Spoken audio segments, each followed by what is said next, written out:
better prepared on that angle, but any help would be appreciated. I understand. I mean, if it would help, I can ask when we do these sort of. I mean, there's going to be some areas, particularly I would imagine on the viability and affordable housing sessions, where there are quite a lot of documents referred to just by the nature of it and the number of submissions that have been provided and appendices, etc. But I can ask everybody before each particular session just to make it clear what are the main documents that will be referred to if that is of help. Yeah, that would be helpful. Thank you. For example, when we do the ecology session in a short while, if Ms. Caldwell, etc., and other people can just sort of refer to the documents they're going to be sort of referring to before, to give you a little chance to find those and locate those and get them up on your screen. I appreciate I've got the benefit of my little screen and two big screens here. Yeah. It's I'm lucky, but hence why I'm doing it in Bristol. But it can be more difficult if you're on a laptop or even mobile phones, as I know some people are occasionally these inquiries and hearings. So if everyone can bear that in mind, please. I think that's a reasonable request, and we can provide details, or the parties can provide details of the main documents. Okay. So, Mr. Dickman, so we had obviously the drainage and flooding session was yesterday. What was it you wanted to? I don't. It sort of links back to what we were saying earlier about timetabling, etc. I really don't want to get into the habit of backtracking, going back to things. If there's sort of something sort of exceptional that you want to let me know, and it can be brief, then it's absolutely brief. You just asked a question yesterday about what was known about the 73 storm. Just to very quickly let you know that it happened on the night between the 20th and the 21st of September 1973. It was over a period of 12 hours, and 172 millimetres of water fell. There was one death, 23 people rescued, and walls were broken at Quex. At where, sorry? Quex, which is westerly Quex Park. Right, okay. Okay, thank you. Is that referred to in any of your evidence? I presume not, by the way you're bringing it to my attention this morning, but is that referred to in any of your... No, but we're happy to send that out. That was purely from an article at the time. Right, okay. Okay. And again, I don't want to sort of encourage sort of further sort of any sort of written evidence being provided at this point, but I note what you're saying. That is helpful. Mr.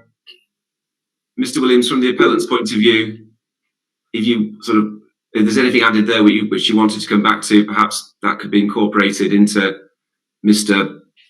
Ball's evidence at a later stage. I certainly don't want to get into a discussion of it now, because we'll be going against what I really wanted, which was to move on with some sort of pace. So, well, the difficulty with that, of course, there is that this is a Mr. Travis point. I appreciate that. And the inquiry was scheduled to deal with the third party concerns first, and then for Mr. Travis to answer any questions that third parties had, which he did. As it happens, one of the questions raised was the 1973 floods, and Mr. Travis confirmed that he was well aware of them and they were well documented. So on this occasion, I don't think it's a matter that will lead to any further difficulty, but just to put down a marker, it is difficult if points continue to be raised after the appellant has called its evidence on that subject. I appreciate that, and I acknowledge that, and I agree. I don't want to, I don't want to. It's a formal inquiry, and we need to keep to the programme. We can't go back on things, unfortunately. I just wanted in this case just to give Mr. Dickman that opportunity. If it was a short thing, but I appreciate that, Mr. Williams. But Mrs. Farrens, Councillor Farrens, Robert, is there anything you wanted to say before we moved on? Yeah, I was just to say that I'm pretty sure that all the evidence on that was sent in by the Westgate and Garland Action Group. Yes, I recall details on that as well. Yeah, I think there was a lot. Yeah, I recall details that have been sent in too. So thank you for that clarification. Okay, thank you, everybody. Right, we can now move back to the programme.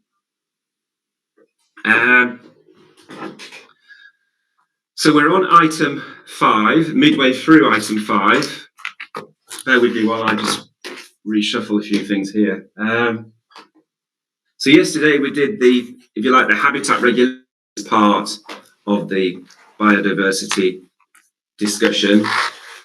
Now we're looking at the more, if you like, sort of site-specific elements. And first of all, can I just clarify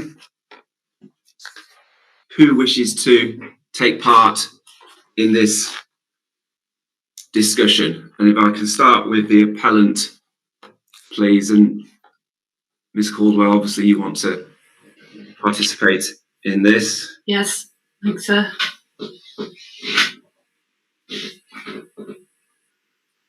Okay, anybody else from the appellant? Obviously, Mr. Williams, I take it you'll be wanting to contribute where necessary. I'll stay involved where necessary. I think probably Mr. Ball will be potentially participating as well in terms of any discussions that took place as part of the application. Okay, thank you. And Mr. Livingstone, your contribution might be helpful. I appreciate that what the council's position is that it isn't objecting on this issue, but your participation would be helpful too, I imagine, where necessary.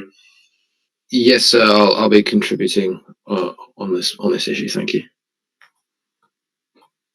Okay, and turning to the Rule 6 party, Mr. Dickman, are you or anybody expecting to contribute to the discussion?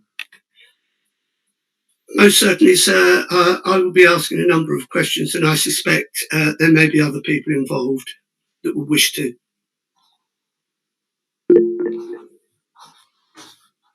Okay, who might they be? I see Sarah Bowles has raised her hand, and I would imagine that Sarah would want to, but she has raised her hand, so perhaps you'd like to tell her yourself. So yes, I'm just here, I'm listening in. I'm a resident and I'm also representing the Westgate and Garland Action Group. It's just questions really that I may have, and if they're not covered by other people, then I may have some questions to ask. Okay, thank you. And any other interested parties?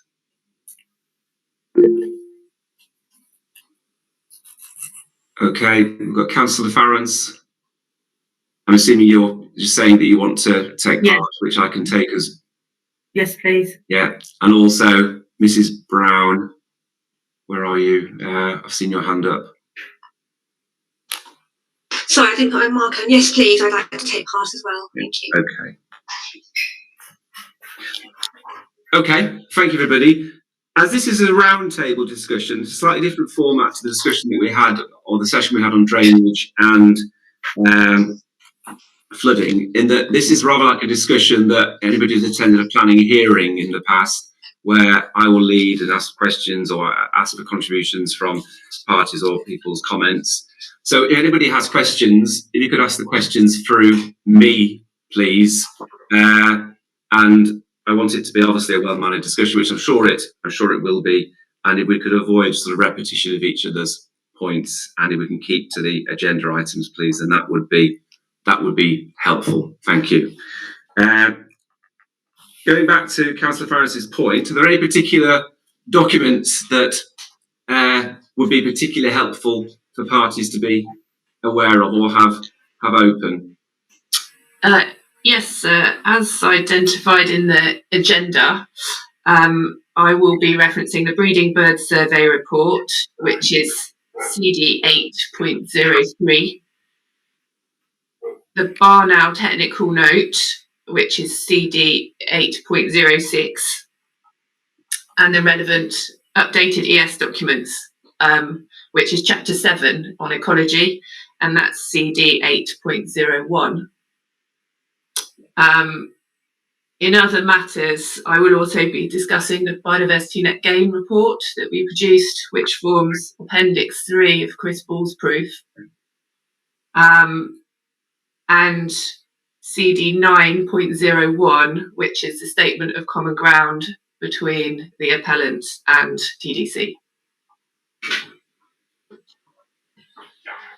I should say that Chapter 7 of the environmental statement includes Appendix 7.5, which is the Bat Survey report. Yes, thank you for clarifying that.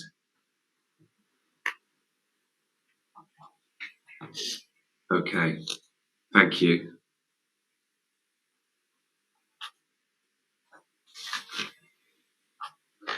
Okay, just briefly running through the agenda. First of all, I just want to pick up on relevant policy requirements. It's always useful to remind myself of what those are. And then I will ask Ms. Caldwell, you just to go through, because obviously there's been quite a bit of information submitted post the council's determination of the appeal. So I'd like you just to sort of go through what that is and a brief sort of summary of the results of that, or the sort of conclusions of that. That is okay, so everyone can be clear. And then I will ask for comments. I might have questions myself on, if you like, the conclusions of yourself on those matters. And if we can keep that into two categories. First of all, upon breeding birds, and then upon bats, please. So we can sort of split the two up. Seems to make sense to me.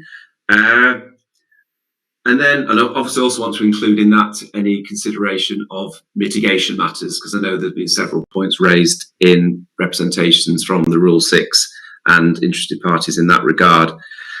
And item E, I've got effects of nitrogen deposition upon Chalkhill Farm roadside nature reserve. I just want a clarification on this, because I think in your environmental statement there is an effect upon that, and I want to sort of clarify what that is, how it has been mitigated, and what the residual effect of that is. I know that's not actually mentioned in your proof, but it's just going back to what I read previously in the environmental statement.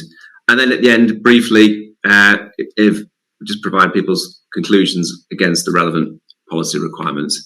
And I've got any other relevant matters as well. And one of my things was to raise the net biodiversity gain as well, which I think you've already picked up on.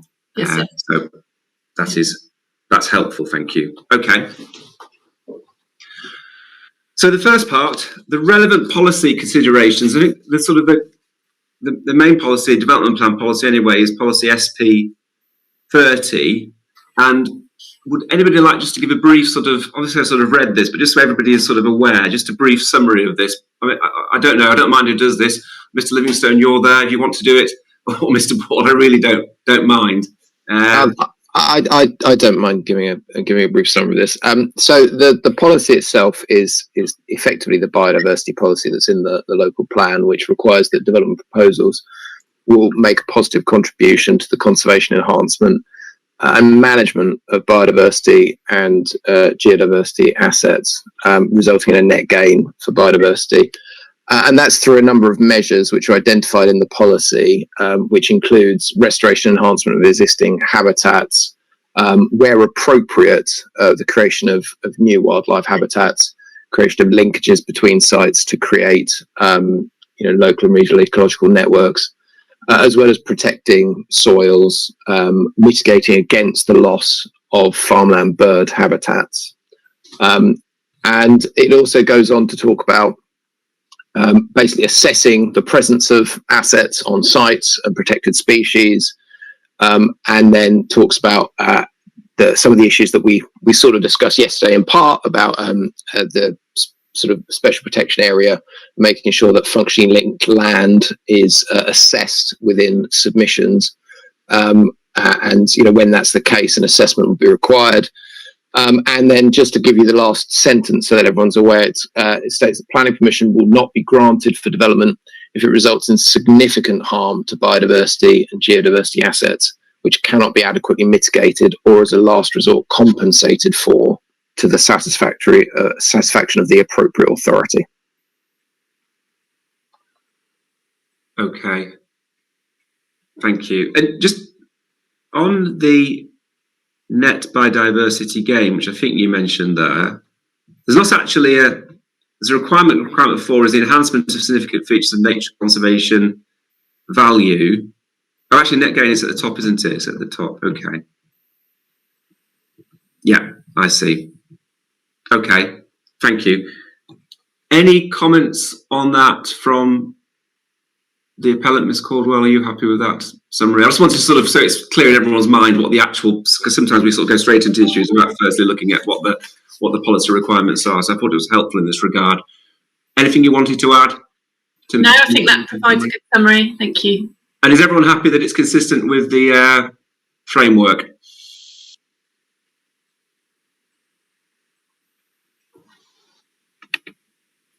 I assume that's... As in the MPPF? Yes, sorry, yes. Yes, the wording, particularly in regards to mitigation and or compensation, reflects the MPPF. Okay, thank you. Okay, and obviously we can bear the policy requirements in mind as we go through the discussion. Okay, moving on to item B, and this is the consideration of the further information provided by the appellant. As I said, Ms. Caldwell, you could, for the benefit of everybody here, and some people might have read the further information, others might not have.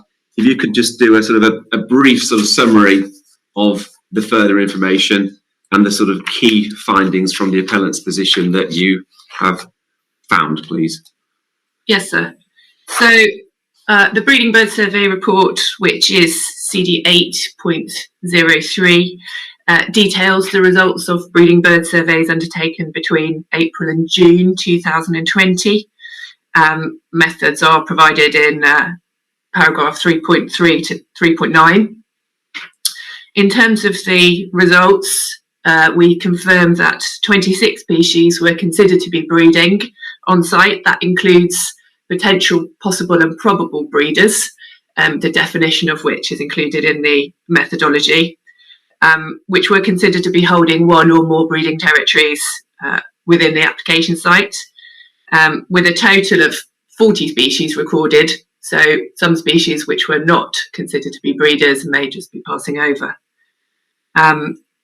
This was considered to be a relatively low diversity for the size of the site, and in accordance with the assessment methodology identified by Fuller, which is an industry standard, we concluded the site was of local importance for breeding birds.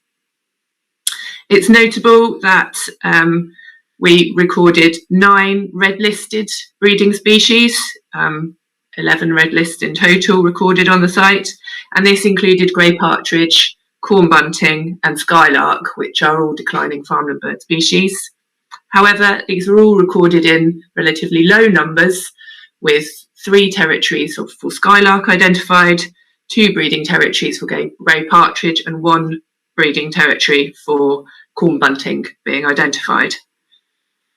As set out within the Breeding Bird Survey report, we have quantified the level of significance of these breeding territories set against the county population records for these species, indicating that the number of breeding territories on site is a very low percentage in terms of county numbers, and therefore we concluded that the site was of local importance for grey partridge and corn bunting, and of site level importance for skylark, which are more widespread and abundant. In terms of other breeding bird species, most of these were sort of widespread and fairly common species, mostly associated with boundary habitats, trees, hedgerows, etc., whereas grey partridge, corn bunting and skylark are birds of open farmland nesting on open ground. In line with Chapter 7 of the environmental statement, this was produced prior to the breeding bird survey information being available. We also concluded that the site was likely to be of local importance for breeding bird species based on the habitat types present and the records that we had received from Kent Biological Record Centre. So although we had identified these 3 rarer species on site in very low numbers, the overall conclusions of the ES did not materially change. I should mention that SWRA undertook their own wildlife survey of the site I have raised various points about the methods and conclusions that they have made as part of that survey, which I do not consider to be robust. However, they did record a similar number of species, 40 species on site, and only 3 red list species, all of which were also recorded by CSA. So the information that's provided within that additional wildlife survey report, I do not consider materially changes my assessment.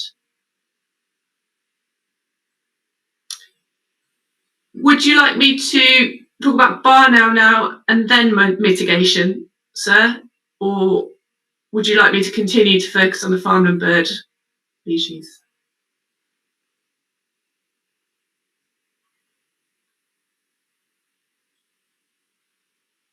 Oh, I think you're on mute. Sorry, sir. Sorry, I did quite well on that yesterday, but not so far today. So, yeah, just a question from me. Could you just explain, because you said that for the grey partridge and corn bunting, there's local impact, and for the skylark of local importance, impact of local importance, skylark site level importance. Yes. Can you just explain the meanings of those terms? Because you mentioned also sort of county level importance, local importance, site level importance. Could you explain a bit more on the meaning of those terms? Yes, sir. So in line with the SIEM guidelines for environmental impact assessment, which is what all professional ecologists work to, that's our institute standard, we determine significance of populations and significance of effects in terms of a geographical context. So, for example, European designated sites we were talking about yesterday are considered to be of international importance, and it sequentially goes down through international, national, county, local, and below local, i.e. site level importance. And the level of importance assigned is based on relative population numbers for individual species, or in the case of breeding birds, the diversity of the assemblage of breeding birds. And Fuller has produced a methodology for assigning those geographic contexts of importance, and 26 species, breeding species confirmed on a site would be akin to what he identifies as local level importance, and we would agree with that as well.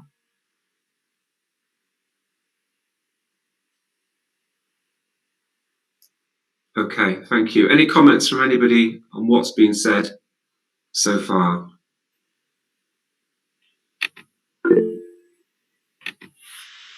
Mr. Dickman?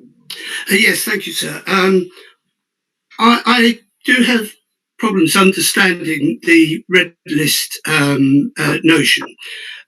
Presumably they're birds in decline, which would indicate that they will be in small numbers in any case. What I can't quite understand is the notion of doing this geographically. Surely if a bird is endangered and on the red list, it's important that they're protected.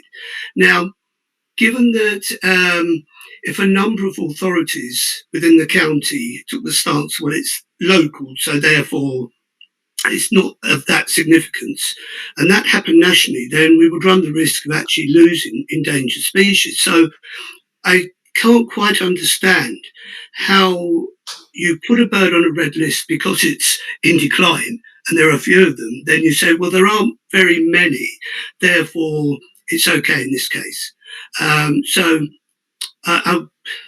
Maybe a little bit more clarification on that. So I just really want to make the point that I can't quite understand that whole notion, why they're on the red list, if indeed you're not going to protect them. Okay, Ms. Caldwell, if you'd like to respond to that, please. Yes, certainly. So in terms of the local level importance we've assigned, that is in relation to the bird assemblage. So that looks at diversity of the assemblage. So we're trying to identify which are the richest sites for bird interest versus those sites that are not as rich. alongside that, we look at the conservation importance of the individual species identified, and that's why we specifically picked out grey partridge, corn bunting and skylark, because they are red list species, and therefore we want to acknowledge that although they are in low numbers, that's still important. Having said that, the number of territories that we've identified for those individual species is very low in the context of their distribution within the county. So I'm not trying to downplay the importance of the conservation importance of those species in terms of their red listing, but we are looking at the impact specifically on the number of territories that will be lost by this proposed development. And that's where our level of geographical impact comes from. Does that help to answer your question? I'm not being obtrusive, but I can't understand the notion that you have red-listed birds in decline, so therefore they will be low in numbers. The notion that they are low, so therefore there's not a large impact, I can't quite understand, because if you take that stance on many occasions, then you lose those numbers. Surely the very notion that they're on a red list and that they're in decline means that every bird, every breeding pair need to be nurtured and need to be looked after. Otherwise we lose them. And I still can't understand this notion that, okay, well, there's only a few here. Well, there will only be a few because they're in decline. So therefore it's okay to just ignore them. Can I respond to that? Yes, you can. Yes, go on. Yeah. Yeah. So we haven't downplayed the importance of those species being present on site. We have acknowledged that the presence, even in low number, of those species is of local importance. What we're looking at in our impact assessment is what would be the effect, what would be the level of effect of the loss or displacement of those species, those territories. So we've looked at this in a geographical context, which is what we're guided to do by SIEM impact assessment guidelines. You know, for example, grey partridge, we've looked at the loss or displacement of 2 territories in the context of the population numbers published for the county, for Kent. And that equates to 0.33%, so a very low percentage. So when we think about what the level of that impact might be, if we were losing 50% of those territories identified within the county, then of course the level of effect would be much greater. But it's not in this case. So I do take your point that every territory is important, but how important? And that's what we've addressed within our environmental statement. Thank you. And in terms of the effects on those breeding birds, and putting aside mitigation, I'll let you come on to mitigation in a moment. In terms of, again, going back to the policy, would I be right in saying that in terms of the effects of the proposal on those breeding birds, you know, despite what you said about the local importance and site level importance, that effect would still be significant in terms of the, obviously there's different variations and levels of significance, but the effect, there would be a significant adverse effect on those breeding birds in the context of the policy, putting aside mitigation? Yes, that is what we have concluded, that there would be a significant effect because those territories will be displaced from the site. You know, with the breeding species that will use hedgerows, trees, etc., then the effect is less because those resources will be maintained on site, and we'll come on to mitigation and enhancement. But in terms of the farmland bird species, of course, by virtue of the land take, we can't maintain those territories on site. They will be displaced, and therefore there is an effect. Okay, thank you. And in terms of the level of significance, what would that be? Using sort of an appropriate sort of scale. So obviously significant could be, you know, could be moderately significant. It could be, you know, different magnitude, etc. Where would you place it in terms of the level of significance? Yeah, we're guided to use this geographic context now within environmental impact assessments for biodiversity, rather than the major minor level effects that you might see in some other ES disciplines. Because we have valued the populations of grey partridge and corn bunting at the local level, and we have said we will be displacing all of the tench identified, we have identified that as a local level impact in the absence of mitigation. Similarly for skylark, site level. Okay, thank you. Is it worth now, not exactly keeping to my agenda, but moving on to mitigation for breeding birds, as we're talking about breeding birds, and then we can move on to the other bats, etc. Do you want to just outline there's a hand gone up from Miss Bowers. Do you have anything to say at this point? Oh yeah, I did have something to say about breeding birds. If you're moving, if you're thinking of moving on, the residents did have a survey done right at the end of the breeding bird season, and the ecologist has referred to that a number of times as she was speaking. I know she doesn't think it's a very good survey. I just wanted to make it clear why that survey was done in the first place. So I am the resident that requested the breeding bird survey on multiple occasions, starting the middle of last year, because I knew it should be done. Well, I felt that it should be done because we knew that breeding birds were there. The breeding bird survey was not evident in the submission at all. We asked for it multiple occasions, and we tried to have this discussion that we're having now at the planning committee meetings on 3 occasions. Breeding bird survey was not forthcoming, sir. The first time we've seen it was when it was written in November, I think, and sent to us in December. So I just wanted to, well, I guess 2 things come from that, really. This was the reason we tried to do our own survey, which we completely concur is not a full breeding bird survey. We totally agree with that. But my question really is, why did we never have the breeding bird survey that was actually performed in 2020 and not written up until November 2021, despite us requesting it on several occasions? Because all of this discussion could have happened before. Okay, thank you. And I understand, because that's been already said in writing, and I think that's been responded to. But Ms. Caldwell, could you just briefly respond to that question, please, of the timing, please? That's correct. The breeding bird survey was done in 2020, as we've reported. It was not provided, it's my understanding, because it was never requested by the council or KCC. By the time that data had been written up, then KCC had provided a written consultation response, which did not raise any issues regarding the bird survey data or requesting the bird survey data. And that is my understanding, that when it was requested by PINS as part of this appeal, that is the first time that data's been asked for. Okay, thank you. And just a question for Ms. Bowers, do you agree with notwithstanding what's been said about the timing, I don't want to go over lots of detail on that because I'm not sure it's going to really be, at the end of the day, overly helpful to me in terms of coming to my decision and deliberation on these matters.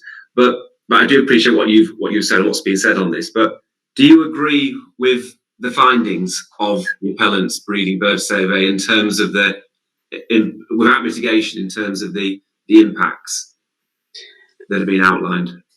I'm not a trained ecologist, so I don't understand the levels of impact. All I know is that as a resident who lives next to those fields, I know we hear skylarks all the time and every day, and they will be gone because their habitat will be gone, obviously. So from a resident, I suppose, a site level perspective, because that's where we live, it will have a huge impact. But I guess in ecology speak, that is a site level impact. Returning to the breeding bird survey, I don't know whether perhaps Mr. Livingston might like to comment on why the requests for the breeding survey weren't passed on to the appellant, perhaps. Just briefly, I don't want to get into detail on this. I'm not sure it's going to be overly helpful in terms of I've got to go on the information that's before me at the present. the present time. And I don't want to start digging up what might have happened in the past. I appreciate there are concerns about that. Just briefly in that regard, Mr. Livingston, if you want to make a comment. Thank you. Yeah, the environmental statement in terms of this section 7 was obviously looked at by KCC as the council sort of appointed ecologists who looked at the work that had been submitted and also looked at obviously the habitat that was present on the site to assess whether or not obviously the potential for nesting birds, farmland birds, etc., and then considered the significance in terms of the impact at the local level, agreed with that assessment, and then considered the mitigation that was then put forward in the section, which obviously then we took on board as the advice present. Now, obviously, we'll come on to the mitigation that's now being proposed in the next topic, because I think obviously that's the most relevant to you, sir, in terms of the determination at this point in time. Okay, excuse me a second. Sorry, Mr. Williams. Thank you, sir. Just listening to the debate before we move on to mitigation, I thought it might be helpful just to follow up Mr. Dickman's point. If Mrs. Caldwell could explain why, when you're considering the geographical approach to site importance, why do you assess against county level population levels of that species, and how does that then feed into the impact assessment? Because Mr. Dickman's concern was that where you're dealing with red list species, they might be in general population terms in quite low numbers, and I just wanted you to explain, if you could, the role of assessing it against county levels. Okay.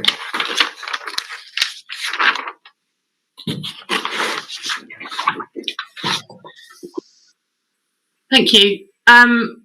So in terms of impact assessment and indeed valuation, we would look at what does our site constitute in terms of the breeding bird resource, in terms of those geographic levels. Starting from the bottom, is it important at the site level? Well, yes, we've got red list species on our site, so the site is important. The application site is important at that level for those species. The next level up, we look at local or county. How does the numbers of breeding birds on our site look against the county level population? Well, as I've already said, the very low number of territories, 2 territories for grey partridge, are a very low percentage, 0.33% of the county level population. If you scaled that up and looked at the national territory numbers, grey partridge, 37,000 territories, our 2 territories that we're impacting would be a very low percentage of that. So is our 2 territories significant at the national level? I would very much argue that they're not. Now, that's not to say that we don't have to impact at the site, mitigate at the site level, but our level of impact is certainly not significant at the national level, even though the red listing of species clearly is to do with national population trends.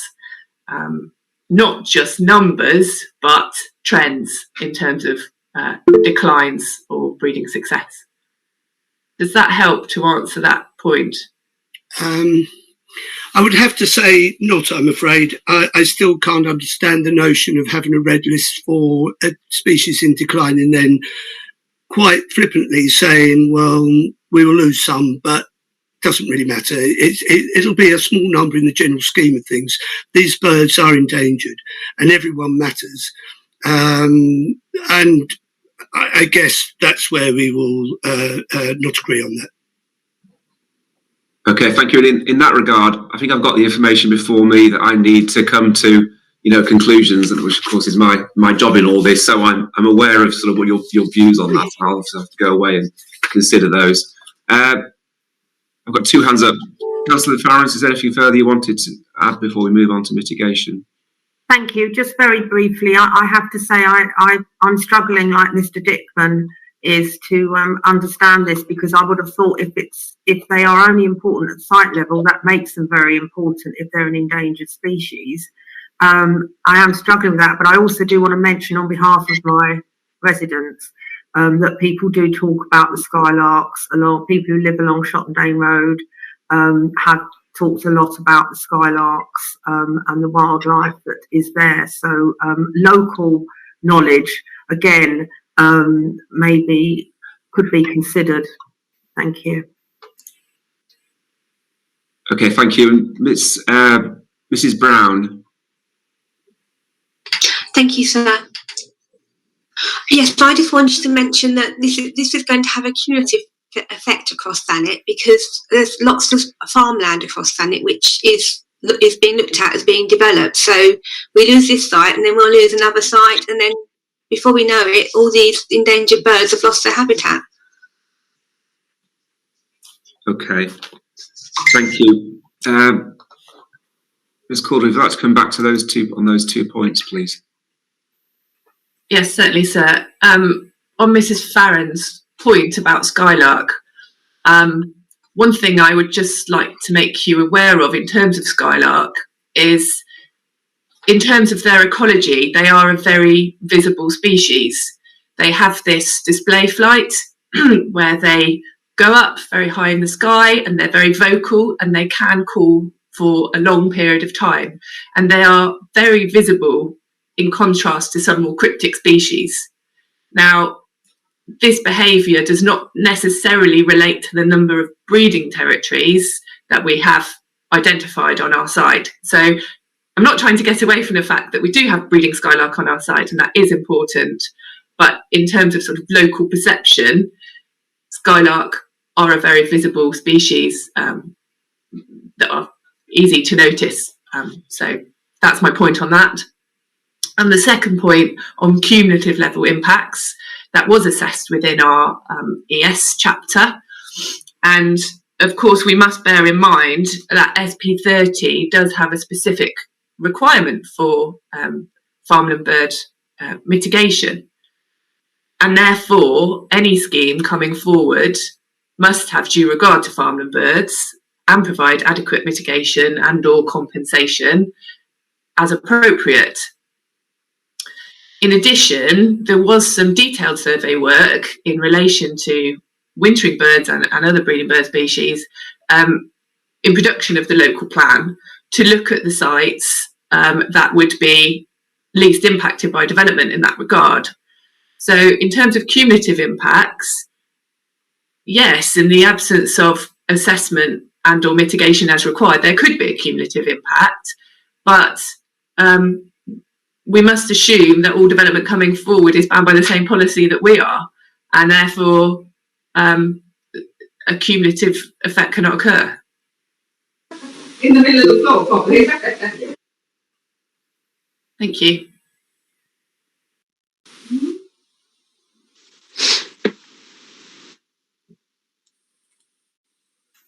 Sorry, sir, I think you're on mute again. Is that is a hand up from Miss Bowers? Is that a hand from previously, or is there something? No, I just wanted to say, I know you probably want to stop this discussion, sir. I apologise, but if each site that comes forward assesses these birds as only being important at the site level and it doesn't matter, then gradually they are going to disappear. If each site concludes the same as the ecologists here have concluded, then every skylark will not matter, and every site will go, and there will be no skylarks going forward. Okay, thank you. And Sir Roger, did you want to add anything at this point? Very briefly, sir, I've listened to this with great interest, and I understand Ms. Caldwell's expertise. But I think the point that's been made by Sarah Bowers is absolutely valid. We have already lost, for example, the red-billed chough from Kent. The bird is effectively, apart from in captivity, extinct. There are others that will follow, and it simply cannot be right to say that we can look at the bigger picture and therefore, in terms of site specificity, not bother. Because if we allow that domino effect to take place, then, as I've indicated with in other comments with the relation to the loss of agricultural land. Pretty soon we're going to have no habitat left at all, and that would be an absolute ecological disaster. So I'm afraid I cannot accept Ms. Caldwell's arguments. Thank you.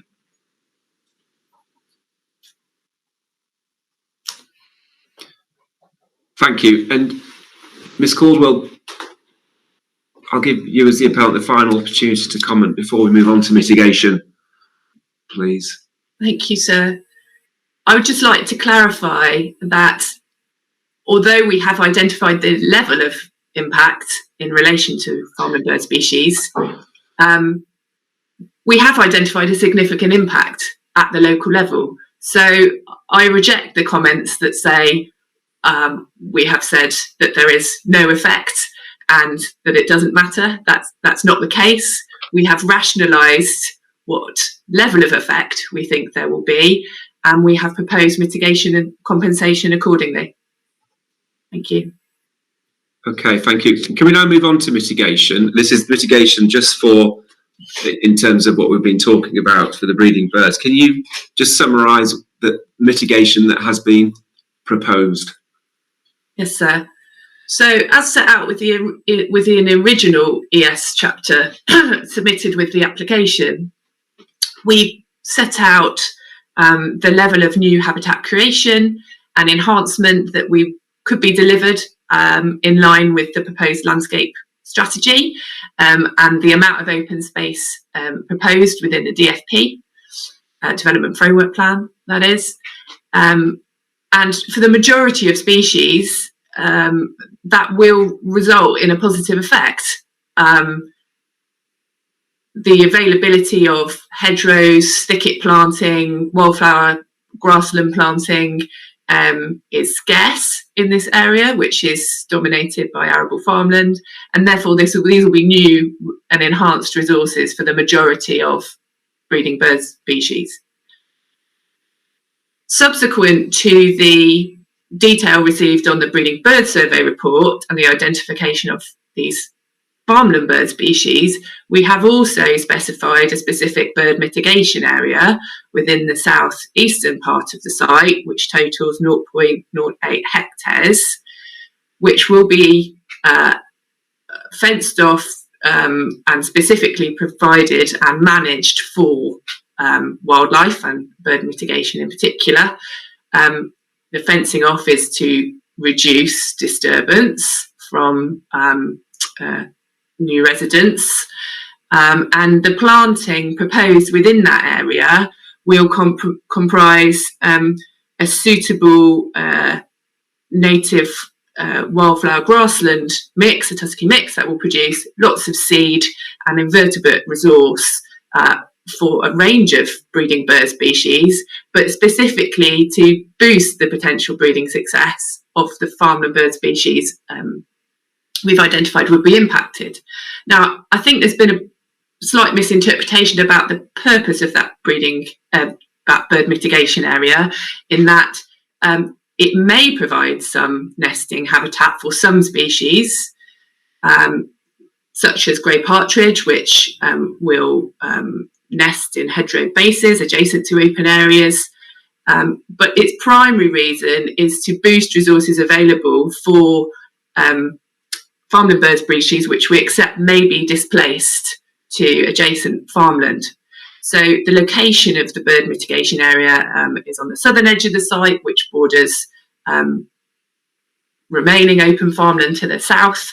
And it's been shown that an increase in availability of seed resource all year round, and particularly insects, grubs, arthropods during the breeding season to feed chicks, boost breeding success. So this is not strictly a mitigation, but a compensation measure, because by nature of the development, we will lose territories on site through land take. I think that's the basic outline.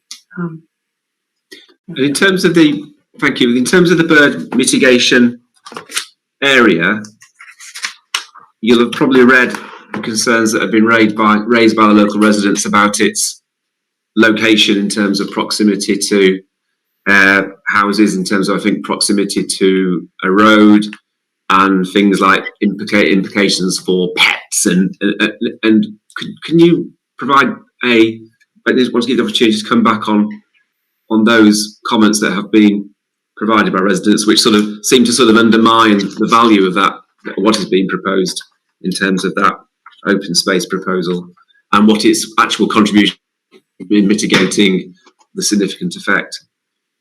Yes, sir. So in terms of disturbance, it has been raised about Manston Road to the east and the recycling facility, etc. Obviously, they're features that are already present, and we're recording these red list species in the part of the site that we're proposing the bird mitigation area. So there is a certain degree of habituation to those potential disturbing factors.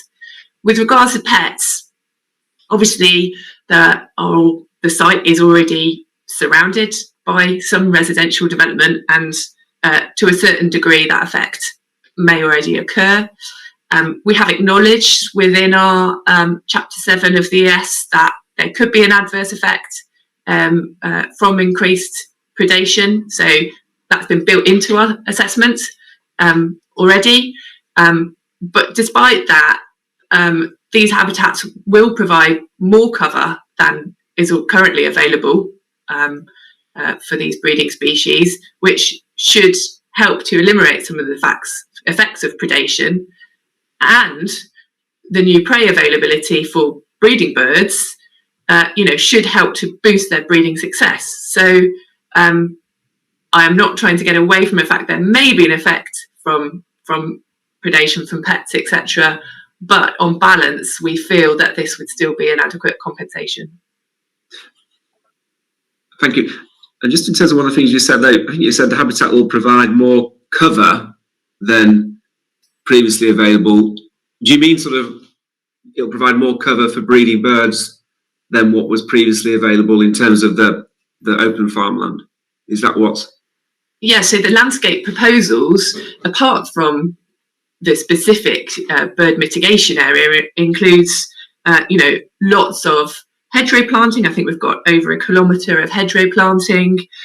We've got significant new mixed scrub provision, just shy of 0.5 hectare of scrub provision, and over 2 hectares of wildflower grassland planting, which will be tusky in nature. So these habitats don't currently exist on the site. It's quite a barren landscape, really barren arable landscape. So these features will provide more cover for the majority of breeding bird species that we're recording on the site.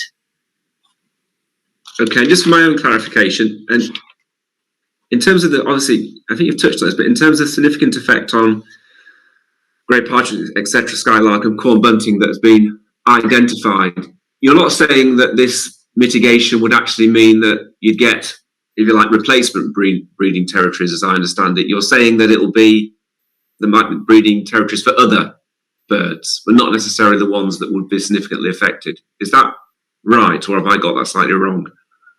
There will certainly be lots more breeding opportunity for other bird species. In relation to these 3 farmland bird species, the primary purpose of the bird mitigation area is to boost prey and forage availability. It may produce some opportunities for nesting, but we accept that more likely territories will be displaced to adjacent farmland. Okay.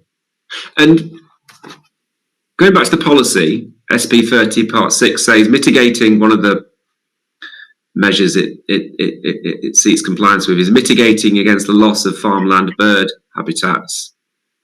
Perhaps Mr. Livingstone, if you could, a question for you perhaps in terms of the sort of the council's interpretation of that policy. Does that mean mitigating against the loss of farmland bird habitats? What does that sort of, what's the expectation of the council in that respect? Obviously the council's not objecting on this matter, but does that mean that mitigating against the loss of farmland bird habitats means that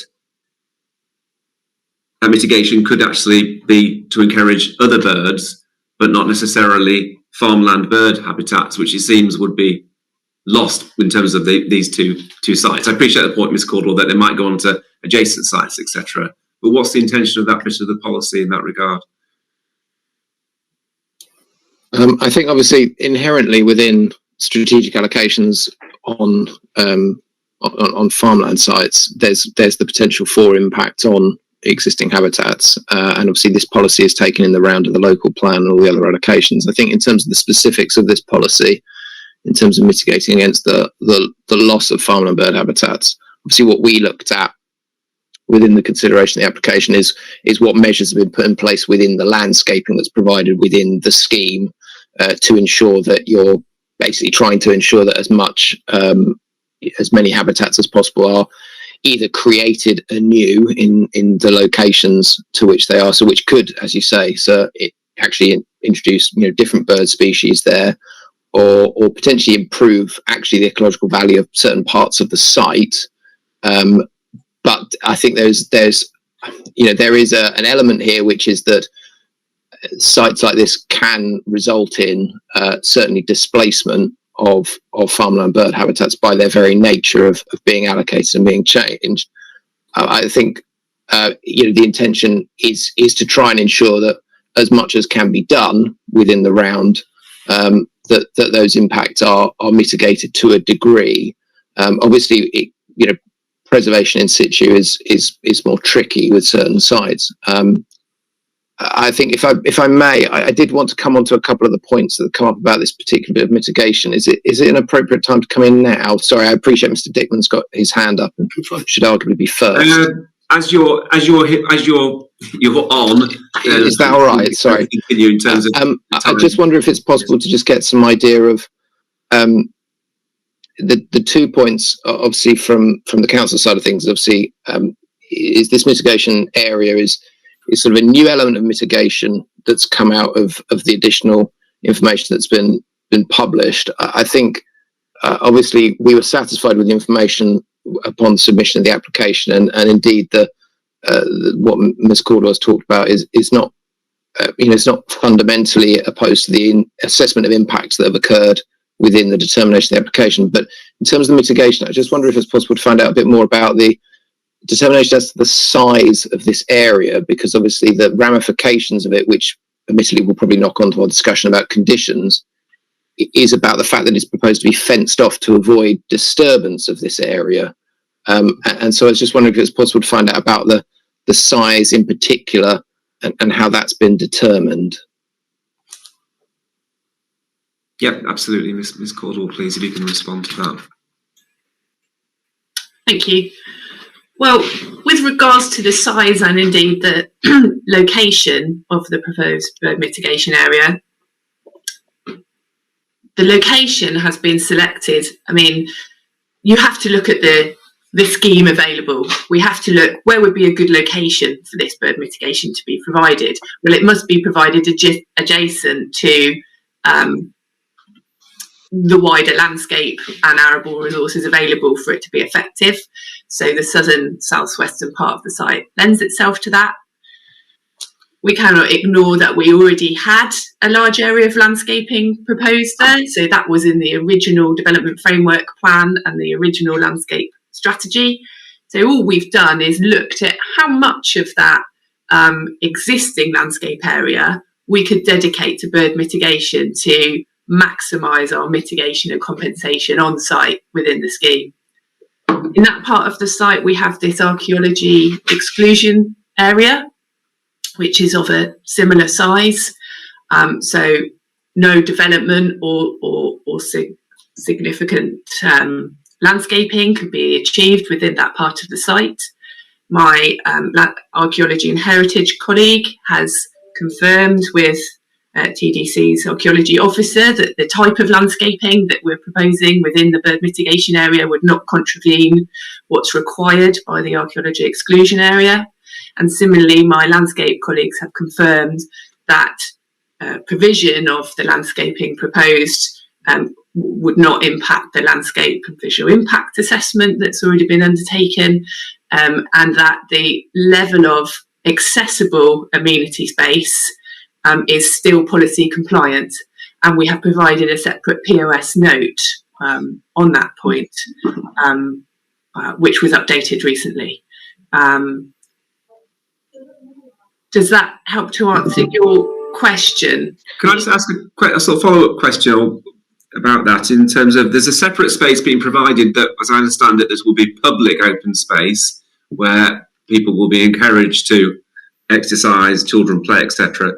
How can it be guaranteed that, because obviously from my thinking, these areas, the bird area needs to be as little disturbance as possible, in terms of sort of opportunities for people to sort of take their dogs for a little bit of exercise, for children to, you know, climb over things and sort of explore. And so there's taking into account the proximity to residential properties, what sort of surety can there be that actually this space will do what it's intended to do? Bearing in mind human nature, people walking dogs, etc., where you've got such proximity to the actual residential dwellings that are being proposed. Yeah, well, in terms of play provision, there have been some specific areas identified on the landscape strategy in terms of play provision. One of the main areas for that is along the northwestern side of Shottendane Road. So there's a new linear park that will be provided as part of the scheme, and the trim trail that runs through that linear park. So that will be a focus for that kind of recreation. In addition, there's a smaller play provision area which is within the area of landscaping off Manston Road, north of where the bird mitigation area is proposed, but there are more informal areas of wildflower planting, mown path, etc., provided around that, between the play provision and the bird mitigation area. So there is a bit of a buffer still allowed there, and the POS note confirms adequate provision, in fact over provision in terms of the policy, in terms of accessible green space. And what would actually those stop people going on the what are you calling it, the bird mitigation zone? That's probably not the term you use, but I'm sure you know what I mean. What actually measures would be proposed to ensure that's the case in perpetuity? Well, as we said, fencing will be provided, signage and interpretation could be provided. We have identified that a homeowner information pack would be provided to new residents, which would give them information about the bird mitigation area and other biodiversity mitigation and enhancements on site, and that would help to at least inform and guide behaviours of new residents, and a condition has been suggested to secure that. Okay, and just one last question from me before I allow any comments. Was any consideration given to the provision of off-site mitigation in this respect, which might sort of not have the risks of an on-site location?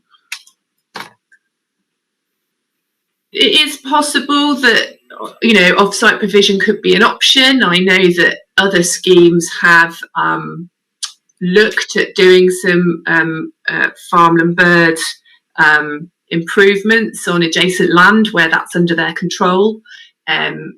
That's not the situation that we're in here. That's not been asked for by TDC, and I'm not aware that TDC have a formal off-site compensation programme for farmland birds up and running. Perhaps Ian can comment on that. But we do consider that the measures proposed thus far would be a sufficient level of compensation. Okay, thank you. Mr. Livingston, do you want to briefly sort of come back to that point that was... Thank you, sir. To my knowledge, there is no, as Ms. Caldwell said, there is no scheme specifically for compensatory environments for farmland birds. Okay, thank you. There's a couple of hands gone up, and I think Mr. Dickman, you were first, I think. Thanks, sir.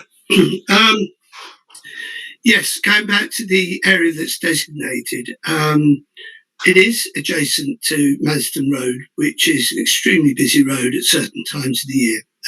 During the summer months, holiday traffic making its way through, often gridlocked, a lot of cars going to the tip. And so therefore we feel that that habitat is unlikely to be successful. Certainly when you look at the red-listed birds, the grey partridge won't go anywhere near a fenced-off area. So, and certainly the skylark and the corn bunting rely on open fields. That's how they function. As do many of the field birds, they rely on the open fields to feed and nest. So we feel that that really isn't. And indeed, the area that it's in was actually the archaeological area, which what they one can only assume that they picked that area because they couldn't build on it in any case. But perhaps I'm being disingenuous there. So we feel that that mitigation isn't anywhere near what it should be. I was pleased that you asked the question about the surrounding area because despite packs going to families, it already happens with local residents. People will walk their dogs over fields and will not necessarily stick to the footpaths. And if you look at the statement from Gladman's design access statement plus map, it actually states public right-of-way, a network of public rights-of-way across the surrounding farmland and provide attractive routes into Margate. The very nature of that means that it's going to direct people down off the site and across those fields. Of course, that also then means that any chance that those red-listed birds had are likely to be negated because any animals running across there will chase them off. So we feel that it is inadequate. We do acknowledge that they have various areas of planting, but those various areas of planting are within the curtilage and the site of the estate. And as you quite rightly say, children will be playing, dogs will be running around, and I suspect the only birds that will really want to find their way in there are the seagulls and the large number of crows that live in and around the cemetery. Okay. Thank you. If I go to Sir Roger, are you happy to, Ms. Caldwell, to sort of respond if I get all the interested parties' views in one go, and then I can come back to you to respond? Sir Roger. Thank you very much, sir. I share the concerns that you've expressed about this. First of all, in terms of alternative sites, of course, you could say, well, there's the cemetery and there's the crematorium land, and there's a lot of habitat there. Yes, there is, but those are different species, as Ms. Caldwell knows. We are talking about not only ground nesting birds and hedgerow nesting birds, but also mammals, small mammals as well. And it is impossible to protect that habitat if you confine it to a narrow area, particularly if you are also using that area as public open space, because the two just can't live side by side. You need the open space for these species to survive. We all know that. And a question, please, which is my understanding, unless I've misread the map, is that what started as an archaeological protected area has sort of metamorphosed into doubling as a habitat protected area. So they are one and the same. Well, I'm sorry, but if the archaeological protected area is of any value, then people will want to excavate it. And if you're going to excavate it, you're immediately going to disturb the habitat. So again, those two, if I've read this correctly, are not compatible. It's the mitigation simply will not work in the way that Ms. Caldwell is suggesting. And I think you've identified that yourself, sir. Okay, thank you. And Councillor Farrens, please, obviously, if there's anything you want to repeat, then don't just repeat what's been, but any new points, please. I also have a dislike of repetition. Now, it's just a quick question, really. With all this, obviously, in-depth discussion about mitigation, I'm just hoping that Ms. Caldwell or whoever would represent Gladman Developments has discussed all this with our excellent biodiversity officer at Thanet District Council, who obviously has an in-depth knowledge of the area. So I just wanted to check that those discussions have taken place. Thank you. Okay, thank you. And finally, Mrs. Brown.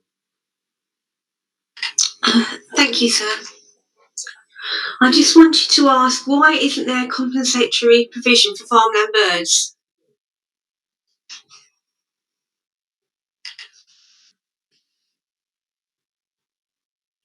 Sorry, why isn't there compensatory provision for farmland birds?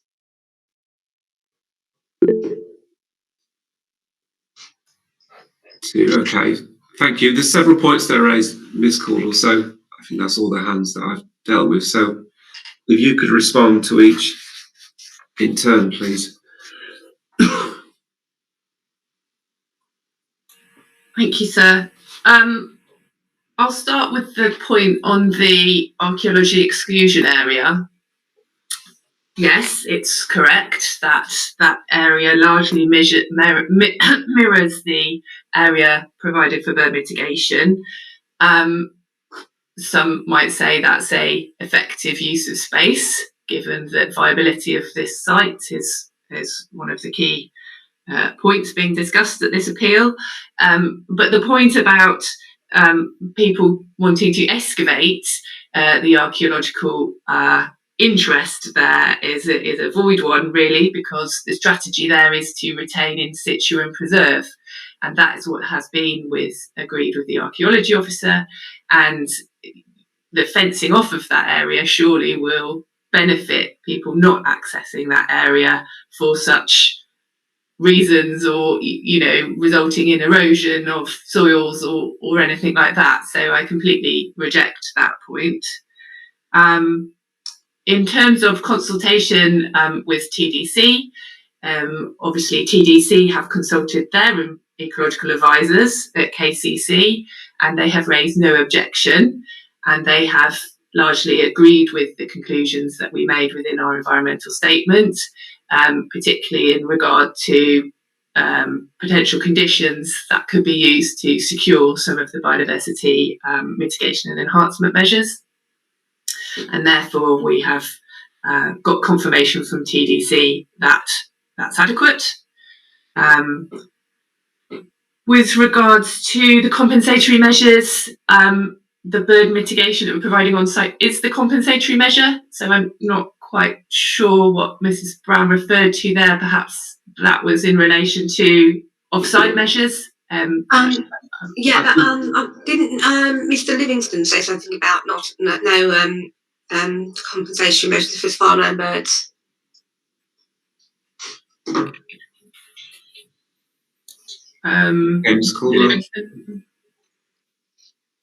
Sorry, just to clarify, my point was in response to the question about whether or not there was a council strategy which related to compensatory environments that were in place already for farmland birds as part of maybe a strategic overview of development through the local plan generation. That's and through the adoption of that, it's not a scheme that is in existence. Obviously, the policy framework in its entirety is in place to protecting those measures, but there isn't a scheme. The point was that there isn't a distinct strategy or scheme like the SAMs that we were discussing yesterday. I understand. Thank you. Thank you for clarifying that. And I think the last point was Mr. Dickman's point about that he doesn't feel that this is adequate mitigation or compensation. My professional judgment is that I disagree with that, and that given the number of territories that would be affected by this proposal and the level of compensation that will be provided in terms of new habitats, which should boost breeding success on adjacent land, and I'm talking about open farmland in relation to open farmland birds, not the cemetery in relation to other breeding birds which may use the habitats there. That we believe that the level of compensation proposed is adequate.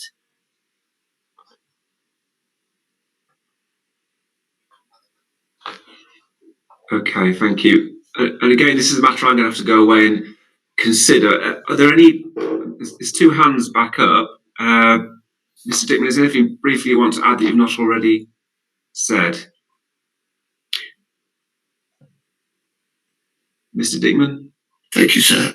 Yes, Gladman's also offer land to the south of Area B as mitigation, and indeed have noted that this belongs to a third party.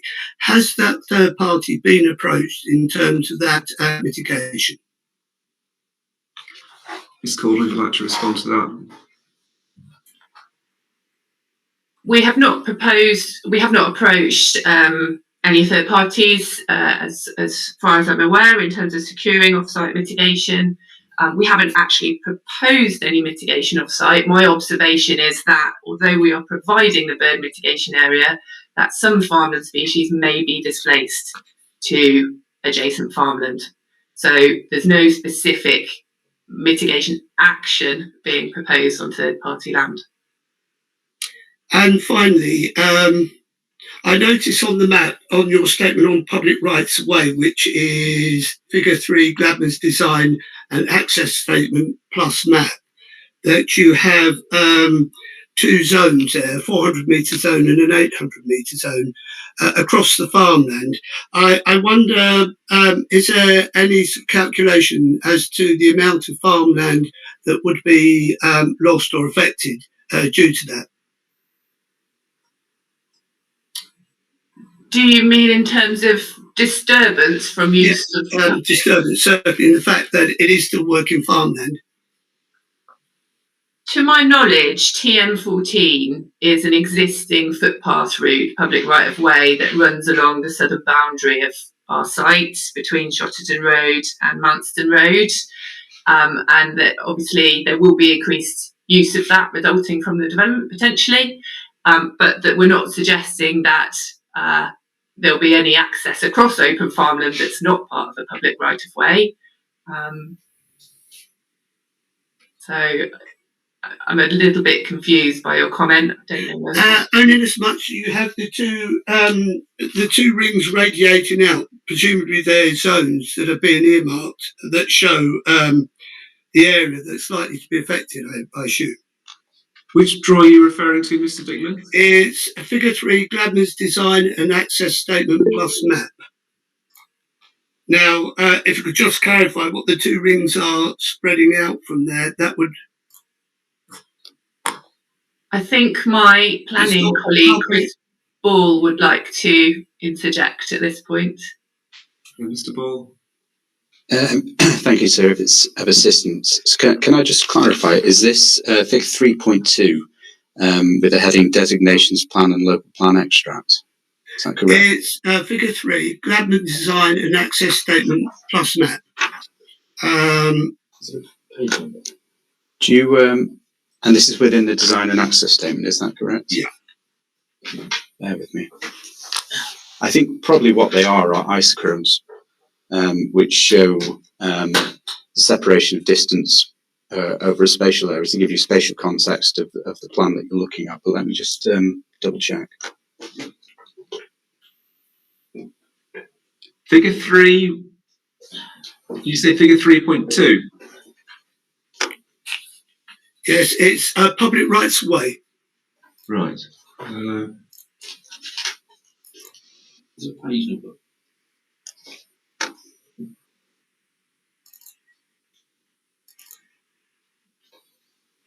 I think it's in the original design access statement, CD 1.05, page 10.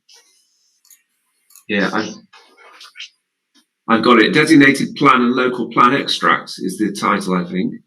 Is that what we're referring to? I think it must be. So the page 11 on the PDF. The chapter that sits within is about surrounding designations. So the purpose of that plan is to identify the site and to put the site within its surrounding context. So the what you've identified, the 0.5 kilometre, the 1 kilometre, the 5 kilometre, the circles, that's what we would call an isochrone. So it's simply the distance between the site, the 0.5 kilometre, the 1 kilometre, and the 1.5 kilometre. And it's just to give you a kind of spatial context and an understanding of the site in the surrounding area, if that's of assistance. Okay. So just my clarification. What are the rings? What do they actually? What does each line of the ring show? I'm trying to get my head around. I'm not sure it's actually. It's merely just showing a spatial distance. Right. It's not a zone or a designation or a local policy designation. It's just to give some spatial context to the overall plan. Oh, I see. So each dotted line is each dotted line half a kilometre or less, or is it? Yes, half a kilometre between each dotted line. Right. I see. Okay. Thank you. Is that okay, Mr. Dickman? Is that Fine, thanks, sir. okay?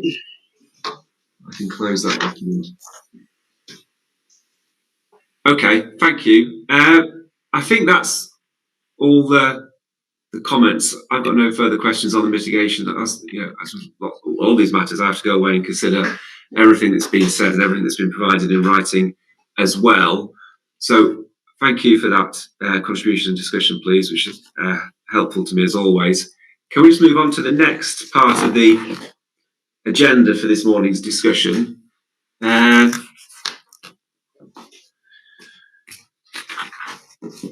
fact, as we've been going for an hour and a half, and I've been urging us all to have lots of breaks, it might well be, let's just decide where we're going to go next, but it might well be time just for a short morning comfort break, etc. But when we come back, if Miss Caldwell, you could just briefly run through the other elements in terms of bats. Was it barn owls as well you wanted to discuss? I think you mentioned barn owls before.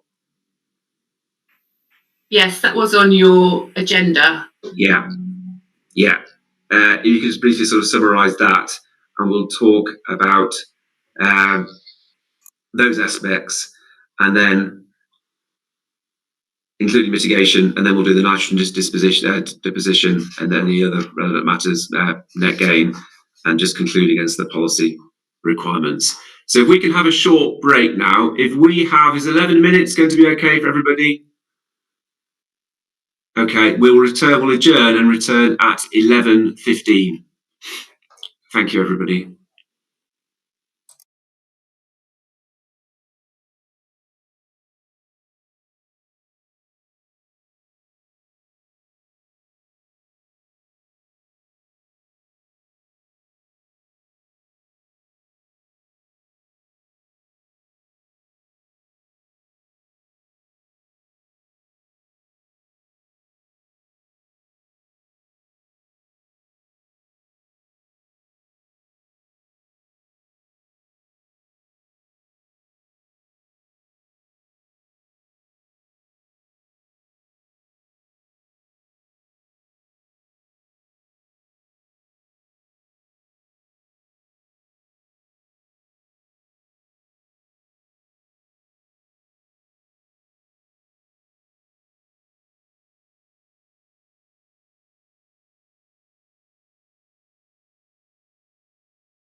Okay, it's 11:15, so time to recommence the inquiry. Let me just wait until my screen. There we go. Thank you. Okay, continuing on biodiversity matters. Ms. Caldwell, over to you, as discussed before, to just sort of briefly sort of summarise the further information and where you stand in terms of the appellant's perspective on barn owls and also on bats, please. Thank you, sir. As requested by PINS in advance of the appeal, we provided an additional technical note on barn owl, which is CD 8.06 for reference. Essentially, the situation is that the conditions for supporting barn owl on site are very limited, and we have acknowledged that there's some potential foraging habitat for barn owl on site and in the wider landscape, but this is largely likely to be limited to post-harvest when there's spilled grains, etc., which can support small mammal species on which the barn owl may predate. We have not identified any potential significant roosting or nesting habitat within the site for barn owl. Barn owl are a species that typically roost in barns or sometimes trees with large cavities, neither of which occur within the site boundary, although we do accept that there may be some opportunities within the wider landscape. We did a desk study for bird records and other biological records in 2019 and updated that in 2021. We only received 4 records of barn owls within a 2-kilometre radius. One of the closest records was from back in 1994. That was in relation to Margate Cemetery, non-breeding. And the closest record was actually submitted by CSA ecologists ourselves in January 2019, which was a bird recorded perched in a tree along Shottendane Road, and that was recorded in one of our winter bird survey visits.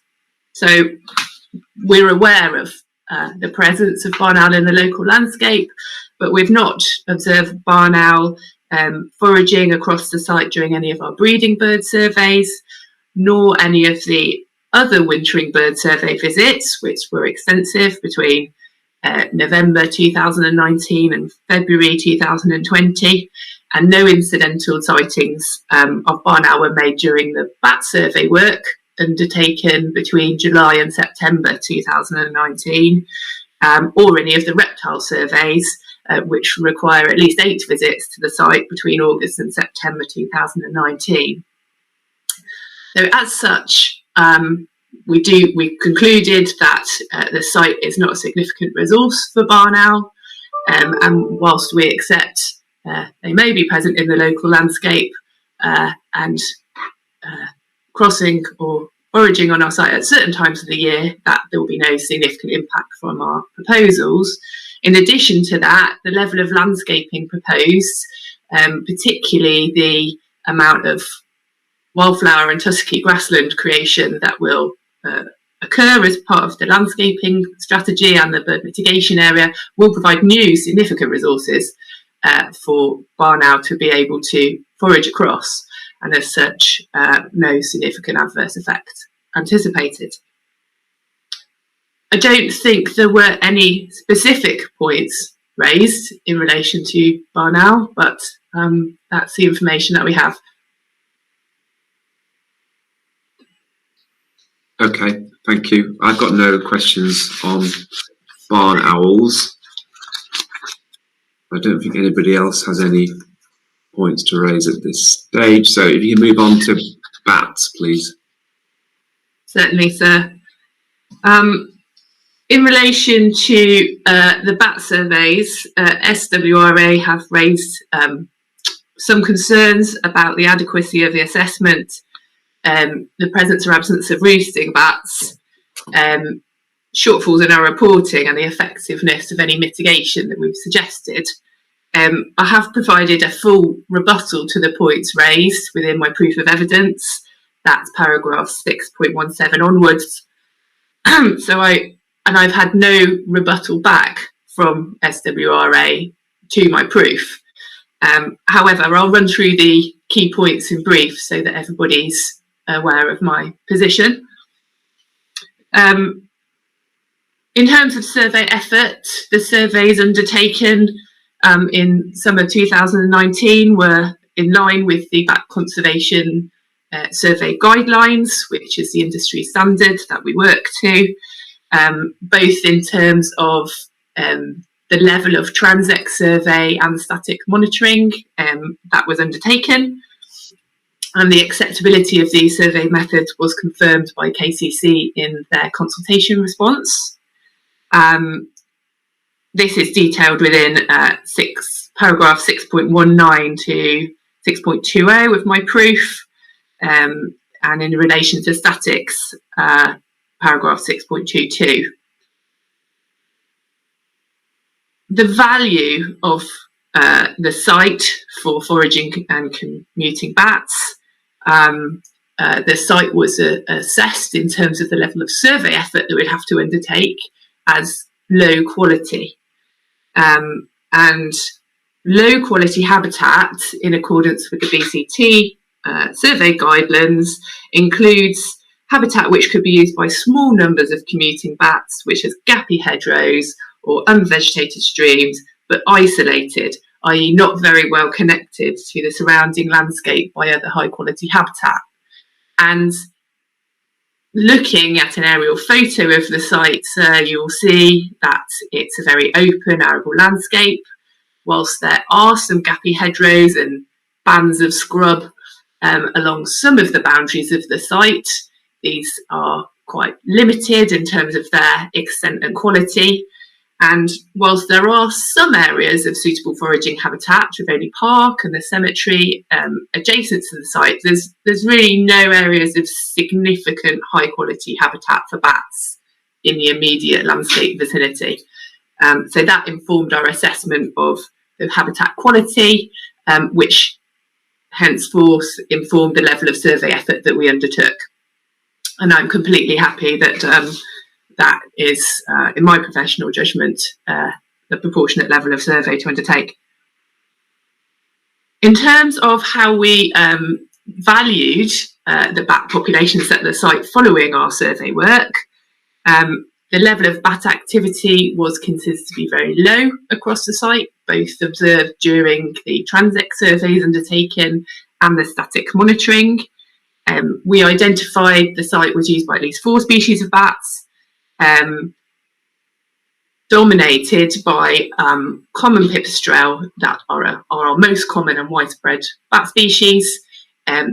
Common pipistrelle activity accounted for over 94% of calls recorded during transit surveys and over 98% of calls recorded during the static monitoring. We did also record low instances of activity from soprano pipistrelle and Nethusius pipistrelle. The presence of Nethusius pipistrelle has been highlighted as a rarer species, but I would like to draw attention to the points that I've made in my proof about the very low level of activity recorded from this species. In fact, only 4 passes from this species recorded during one of our transect surveys, and I think only 3 passes recorded during any of the static monitoring. So very low incidence. This is a species that can migrate over large distances and is usually associated with water features not present on our site. As such, we undertook an evaluation of the geographical level of importance of bat interest on our site. We used a methodology provided by Ray et al. 2010, which doesn't form part of the official BCT guidelines or Natural England mitigation guidelines, but is commonly used by bat ecologists within the industry. We used that methodology to assess the importance of species we've recorded on the site, and that gave indicated that the site was of local level importance for commuting and foraging bats. However, given the very low levels of activity recorded and observed during our surveys, we thought that actually it was likely to be less than local level, and that takes into account, you know, my own professional experience of doing hundreds of bat surveys across the southeast, you know, during my career over the last 15 years. In terms of roosting bats, SWRA have highlighted the potential for roosting bats to be present in trees within the northwestern corner of the site, BW1 or G group G21 on the tree survey. We did identify the potential for bat roost features to be present within these trees within Chapter 7 of the environmental statements. And I visited the site myself, and I confirmed that I would consider the suitability for roosting bats. Now, low suitability indicates roosts which might be used by individual bat species, individual bats, or, you know, they're of low quality and of low incidence. Moderate PRFs, there might be more than one feature on a tree, and also you know, take into the context the surrounding habitat. Would that tree be in a suitable location and habitat type for bats to be roosting? And that is highlighted by the tree protection plan and on the DFP. As shown on the landscape strategy, there'll be some buffer planting along there, so the trees will be protected and retained. So no further survey required, and in fact, in line with the BCT guidelines, no further survey is required at this planning stage of trees with low roost potential anyway. So we are compliant with the guidelines in that fact. However, within the environmental statement, we have made some recommendations about a sensitive lighting scheme to avoid any disturbance effects on those trees or any other boundary habitats used by foraging and commuting bats to reduce any potential disturbance, and a condition has been suggested to address that. There were some points made in SWT's representations about the accuracy of reporting. I reject those claims. In my proof of evidence, paragraph 6.44, our bat survey report clearly shows the level of bat activity recorded across the site, both in terms of volume of calls recorded during transit surveys and the locations where individual species were recorded across the site. That can clearly be seen in the figures. And as such, we have identified that there was a hotspot, as it's been referred to, of activity along Shottendane Road. Now, that information is provided on the basis of the transect survey information and the static monitoring. The static monitoring positions were located along Shottendane Road so that we could specifically identify the level of impact there where amendments to that road layout will be made. We observed bats preferentially foraging around streetlights, which are along Shottendane Road, which leads to a skew in the data. So we did record more bat activity along Shottendane Road comparative to some other locations on the site. There are some trees and vegetation along Shottendane Road which bats are using, but the level of activity is somewhat skewed by bats repeatedly foraging around street lamps. Now, when you're looking at static data, you have to bear in mind that you've got no visual cue, so you don't know whether that's a single bat repeatedly foraging for an hour or two around a particular feature, or lots of bats streaming along. That's why we supplement the transect surveys, and during the transect surveys we observed repeated foraging by individual bats, hence informing our assessment that the site was of a low level importance for bats in terms of number of bats that were foraging across the site.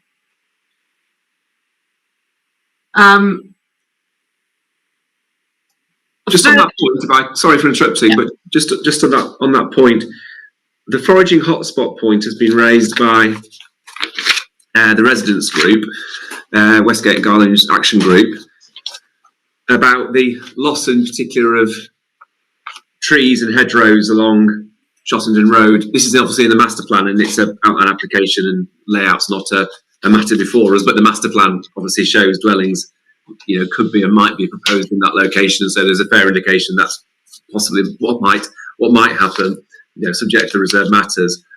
But your point there about, they raised the concern that there's a loss of those trees and hedges, which would destroy vegetation, which provides a foraging hotspot in their words.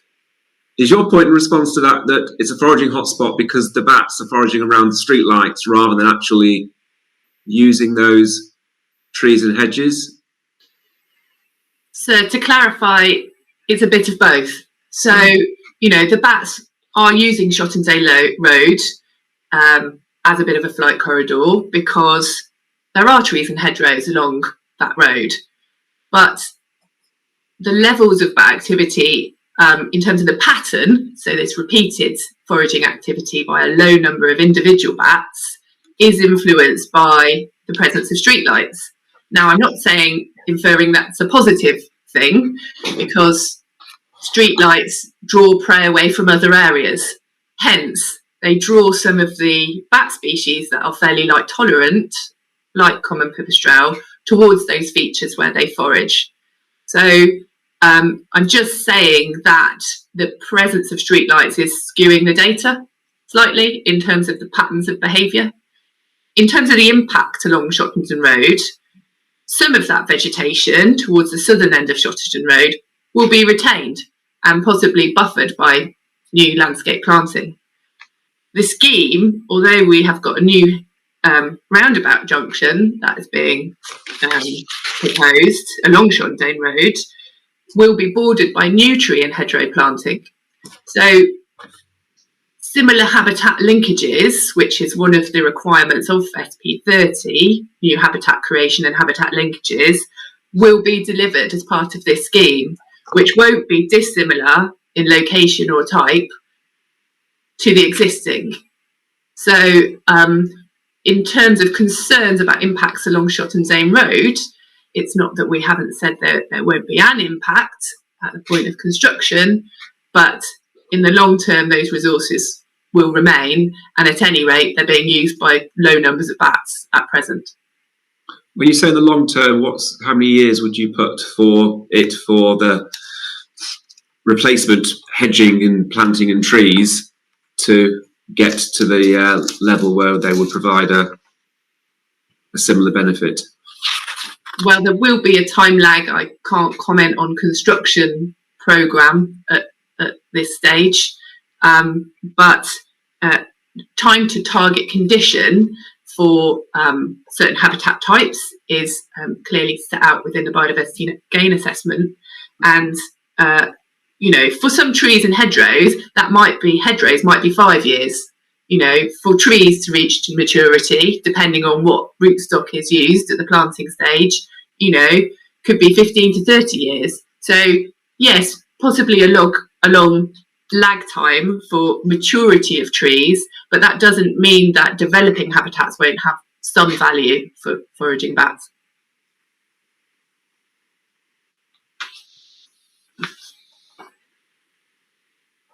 Okay, thank you. Sorry, continue, because that was an interruption from me. No problem, sir. I'm nearly at the end of the points. There's just 3 other points that were raised and addressed in my proof of evidence. There was a point about requiring further assessment of habitats along Shottendane Road, which, as I've set out, I do not consider necessary. Our surveys were in line with the BCT guidelines for survey effort. It has been suggested by SWRA that an entomological survey should have been undertaken, inferring that this would have informed our assessment of bat interest across the site. and they reference an appeal that was recently undertaken, where undertaking entomological surveys was one of the key issues. The difference with that site and our site is that the habitats on our site are common and widespread and not very biodiversity rich in terms of the opportunities that they offer. And I wouldn't expect that a site like this would require a detailed entomological survey in terms of assessment on invertebrates. And in terms of what such a survey could offer in terms of our valuation of bat activity, well, we've surveyed the bat activity directly. And therefore, we already have a measure of what the bat interest is on the site. So I don't see what an entomological survey would have added. And at any rate, it, to my experience and knowledge, is not a standard requirement for informing assessment of bat interest and impact assessment for bats. So I reject that point. There was a brief point about assessment of the impact of the scheme on protected areas in relation to bats. Well, the designated sites that we've identified within the zone of influence have not been designated for bats. The bats do not form a qualifying feature of any of the European designations, and therefore we haven't considered the impact on bats in the context of protected sites.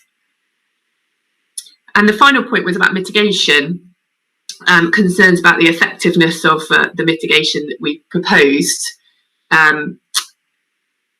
I believe in terms of lack of survey of potential roost sites, which I've already covered, in the fact that we don't anticipate any direct impacts to potential roost sites, and therefore we have not proposed any specific mitigation, but we have proposed mitigation in relation to a sensitive lighting strategy, which could be secured by way of condition. In addition to that, in the particular location of concern about bat roosts in trees, that's the northwestern corner of the site by Hartsdown Road,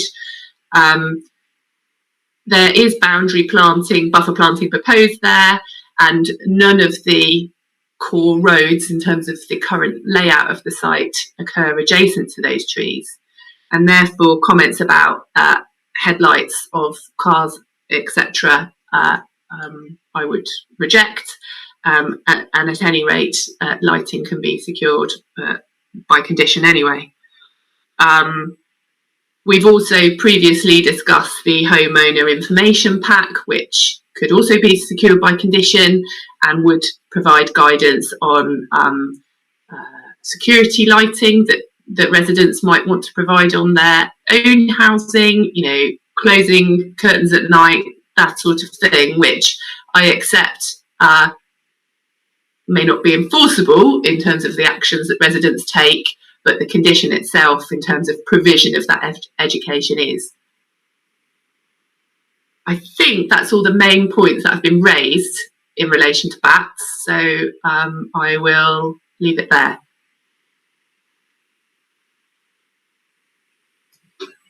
Thank you. That's a helpful summary, thank you. Mrs. Brown, your hand is raised. Would you like Yes, thank you, sir. I just want you to sort of mention that there are 3 priority woodlands adjacent to the site, and ask if the bats travel between these and the trees that will be affected, and if those trees are removed, will that be affected, the travel between the adjacent sites? And also, given that Thanet is very low, has a very low proportion of mature trees, it seems wrong to remove what we've got. Where are the woodlands? Is the one on the? It's on Magic Maps. Right. Well, I don't think I have that. Is the one next door to? I'm just remembering from my site visit. There's one sort of to the west of the football ground. Is that one of them? I believe so. Ms. Corval, you might be able to confirm where they are.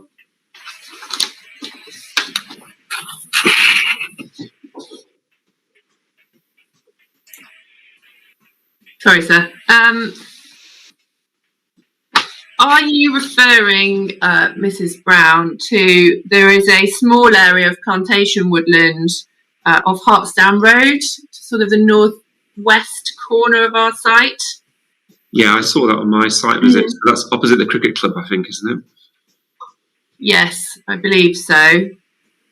Where were the locations of the other two woodlands? There is some woodland adjacent to Shottendane Road, right. Adjacent to... Yes, that's right, yes, adjacent to the site, yes. The northern sort of dog leg of our parcel north of Shottendane Road. There. And I assume you're referring to the cemetery site to the east in terms of the third parcel. Right, So the purpose of our bat survey work was to identify the species present on site, the level of activity, and any key foraging and commuting routes. So that's what we set out to discover. So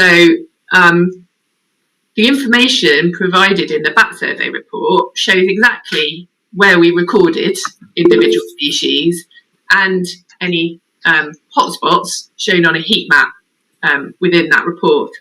So we have identified that bats are using the boundary features, likely for foraging and commuting, which may to a certain extent link to woodland sites off-site, but those linking habitats are largely being retained as part of the scheme, with the exception of the section of Shottendane Road that we've just spoken about. In terms of bats crossing between retained boundaries, of course they already have to cross Shottendane Road and deal with the lighting there, and the situation won't be much dissimilar when the road's realigned. So bats should still be able to use and disperse within the landscape, largely as they do at present. Does that help to answer your question? The other thing is can you if you can answer this for me? Do bats use sonar to bounce off trees for navigation? They use sonar for navigation and for finding their prey, and yes, that's largely how they navigate the landscape. So would the loss of the trees affect their navigation abilities? Well, bats will both, depending on the bat species as well, they will travel over open landscapes, not necessarily using sonar in the same way. And some bat species are species of clutter, so woodland bat species, where they use their sonar on a much more intensive basis to be able to navigate, to not bump into that tree or that leaf or what have you. So I think what you're asking is, would removal of the trees prevent the bats from traversing the landscape? Yes, yes. It's not so much that they wouldn't be able to navigate, it's just that bats tend to preferentially navigate along linear features so that they can be sort of guided through the landscape. I think that's what you're asking, and yes, the majority of those linear features will be retained as part of this scheme. The trees? The trees, yes, sorry. When I'm talking about linear features, I'm talking about hedgerows, lines of trees, etc. So, for example, along the northwestern boundary of the site, that feature there is being retained, as is the features between the cricket club along Hartsdown Road and the site as you come in. We've got a landscape buffer there with the suds. So the layout has tried to buffer those retained linear features where possible, and that should reduce any impacts on commuting bats. Okay, thank you. Thank you.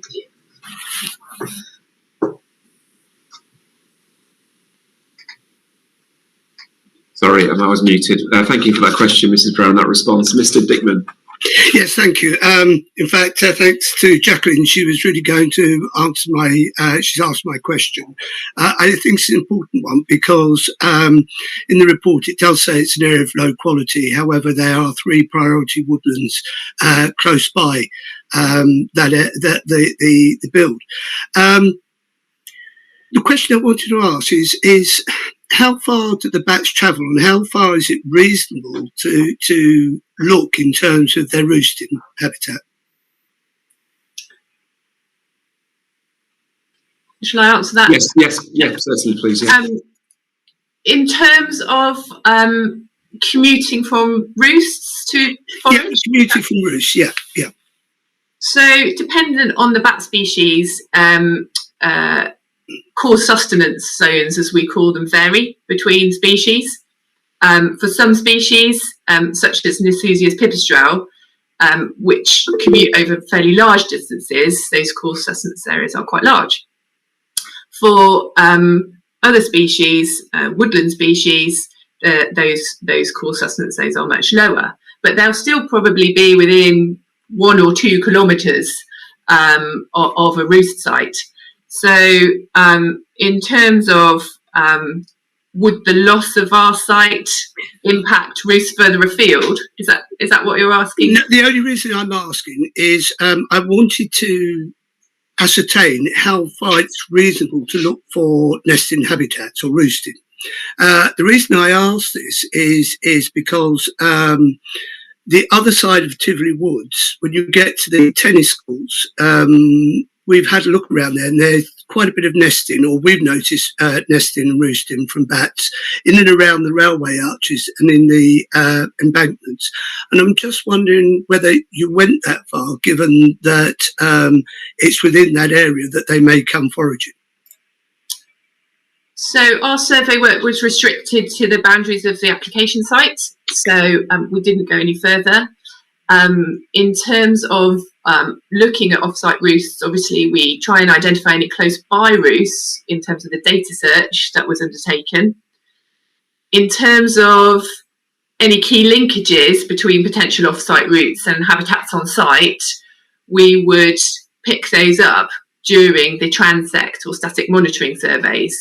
So if you look in the bat survey report, figure 7.52 of that report, that clearly shows all the points where we've recorded bats. And from that, that's how we would pick up the sort of patterns of activity and dispersal. And there's no clear routes of dispersal that we've picked up, that would indicate an off-site roost at Trevally Park, for example. In fact, the levels of activity are generally very low. So if there was a significant roost close by to the site that we would need to consider, we would expect to pick up indications of that through the bat survey work that we undertook. But it is conceivable that within that area they would travel that far, given that it's yes. But I think the key point here is, would the loss of any habitat resources or impacts to habitat resources on this site result in an adverse impact to any off-site roosts? And our conclusion is no. The main loss of habitat on our site is the arable land, and our transect survey crisscrossed the arable land. We didn't just walk around the edge, and I think this was one of the points raised in the bat survey rebuttal that you provided. I can provide a tracked map, because we GPS track all our routes as well as the bat registrations that we record, and that clearly indicates that we travelled all over the site where possible, across the crop, and we're not recording bat activity in the main arable crop areas, and those are the main areas of the site that will be impacted. The boundary vegetation will largely be retained, and with a sensitive lighting strategy to try and avoid any disturbance of that retained habitat, or new habitats to be created, which are extensive, I might add, we should be able to avoid any disturbance impacts to bats that are using the site. Thank you. And finally, just a question to yourself, sir, really, and it's really just to highlight that indeed, as far as we're aware, the 3 areas of priority woodland weren't highlighted. They're on magic maps, and I do know that governments have used magic maps, and really it's just posing the question, why weren't they highlighted originally? Thank you, sir. Would you like me to respond? Sorry, I'm muted. That last point, Ms. Caldwell, you'd like to briefly respond, please. The priority habitats were off-site, so no direct impacts to those priority habitats are anticipated. So they weren't explicitly identified within our reports. We do use magic maps, you're right, to check for such features, including designated sites, also including the record search response that we get from Kent and Medway Biological Record Centre, which highlights non-statutory designations and important habitats. So we have taken that into consideration in our assessment, but none of those features occur, within the impact zone predicted by our site. We did provide a description of the wider landscape in terms of habitat for bats within our report, overall the landscape is not particularly rich in habitats suitable for bats, but we did highlight those adjacent woodlands, the cemetery, etc. Okay, thank you for that. Thank you both. Before we move on, Mrs. Brown, your hand is up. Thank you, sir. I just wanted to ask, what will the impact of construction have on bat foraging?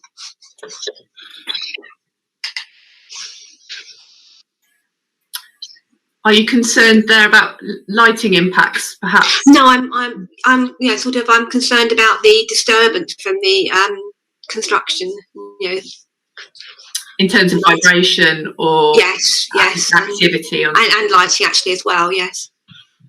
Well, in terms of activities on site, vibrations, etc., we haven't identified any roost locations on or adjacent to the site, and therefore we wouldn't expect that there would be any significant impacts at the construction stage, bearing in mind with regards to lighting that construction activities that require lighting are largely likely to be happening in the winter period when bats are generally hibernating, and they do come out of hibernation to drink and feed occasionally, but by and large the activity from bats we're expecting across this site would be in the summer months, and there would be no construction impacts in the evening when those bats would be active, and therefore no lighting disturbance happening at that point. Okay, thank you. Okay, thank you both, and thank you everyone for those points and questions and those responses from Ms. Caldwell. Okay, I think that deals with bats. Again, things for me to go away and consider. If we can go to our item E, effects on nitrogen deposition upon Chalk Hole Farm Roadside Nature Reserve. I don't think this has been particularly raised by interested parties, but I just wanted just clarification from the appellant on what the effect is and its level of effect. Can it be mitigated, or has it been mitigated, and how that is incorporated into the sort of overall conclusions on effects, obviously again relating back to the relevant policies. Thank you, sir. I'll just provide a bit of information about Chalk Hole Farm Roadside Nature Reserve. Mm-hmm.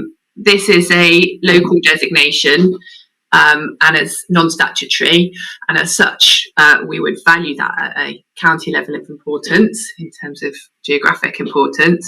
It comprises about 280 metres of roadside verge along Flett Road, which is about 0.4 kilometres south of the site, branching off from Manston Road. The site has been designated for the nutrient poor grassland that it supports, and in particular wild clary, which is a species of nutrient poor soils and scarce in Kent. In terms of impacts to this road, in terms of the road itself,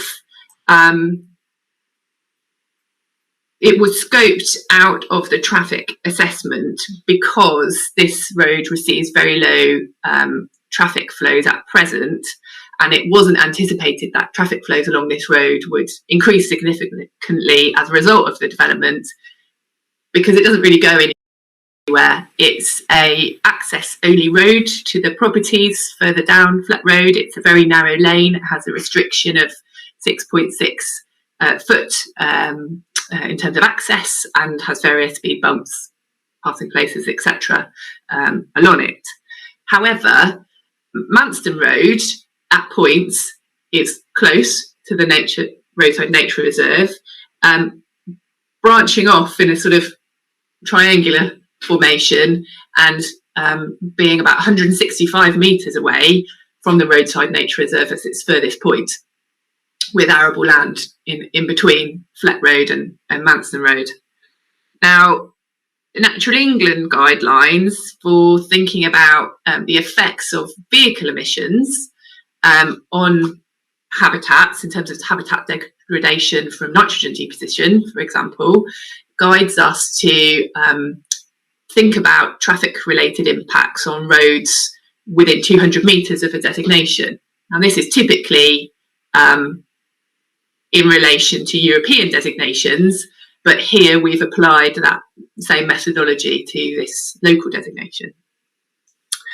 And looking at the figures presented in the traffic assessment, which was undertaken on the basis of 550 dwellings, so a buffer on the 450 currently being proposed, future traffic flows are above the 1,000 AADT, annualised average daily trips, modelled for Manston Road. And that threshold of 1,000 is what the Natural England guidelines identifies as a threshold. So where you've got an increase of above 1,000 AADT, you may expect a significant effect. The next stage would typically be to look at critical loadings for the habitat type that's concerned. Now, that information is really only available in relation to SSSI designations. So we don't have that information in relation to the roadside nature reserve. Hence, our initial conclusion is that there could be a likely significant effect as a result of nitrogen deposition on the roadside nature reserve. It could affect the whole length of the nature reserve designation, the level of importance of that designation as county, and therefore we concluded a county level significant effect. Now, in terms of mitigation, that's difficult. We can't mitigate for that because those emissions will happen and that deposition could occur. However, we have proposed, by way of compensation, creation of new calcareous grassland habitat, which is a habitat of principal importance and scarce in Kent. We've proposed that within the landscape strategy for the development. We have proposed 0.16 hectares of calcareous grassland creation. And whilst we don't know the exact size of the roadside nature reserve, that's not provided in the citation, we know it's 280 metres long. We know from looking at Google Maps and Street Views and things like that, that verge is unlikely to be more than 5 metres wide, which would give 0.14 hectares roughly in terms of that. So we are seeking to create more calcareous grassland than we would potentially be impacting, and that assessment is on quite a precautionary basis, really.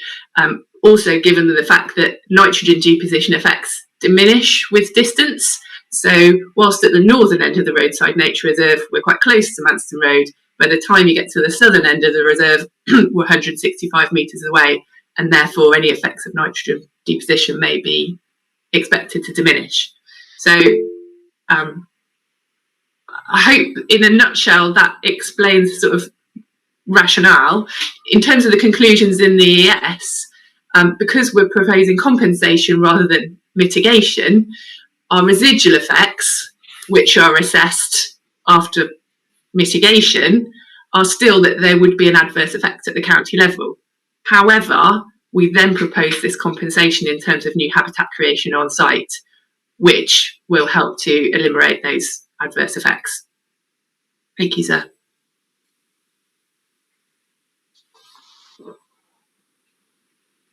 Thank you. So just in terms of the overall conclusion, does that mean there's any significant effect that's carried over into the final, if you like, ecology sort of balance or ecology weighing up of impacts? Or is it your argument that there'll be no significant effect because of the compensation provided? Yes, exactly. And so the residual effects are quantified after the mitigation stage, and I mean it's semantics, but really we're proposing compensation. So in ES structure terms, ECIA, we consider compensation after the residual effects stage. So that is why it's presented like that in the environmental statement. But yes, I would agree that we're over providing in terms of the amount of new calcareous grassland that we will be creating. And we don't know if we're going to lose all that, the value of that grassland on the roadside nature reserve or not. What we've concluded is there could be a likely significant effect. There could be a reduction of the quality of that grassland. I doubt very much we're going to lose all the value of that grassland, and therefore the level of compensation we're providing is a buffer on top of that.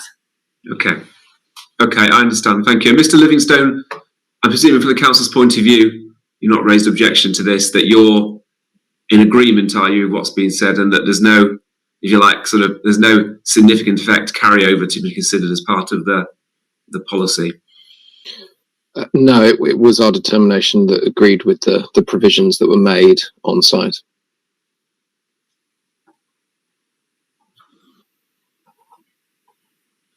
Okay, thank you. Mr. Dickman. So, it's me again.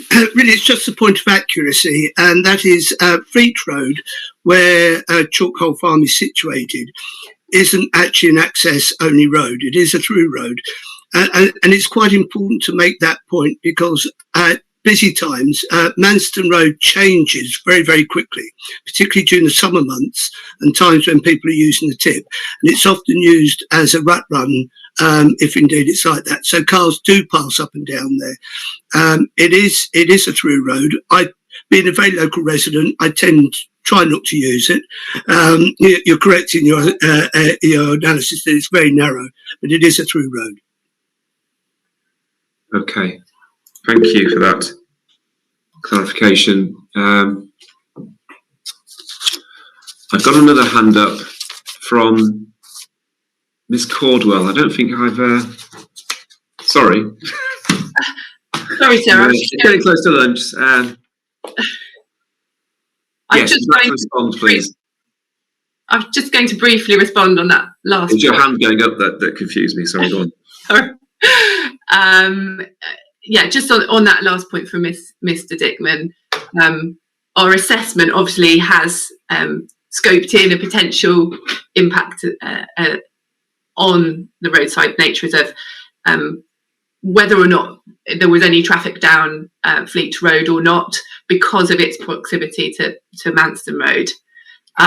And whilst there is traffic down Fleet Road, the transport consultant has indicated that even with a minor increase that might be expected from the proposed development, we wouldn't get anywhere near that threshold of an increase of 1,000 AADT along that road. So that's just a point of clarification. Okay, thank you for that. So moving on to just overall sort of conclusions briefly on relevant policy requirements. Obviously, that's really for me to do rather than anybody else in my decision. But before we do that, do you want to just go through, because obviously there's a further document being provided, I think, with the proofs in December on the net biodiversity gain, which of course is one of the policy requirements. Could you just, again, just briefly summarise that for everybody, please? Yes, sir. So a biodiversity net gain assessment has been undertaken using definite metric 3.0, which at present is the current metric that was introduced initially the back end of 2019, but this new metric came out middle of last summer. This looks at a measurable index of gains or losses of habitat types on site.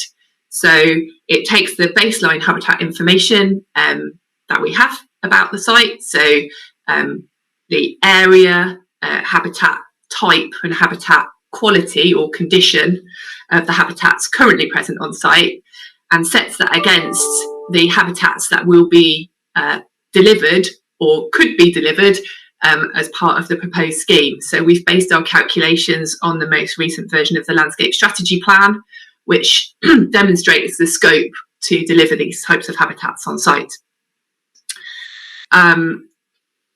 In terms of the habitat types that will be created on site, we've got some quite significant areas of modified grassland, 3.6 hectares, which is largely in the amenity areas. So we've assumed that will be in poor condition. And that gets a lower weighting in the metric.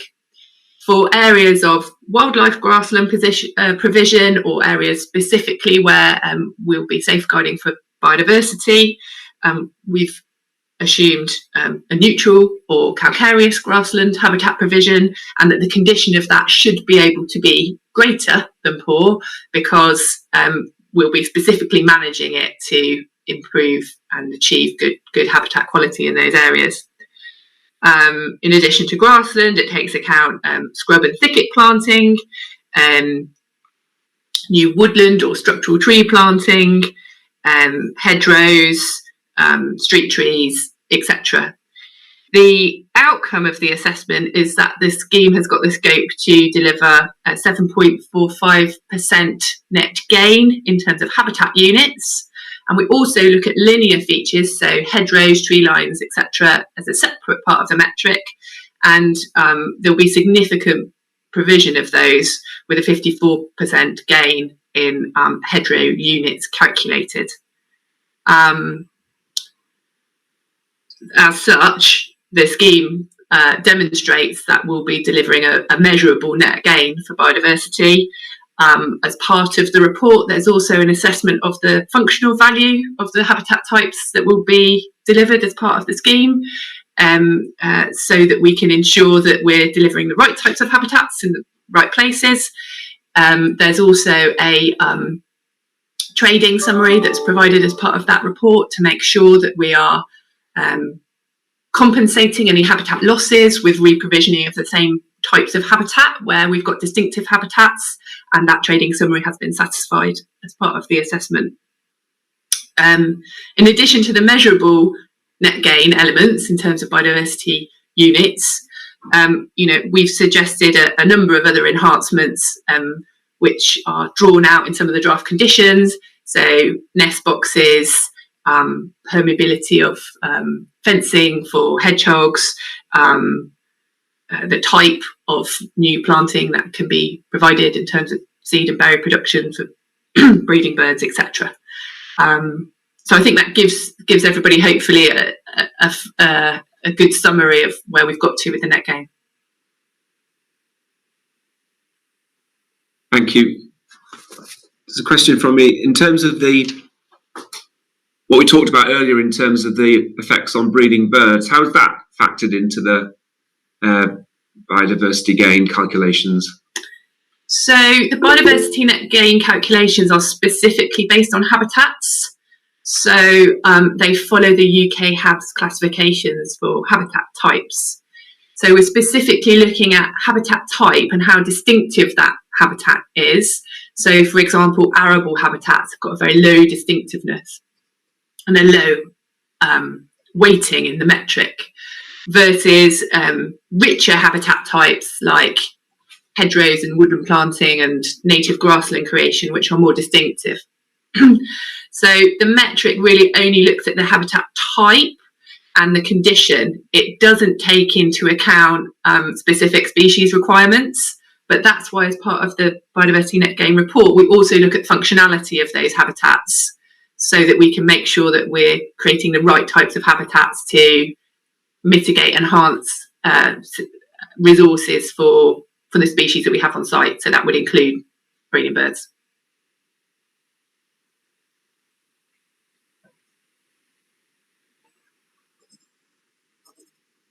Okay, thank you. And Mr. Livingston, again, I'm assuming from the sort of your reading your responses that the council has accepted the biodiversity net gain information provided by the appellant. Is that the? Am I right in assuming that? Yeah, so it was an issue that was looked at within the sort of previous landscape strategy that was put in during the application in terms of the enhancements from that arable land value at the moment with the habitats that are being created with the semi-natural habitats, including the grassland and the hedgerows. That so there's no point of dispute specifically with regards to overall net gain from the proposal. Okay, thank you. Mrs. Brown, you've got your hand up. Would you like to comment at this point? Thank you, sir. I just wanted to ask about the provision for looking after newly planted trees and hedgerows and the management of them. Is that been considered in what you're proposing? Okay, it's not completely related to this topic, but if you could respond to that, Ms. Cordwell, at this point. Yes, sure. Well, in terms of biodiversity net gain, the Environment Bill will require any habitat delivery and enhancement to be secured for a minimum of 30 years. So there is provision within that bill for that.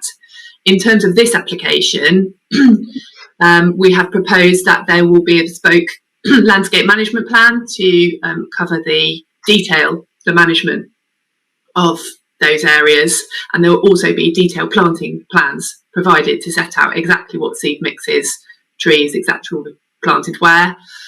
Draft conditions have been provided to secure those elements to be provided in advance of each reserve matters stage, so each phase of the development. So there is provision there, and that will be secured at the detailed planning stage. Okay, thank you. Who has their responsibility for overall ongoing management once the scheme's been implemented? So things such as we were talking before about the bird protection area and the fences. Who would be, using a practical example, if somebody if the fence was to blow down or, I don't know, fell down or just whatever in 15 years' time, just disintegrated, who would be responsible for maintaining it in perpetuity? I think my colleague Chris Ball wants to interject at this moment. May be helpful at this point, sir. We'll come to this as part of the obligation session, but within the draft obligation are open space management company provisions, so that they would be taken forward by a management company for the life of the development. Okay, thank you. And as you say, we can pick that up if need be further in the planning obligation session. Okay, thank you. Okay, that's, I think, all I want to hear on biodiversity net gain. Mr. Dickman, anything? Sorry, sir, I thought I'd put my hand up just very quickly. Going back to the notion that arable land, and I do take the point, isn't necessarily that important to many of the nesting birds. The irony is it's important to certainly the 3 birds that are on the red list. They do like open land, they do like arable land. And I wonder if that's actually weighted in terms of looking at the net gain. And similarly, we do know, although it wasn't highlighted or you didn't see a lot of evidence, we do know that the golden plover uses that functional land, which is farmland, to winter over, to rest. Has that all been factored into the net gain? Ms. Caldwell? If I might respond on that point. In terms of the net gain calculations, these calculations, the measurable net gain is purely on habitat type and condition. So the methodology for that assessment, which is a standard methodology put forward by Natural England and DEFRA, doesn't take account of species presence or requirements. So in terms of the percentages that we're quoting, no, there's no weighting in the metric for that. However, obviously we have taken account of that in terms of our impact assessment as part of the environmental statement, and that is the way that these things are dealt with in terms of net gain. So the numbers, the measurable bit within the metric doesn't take account of it, but our wider assessment within the net gain report on functionality of the habitats does, and the impacts to farmland birds are obviously specifically addressed elsewhere. Okay, thank you for that question, Mr. Dickman. Okay, so just in terms of conclusions against relevant policy requirements, and going back to policy SP30 that we considered before, just one sort of clarificational question from me on this. On the this comes back again to the breeding birds.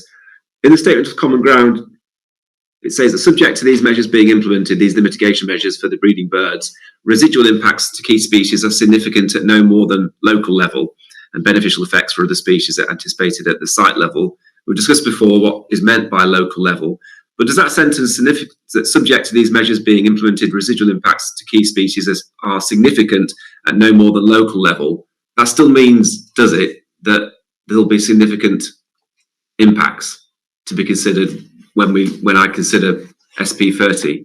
Is that what that is saying, or have I misread that? I believe that within our final conclusions of our updated ES, that taking account of the mitigation and enhancement compensation measures proposed, that there would be no likely significant effects in relation to skylark, and at most a site level adverse effect in terms of grey partridge and corn bunting. And is that, going back to SP30E, is that still effect going to be, SP30C, and the overall wording of the policy, including that last sentence of the policy about if it results in significant harm to biodiversity and geodiversity assets which cannot be adequately mitigated or as a last resort compensated for, does that mean that that would still, if you like, count against that part of the policy, because is the effect still significant? There is an effect, but at less than local level. So we have reduced the level of effect as far as we think is possible to be compliant with that part of the policy. Is that level significant, or is it? I don't talk about local level, but in terms of going back to the policy, which doesn't talk about local level, counter level, it talks about significant effects. Would that effect, that residual effect, still be significant? We have concluded a significant effect at the site level for those two species. Okay, Mr. Livingstone, is that how the council sees it as well? I think, given the information that's obviously come forward in light of the inquiry, I think it is a case that, it's acknowledged that obviously there is mitigation in place here that's being put forward, and in terms of whether or not it results in the wording. If we go to that wording specifically, planning permission will not be granted for development if it results in significant harm to biodiversity which cannot be adequately mitigated.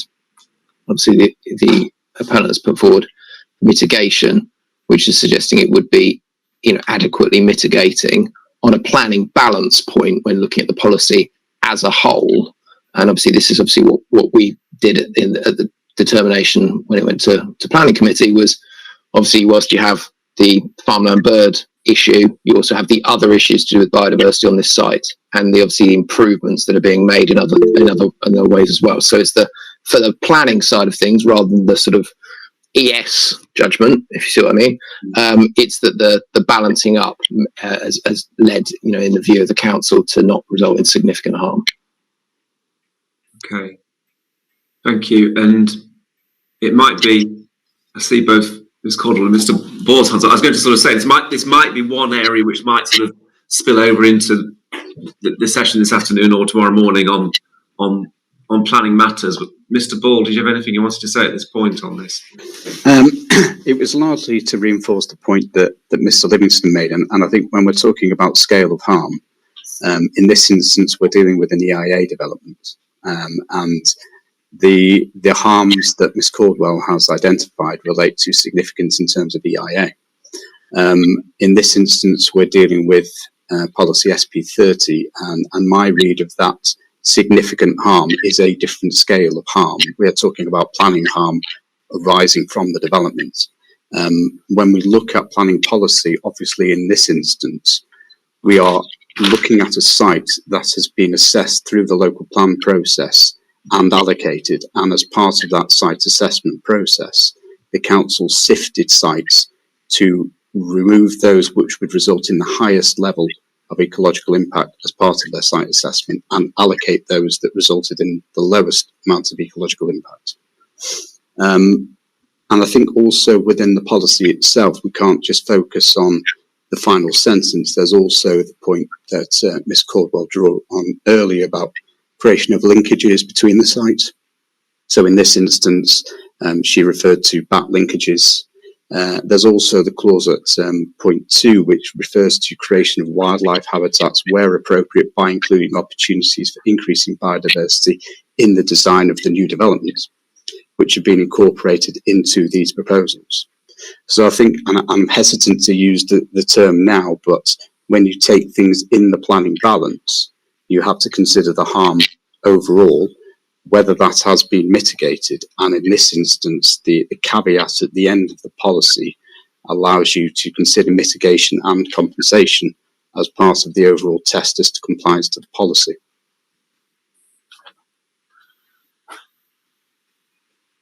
Okay, thank you for that clarification and submission. Thank you. And thank you. Ms. Caudwell, actually before Ms. Caudwell, Mr. Dickman, your hand is up again. You're on mute, I think. I think you're on mute, Mr. Dickman.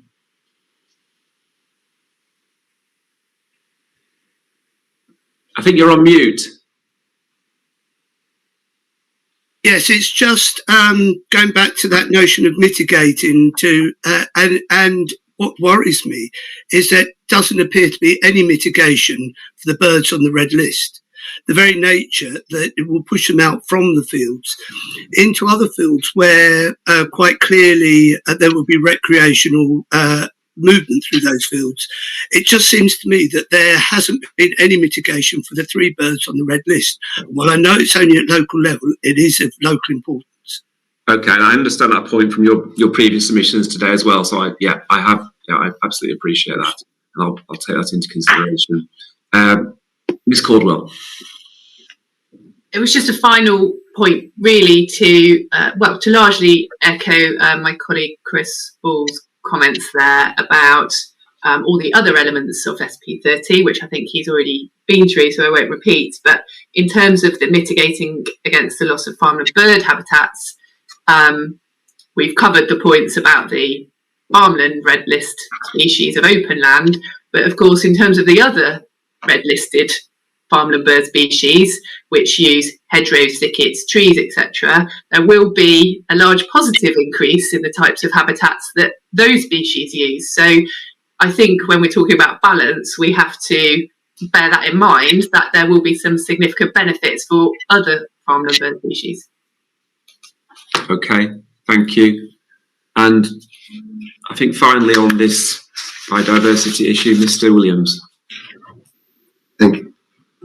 Thank you, sir. It's just a short point from me. We can pick this up with Mr. Ball, but in support of what Mr. Livingston and Mr. Ball were saying, you may want to note the similarity between policy SP30 in requiring, first of all, a net gain for biodiversity assets and then applying the mitigation hierarchy by reference to avoid, mitigate and compensate, effectively reflects the NPPF at paragraph 179B and paragraph 180. And so the use of the language significant in that context is significant in planning policy terms rather than in EIA terms.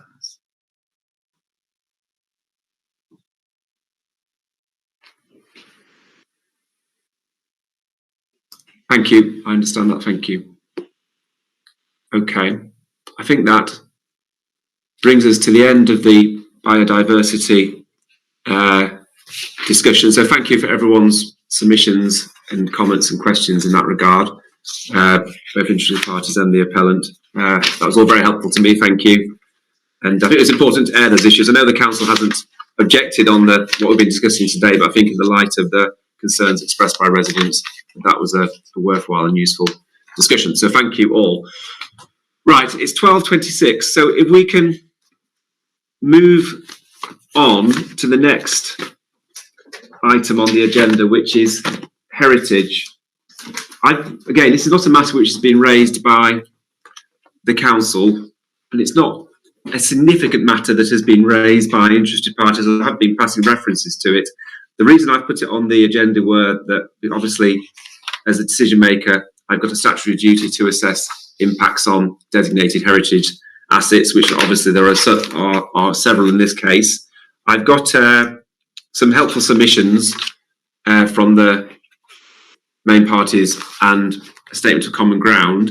So it's just, I'm expecting, I was in two minds whether or not just to deal with this on the basis of the written submissions as well, but I thought I will go for it in terms of an informal, it's not informal, but a roundtable discussion.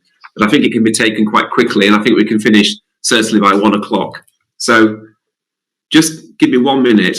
I'm going to turn off my camera while I get the relevant documents in front of me, and then we can start going through the agenda which I've set out previously. So I'll just turn off my camera and I'll return in a couple of moments.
Right, thank you for waiting.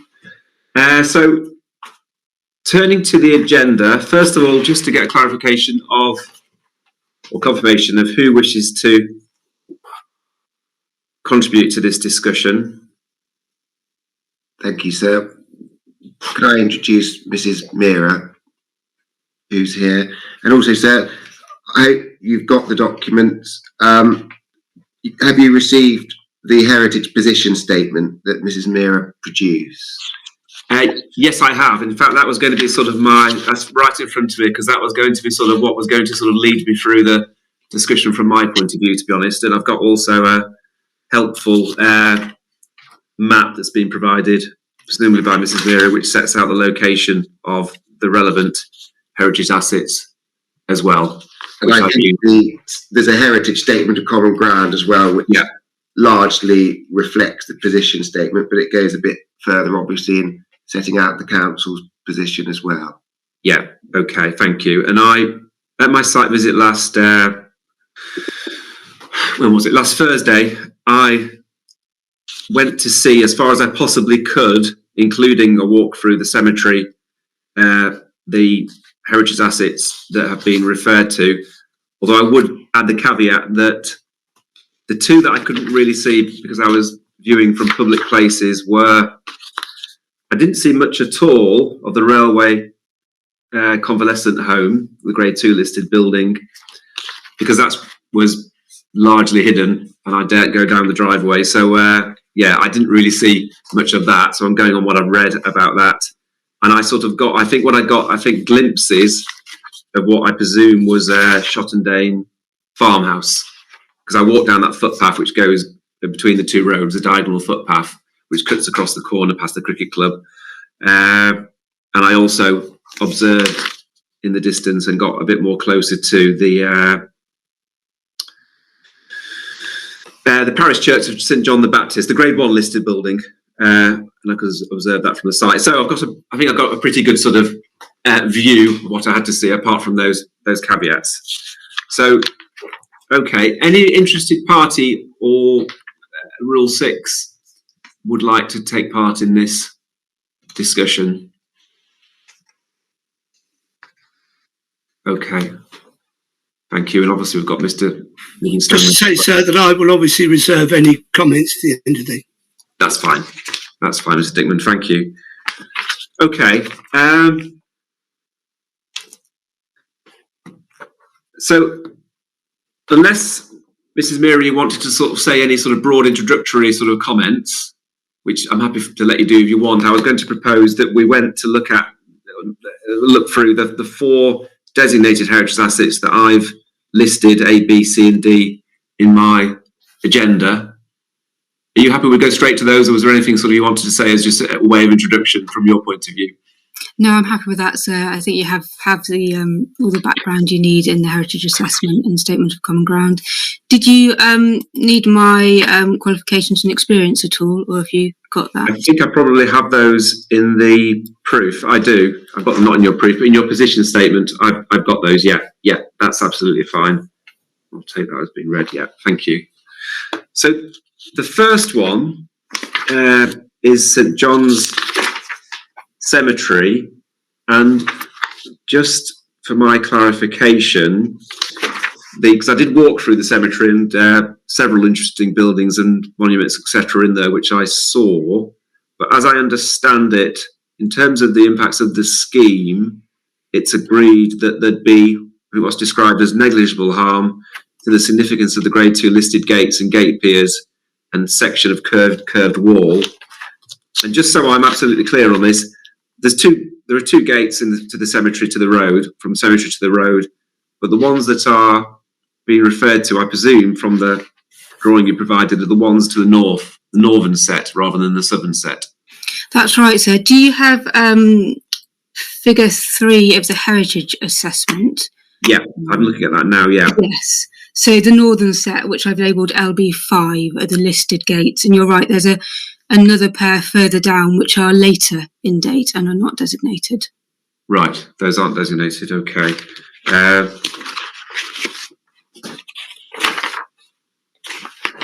And just briefly, in terms of this overall setting of the those gates, how sort of far would that setting, trying to use the right word, expand into the side? It's not the right word, but I think you know what I mean. I do, and it's with heritage setting, we don't tend to think in terms of fixed distances. We think about what's important. So for the listed gates, the key aspect of its setting is the cemetery. And you think about where you experience those gates from, being the road and the cemetery itself. Agricultural land within the site, which you can see from the vicinity of the gates, is part of its setting, from which you experience the gates, but the contribution it makes to significance is lesser because it's setting by virtue of proximity rather than historic function or relationship. Okay, thank you. And it's agreed between the council and yourselves that the harm would be negligible, but of course that still amounts to less than substantial harm, in the words of the framework. Okay, so that's one thing and I'll look at these again when I do the site visit, the accompanied site visit, of course. And it's agreed there's no harm to other designated heritage assets within the cemetery. That's correct, yes. Yes, so the other assets are the chapels and various memorials which are within the cemetery. Okay, thank you. Okay, I think that's all I need to ask, because as I say, a lot of this is detailed heritage assessments being provided, etc. So I don't want to sort of have to tread over ground on a matter which doesn't seem to be a particular sort of great matter of disagreement between the parties, albeit I've still got to make up my own mind, obviously. Okay, so the next one is the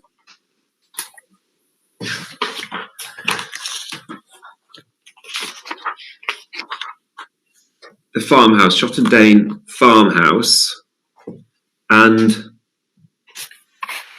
the impacts on this one are agreed, I think, as being less than substantial, again, towards the lower end of this harm spectrum. Okay, that's helpful, thank you. Could you just expand upon your assessment of that harm in the context of the scheme being proposed? Yes, of course. I mean, when we looked at Shottendane farmhouse, of course, we were mindful of the fact that it's a farmhouse sitting within agricultural land. But as you've noticed, the intervisibility is really very limited, even in winter. And the land within the site doesn't appear to actually have been farmed from the farmhouse, except for part of the northern section. And to ascertain that, we looked at the historic records, including the tithe survey of the mid-19th century. So the majority of the adjacent land was under separate occupancy and ownership at that time. It's also undergone fairly substantial degrees of change. There were brickworks nearby historically, and its current situation, these large post-war fields. So we thought about to what extent the land within the site contributes to the significance of the farmhouse. And while it's adjacent and while it's agricultural, it's actually quite limited. And there are certain mitigation measures in place, including some adjacent open space to the west. And taking these factors into account, I concluded that the harm was less than substantial at the lower end. Okay, and you touched on to my next question there in terms of the mitigation that's proposed. So this is shown on the master plan. I'm just looking at the master plan.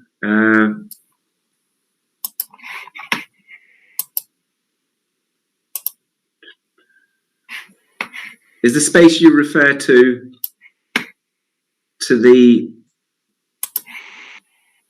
northwest of the farmhouse or west of the farmhouse?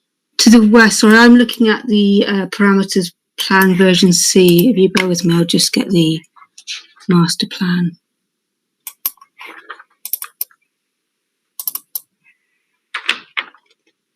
Would that be CSA reference 5230-106?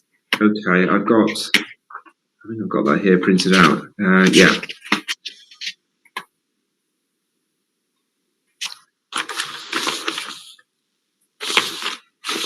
Sorry, apologies. I'm looking at the wrong document there. What reference is yours? Apologies. I'm looking at the parameter plan, yes. Which actually clearly shows it. Actually, it shows it more clearly than on the actual illustrated master plan as to where the open space is. So I think seen what I need to see in that regard. And that's to the west of the farmhouse, whereas to the south of the farmhouse, there is an area of what would be proposed as built development in the master plan. What's the reasoning for providing the open space in terms of mitigation for this effect on that side, rather than as also to the south of the farmhouse? Yes, I mean, it partly reflects what is very limited intervisibility. Like I say, the historically associated land was to the northwest rather than to the southwest. And to the southwest, you've got fairly dense planting. Okay.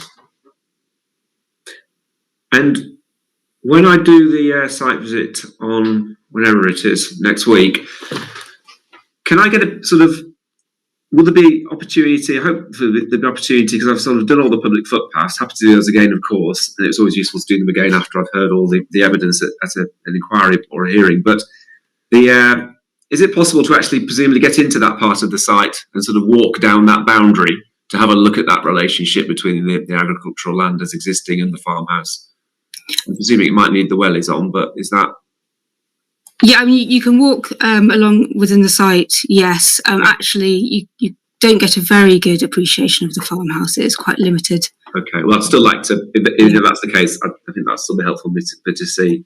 If that can be added to the list of things on my site visit schedule that have asked to be drawn up, but then that would be helpful. I mean, in general, actually, it probably would be useful, just a general point, if I could walk round the perimeter, inside the site on the perimeter, if that is possible, because that's what I've obviously not done so far. So I think that would be something. It's probably quite a lengthy walk, but it's not too bad. So if I might suggest, probably the northwestern boundary, which is higher ground, is probably where you'll get a better sense of use of the farmhouse. Yeah, okay. Well, I can look at that further at the site visit. Okay, thank you.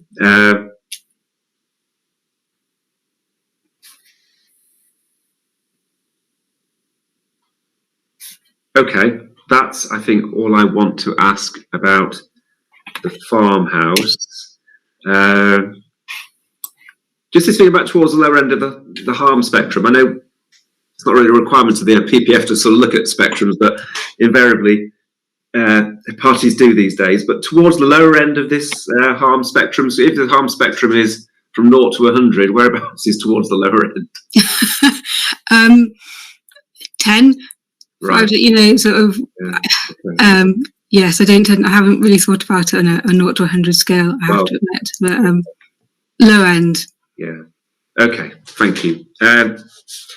Okay. So moving on to C, and this is the Railway Convalescent Home Grade 2 listed building. As I say, from the street, it's really difficult. You can sort of see down the driveway, but that is it. I don't think I might have got one glimpse of the actual building. I don't know again if it's possible to see that more clearly from any other vantage points.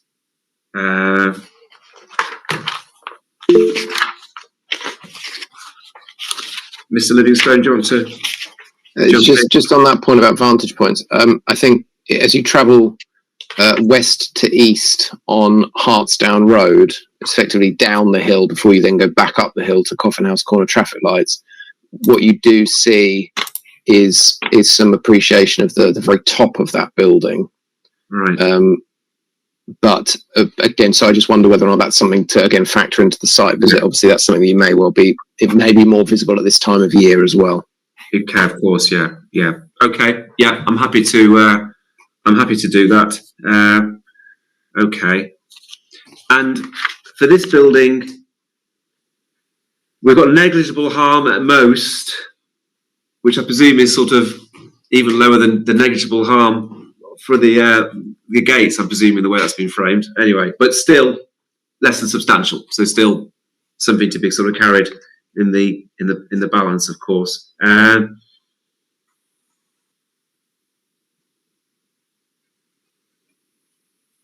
think other than seeing it, I've got nothing else to really ask about that, unless there's anything you want to say in that regard. No, I think it's in my assessment, but the intervisibility again is very limited. I think possibly views from upper floors in winter but nothing beyond that I've noticed. Okay.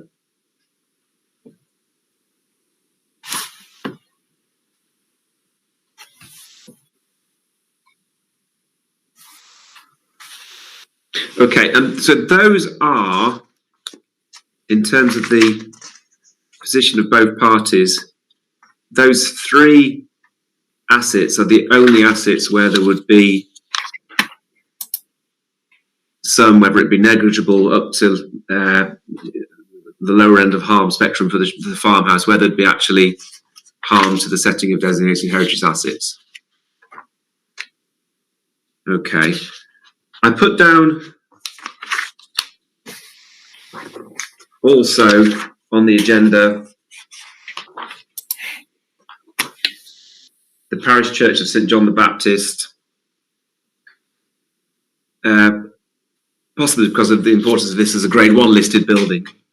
So could you just describe, and I did see this on so from the site, I walked up the footpath that goes from it's on my OS map, it's the area called as the 20s, which is a little row of terrace properties and various other properties. Then it goes up to a more sort of modern, the corner of more modern area of developments. Anyway, it was a good vantage point from which I could clearly see, I think I saw the church from that vantage point.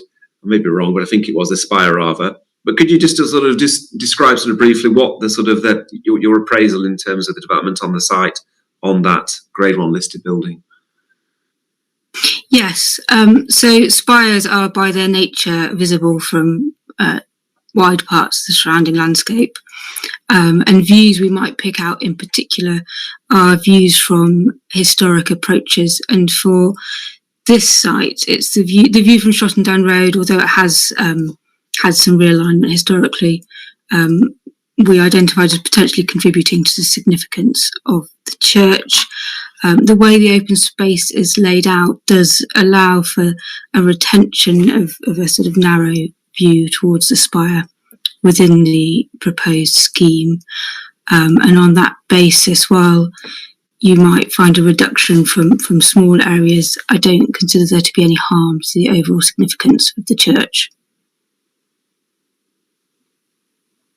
And has the master plan sort of developed in any way in order to get to that position? I think we were mindful of the fact that there was a channelled view along from Shottendane Road. I think it's also mentioned in the landscape assessment. Okay, I'll have another look at that view on my site visit. Okay. Thank you. Okay, anything further anybody wants to add in terms of those designated assets? Okay.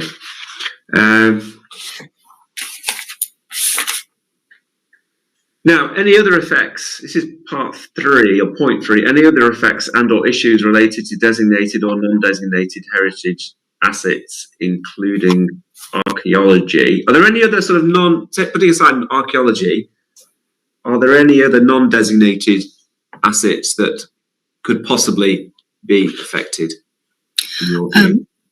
So yes, St John's Cemetery or Margate Cemetery itself, separate to the listed buildings, is a non-designated heritage asset, and I have assessed some negligible harm.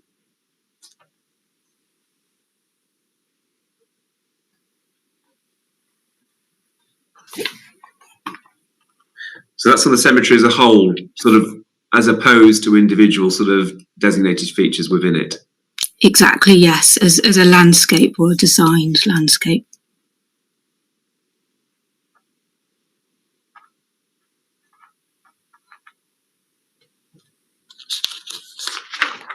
Okay, and any further ones? None that I've identified any harm to, no, other than the archaeological resource. Okay.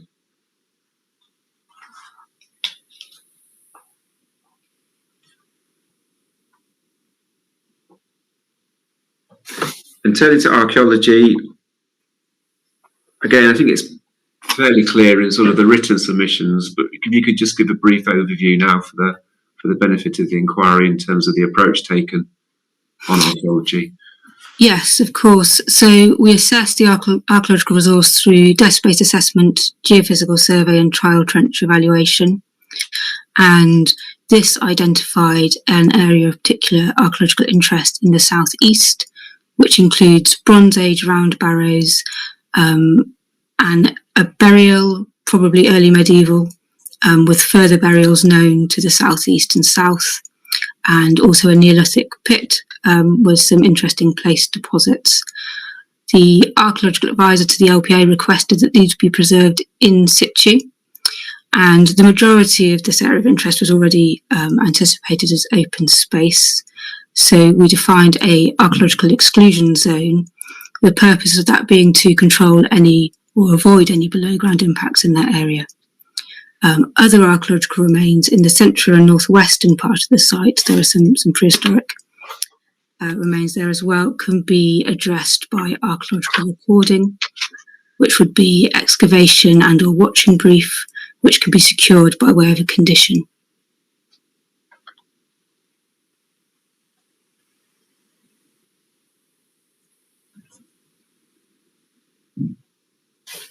And going back to the discussion earlier on about the breeding birds area, that area is also going to be an area for archaeological protection. But that's not going to be an area that will be subject, this is a matter that came up before, it's not going to be a matter which is subject to, an area which is subject to excavation. Is that the intention? That area is just going to be kept as the archaeological remains will just remain there, and there's no prospect, is there any prospect whatsoever of those being excavated? Well, they've been investigated already in the archaeological trial trench evaluation, which has characterised the deposits, and the purpose of the archaeological exclusion zone is specifically to preserve them in situ, yes, in perpetuity. So that there's no intention to investigate them further. It's a general best practice is to preserve remains where you can of interest. So we wouldn't be seeking to excavate them.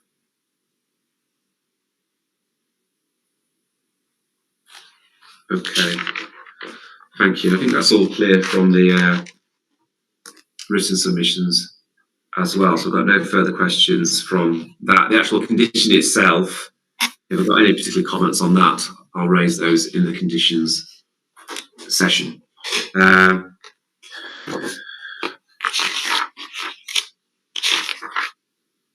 Okay, so we come to 4.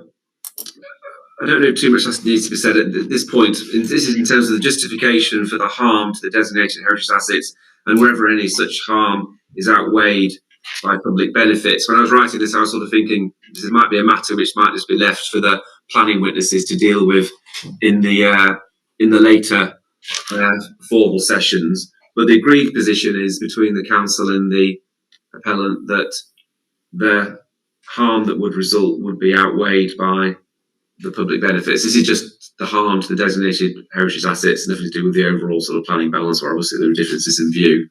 But as I understand it, that's the agreed position between the parties. That's correct, sir. Okay.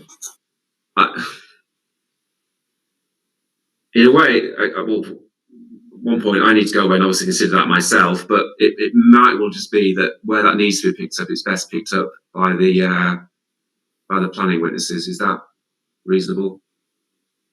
Yes, I would defer to the planning witnesses. Okay. Okay.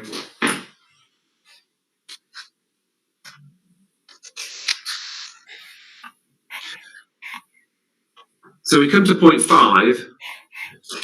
Agreement of any particular heritage viewpoints for the site inspection. We've been doing this really as we've been going along, but again, if I can just make the plea that all the points that we've discussed just now, where I need to view things from, can be included in the overall site visit schedule. And as usual, a map is probably the most helpful in that regard. A map and a sort of list of all the places would be really useful. Something that we can refer to as we're going around the site. So if all those can be added, that would be good. Thank you. Okay. Thank you, Mr. Mira. That's helpful. Thank you. As I say, I'm not, as I said before, I think sort of most of the evidence in that regard can be taken from the written submissions. But yeah, I thank you for your additional clarifications just now. Any further comments on heritage before we move on? No, thank you, sir. Okay, thank you, everybody. Okay, so that gets us to the end of item 5, and also very close to lunch. So when we return from lunch, we'll move to the sort of the more formal proceedings, so to speak. And I think I sort of mentioned this in my introductions, that this will involve evidence in chief, cross-examination, and re-examination. And so, whereas so far the sessions have been quite informal and obviously been an opportunity for questions and comments, I'd just like all interested parties to be aware that in the more formal sessions, there will be an opportunity for questioning those witnesses that you are sort of in disagreement with, but those only have to be at the relevant point when I ask for them. So during the advocate's examination in chief, cross-examination and re-examination, if everybody else could remain absolutely silent, please, and that will be much appreciated. So after lunch, and I propose, like yesterday, we'll have an hour for lunch. So if we come back at 2 o'clock, seems reasonable, and it will firstly be the turn of Mr. Hester, that I'm presuming is still able to attend. So that's good. And obviously, yeah, what we talked about earlier on in terms of any appropriate breaks at appropriate times, I will, ensure that we will have those, and if both the advocates can be mindful of that, as I'm sure you will be as well. So we'll, after lunch, we will start with examination in chief of Mr. Hester. Remind me, Mr. Upton, of your time estimates for that? I think I was along the lines of about 40 minutes. What I'll try and do is obviously take it relatively slowly so people can follow. And what people should be aware is there's a summary proof that I was going to use as the basis for that, and then perhaps go to one or two of his appendices just as by reference. So it won't be necessary to have lots of jumping around for documents, but I can imagine that just because it's online, it will take a little longer. So I think I'm reasonably confident about 40 minutes, but we might ask for some leeway. Okay. Yes. Okay. Yes.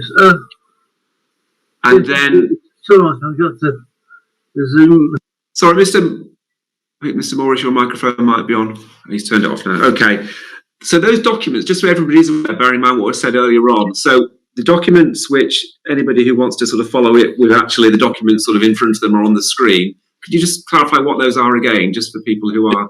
Just for the purpose of Mr. Hester's main evidence. Yeah. There's a main proof of evidence with two appendices called A and B, which I think have been put on the website separately. There is then a summary proof, and what we were going to do is have him to read from the summary proof, which gives people the overall feel. And I think that's going to be the main documents you'll need to give. There may be need to refer to Mr. Caudry's proof and response. But those are the core documents people need to be aware of and may need to have to hand. I'll check if there's anything else over the lunch break, but what we've tried to do is to keep the documentation fairly simple for the presentation, because obviously the references are to other documents within them, but I wouldn't be surprised if we have to jump off into other documents later on, but certainly for the presentation, that's what we hope to do. Okay, thank you. And obviously from my perspective, there's quite a bit of evidence on viability and affordable housing. Obviously, from my point of view, I need to be absolutely clear on what the sort of disagreements between the parties are in the particular areas, and obviously the sort of the reasoning for those, and so the cross-examination of that as well. Okay, Mr. Williams, your cross-examination. Just thinking about timing, I think I've got you down as. I think I've got you down as 2 hours, which. Is that sort of, in terms of thinking about what we're talking about, giving sort of breaks, would it be a sort of a moment to sort of break and do that in 2 parts? Is that possible? Because given what the situation with Mr. Hester, or? Of course, as I said yesterday, it's important that Mr. Hester gives evidence in a way that suits him and how he's feeling. And yeah, I can divide up the questions into as many parts as you like in order to facilitate that. Okay. But I do think about 2 hours overall of question time feels about right still. Okay, so let's work this through. We start at 2 o'clock. 2 o'clock till 2:40 will be examination in chief. Maybe then just a short sort of recomposure sort of break, and then 2 hours following that. So that's going to take us to, what I'm thinking about is that might take us to my sort of 5 p.m. point, and that would leave re-examination. Is that a particular issue would that be a particular issue? Obviously, there can be no sort of discussion between you, Mr. Upson, and your witness, as of course everybody knows. But from generally, I try to not leave overnight sort of breaks, but it might be inevitable in this case. I think you're right. I think we just work around that, and the useful thing is I still have Mr. Livingston to sort of check things with if needs be. So it's not that I'm in the situation where we've only got one person who knows about planning. So I think it should be fine. Okay, Mr. Williams, are you happy with that? I agree. I think we'll have to see how we go. I mean, as I say, 2 hours is my best estimate. It might be that it's a little bit out one way or the other. Okay.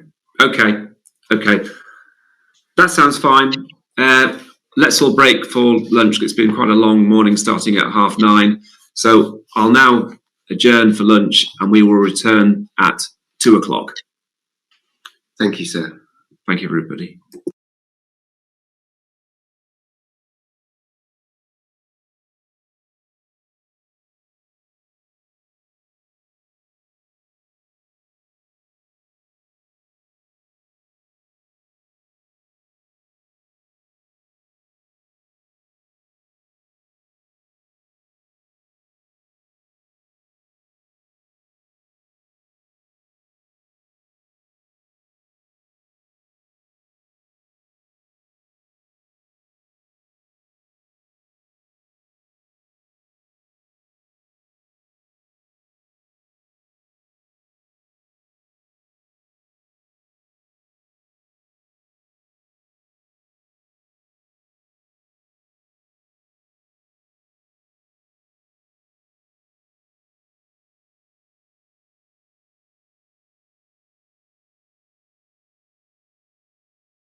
Okay, it's 2:00. Excuse me, and time to recommence the inquiry.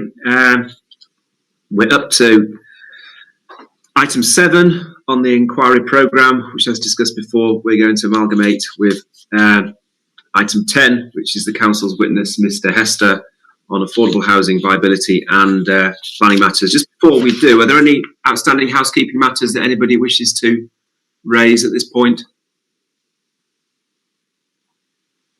No. Okay, that's good. In which case, it's over to you, Mr. Upton, to introduce Mr. Hester and proceed with his examination in chief. Oh, I've just seen there's a hand raised as I was about to open my mouth. If you wanted to just... There is. Yeah, it's Mr. Hand. Sorry, Mr. Hester, I'll have to leave you waiting for another moment or two while I... Mr. Hand, your hand is raised. Yes, it is, sir.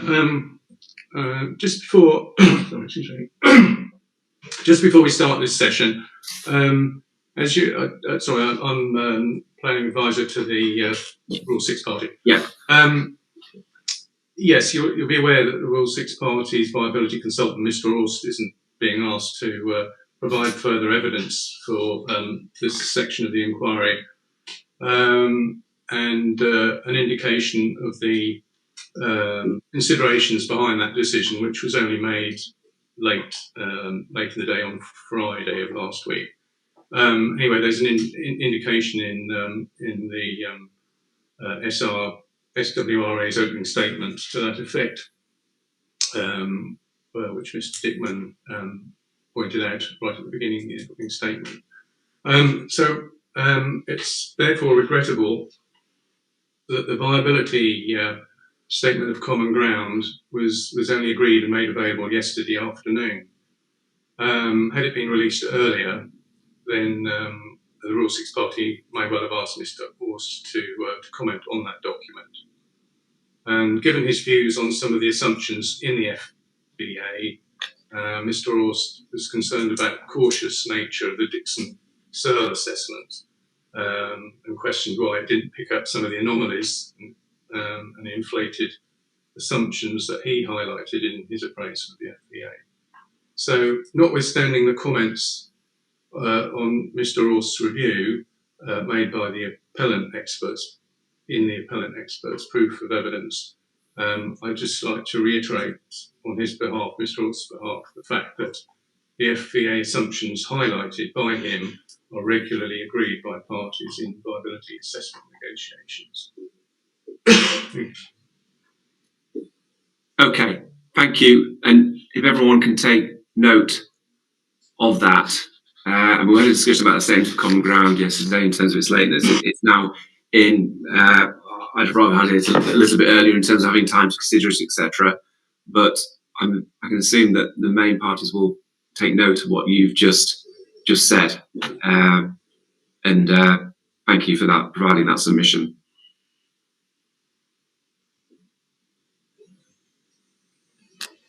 Well, thank you. So I think we can obviously proceed on the basis of Mr. Hester's evidence and what he is able to deal with. I know I mentioned some documents just before we broke about in terms of the main proof. There are a couple of others, if it's relevant to those who want to locate them. Obviously, I mentioned Mr. Calder's proof. There is also the initial financial viability assessment, which is CD 110, which has the appendices that have been referred to, but just to give the reference. And the response that Dixon-Searle gave to that, as we now know from this morning, was the Annex 2 to the committee reports, whereas he's found, which is CD 502. Okay, so CD 110, sorry, I'm just getting these up on my... CD 110 should be the JL financial viability assessment. Yeah. It's the one with the appendices. There's annoyingly, there's also a version without appendices, but this is the one with. Okay, yeah. There's the GSP response to that. We have in CD 5.02. Okay, just bear with me while I get. This is CD502. Oh, right. This is what we talked about earlier on, isn't it? The report, and then within that, there are then the annexes. Yeah. And then there are a couple of plans that are worth having if you're opening them up. One is the parameters plan, which, though it's labelled revision B on the core documents, is actually revision C when you click through. And that's 2.08.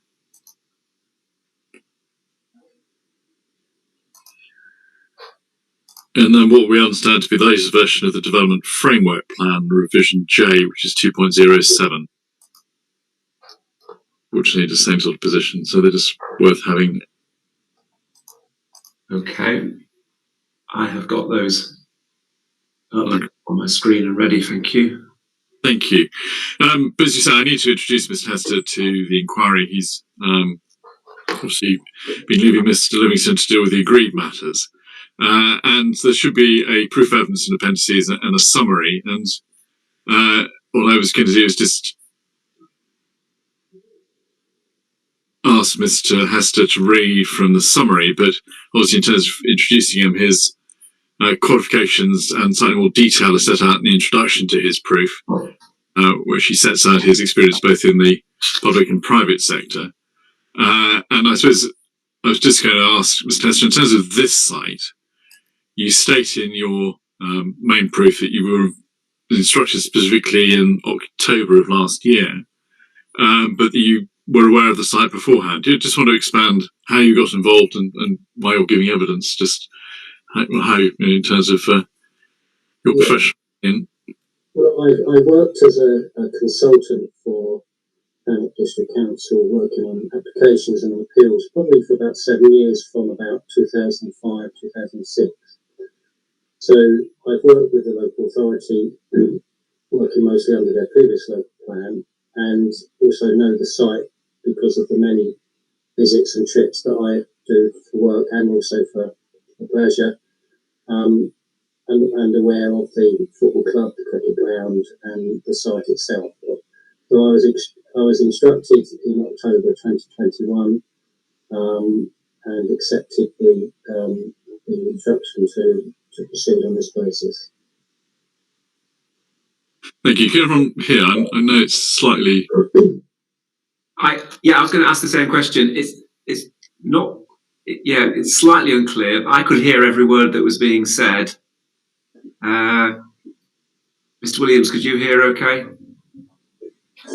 I could hear, but it was certainly a more muffled tone than is coming through from yourself and my learned friend. I know Mr. Hester does have a microphone. I don't know if there's a way of just trying to improve it. I'll bring it a lot closer than it was. Is that better? It's sort of marginal improvements all help, I think. So we'll see how we go. Okay, let's keep it. Yeah, let's monitor it. Yeah, obviously, if anybody sort of can't hear at any point or it becomes unclear, then let me know and let instructors know so we can intervene as need be. Yeah. So, Mr. Hester, with that sort of introduction as to how you got involved, if we could then go to your summary proof, and I said what I was suggesting to do is we read through the sort of the section that goes through to the viability, and I'll pick up some points with you just at the end of that section before we then go on to the other two reasons for refusal. And then again, I suppose towards the end, when there's the planning balance, we'll pick up some points. So could you start, I think, in terms of your summary, it would essentially be starting at paragraph 1.3, after having introduced yourself. So do you want to pick it up there? I know some of it obviously is obvious, but it helps to obviously set the scene. Yes. So the appeal proposal is set out in my proof of evidence and the general statement of common ground. In essence, the appeal proposal is an outline with the exception of the means of access to the site for which detailed approval is being sought. Other areas of common ground between the appellant and the LPA are set out in the affordable housing viability statement of common ground and in the statement of common grounds on heritage, flood risk and on habitats and ecology. Can I just pause there? Obviously, your proof doesn't then go into those issues, but I think even it's sort of rather implicit in when we kind of talk about the planning balance. But just to confirm, are you aware of those points and taking them into account in the overall assessment? Yes, and there is a slight difference in how to assess impact upon heritage as there is in terms of impact upon sort of benefits, if you like. The heritage requirements are to consider the public benefits, whereas the, for a better word, the Power 11D is regarding the sort of just general benefits. But decision makers tend to bring those two together, and in my view, the benefits of the proposal outweigh the harm. I think, as we heard earlier today, on a negligible harm, if you like, on the heritage assets. Thanks for picking that up. And then do you want to go to your 1.5? So at the stage the LPA determined the planning application, and relevant to this appeal and the examination during the inquiry is the applicant's submission of two viability assessments by Jones Lang LaSalle in support of the application. The first was submitted in support of the provision of 10% affordable housing, and the second in support of 15% on the site. Both viability assessments showed that there would be a deficit against the residual land value. My proof of evidence is prepared to address the three reasons for refusal as set out in the Council's decision notice. Keep reading 2.1. Yeah, sorry, so I didn't want to interrupt you. Please do then do 2.1 through to 2.12, and then probably that's the appropriate point to just pause and pick up some points. The development plan identifies 7 strategic housing allocations to be brought forward during the plan period. These site allocations provide the opportunity to deliver development at a scale that will serve both to facilitate a step change in delivering the type of homes required and are of particular importance in delivering the plan's housing objectives. The appeal site is one of these strategic housing allocations. The development plan is the recently adopted Thanet Local Plan 2020. The LPA's strategic priorities and objectives for housing follow through into policies that seek to bring forward housing development to help meet objectively assessed local housing need. This includes the delivery of a sufficient supply of market and affordable housing of a number, size, type and tenure as set out in the policies. With the reduction in the number of new homes proposed on the appeal site from the allocated 550 homes to a proposal of up to 450 homes, and an oversupply of public open space on the land by some 1.9 hectares, the appeal scheme fails to meet the requirements for this strategic housing allocation. It will ensure that the development on the site will underperform on meeting the need for homes, market and affordable planned on the site. It will result in the local plan underachieving on meeting its housing supply requirements across the district, and the appeal submission fails to demonstrate that by not proposing 550 homes on the site, that it has met the requirements for making an efficient and optimal use of the land. Instead of the required 30% of affordable housing across the site, the appeal proposal is for 15% across the site. It follows, therefore, that the appeal proposal underprovides on the supply of the affordable housing planned for the site. The viability assessment of the appeal proposal does not use the dwelling types and sizes required by the local plan policies and their supporting strategies and assessments. It does not use housing types and mixes within the ranges set out in the Strategic Housing Market Assessment 2016 and as updated and reviewed by the Local Housing Needs Assessment 2021. Furthermore, it does not use the minimum floor space sizes required by the nationally prescribed space standards and as required by Policy QD 04 of the local plan. So in effect, not only does the appeal proposal not provide 30% affordable housing on the site, but the scheme is not policy compliant in other respects. The FVA submissions have only sought to demonstrate that the appeal proposal is not viable enough to provide 30% affordable housing on the land. The FVA submissions have not considered other assumptions to see whether different schemes or different approaches might generate better viability outcomes to increase affordable housing provision on the site. The FVA submissions do not test or other assumptions on dwelling mix, sizes, tenures and types. The baseline FVA sought to be on a scheme that reflects the expectations in the local plan. Sorry, say that again. The baseline FEA ought to be on a scheme that reflects the expectations in the local plan. Without this, it is difficult to come to a full understanding as to what extent the scheme will be unviable against the requirements of the local plan. The appeal's failure to do this casts doubt on the adequacy of the FEAs to justify the scheme not meeting the policy requirements of the local plan. I consider that the better place for assessing the viability of developing a site is at the detailed planning stages.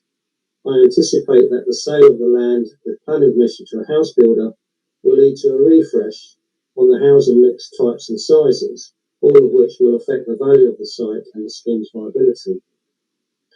In my view, with the failure of the appeal proposal to meet the policy requirements on numbers, sizes, types and mix, I consider that it is too early to conclude that 450 homes on the site will not be viable enough to provide 30% affordable housing.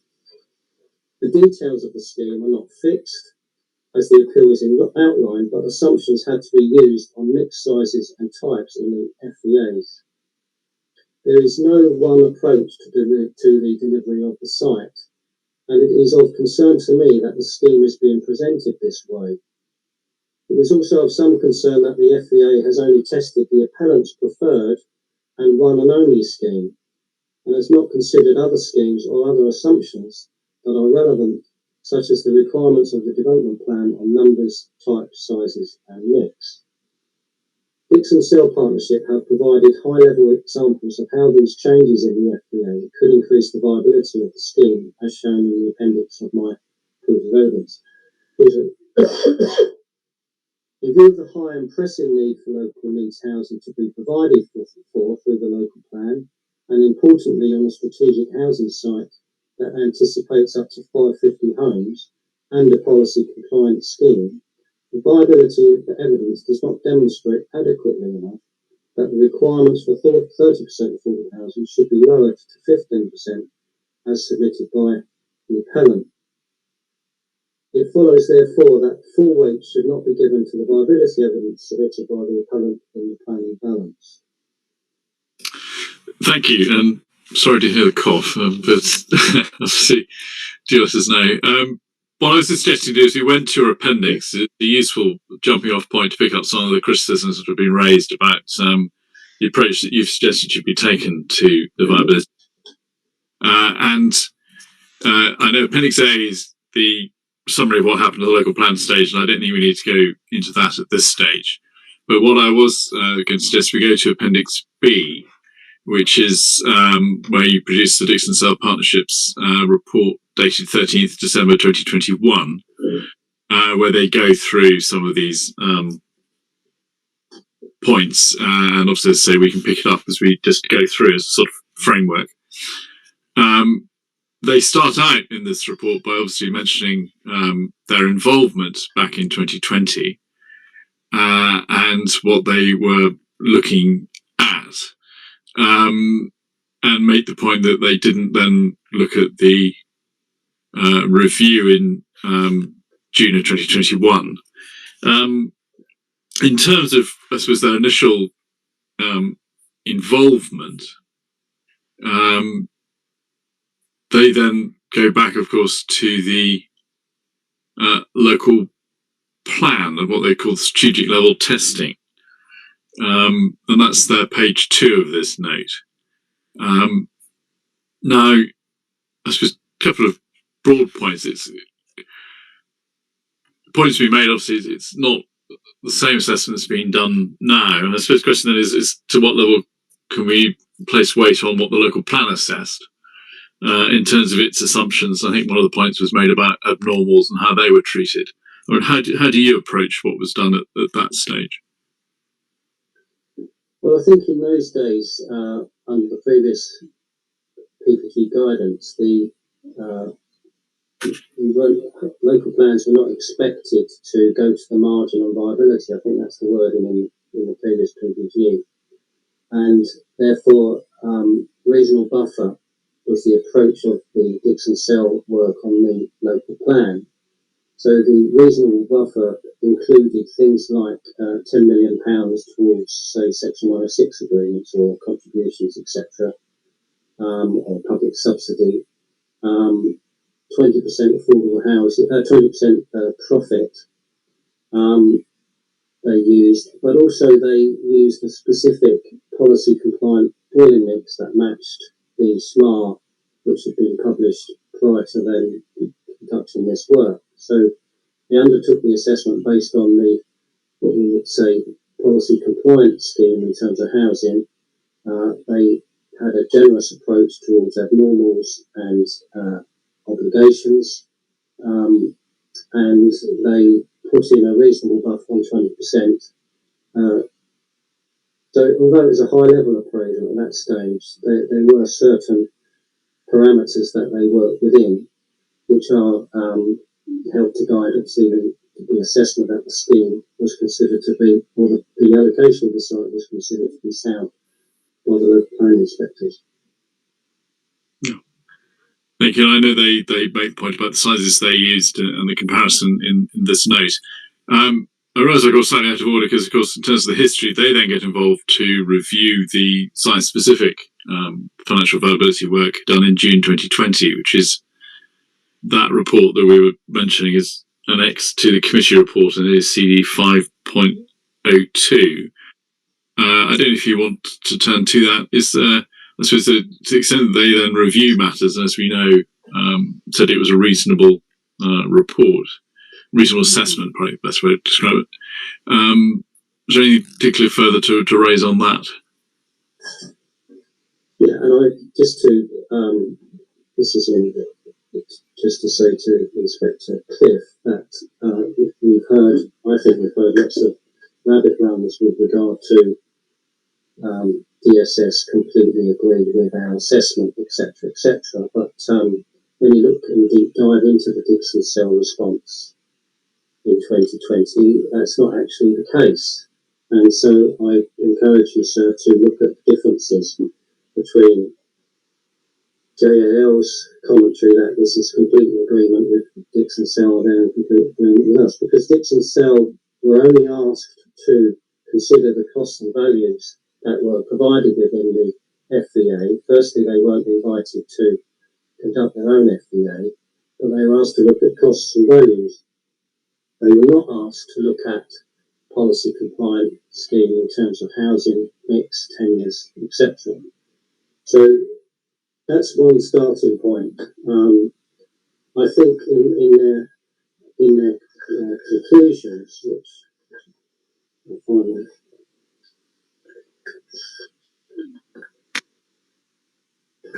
sorry, I'm running out of breath. I'm coming to I'm trying to shorten my sentences.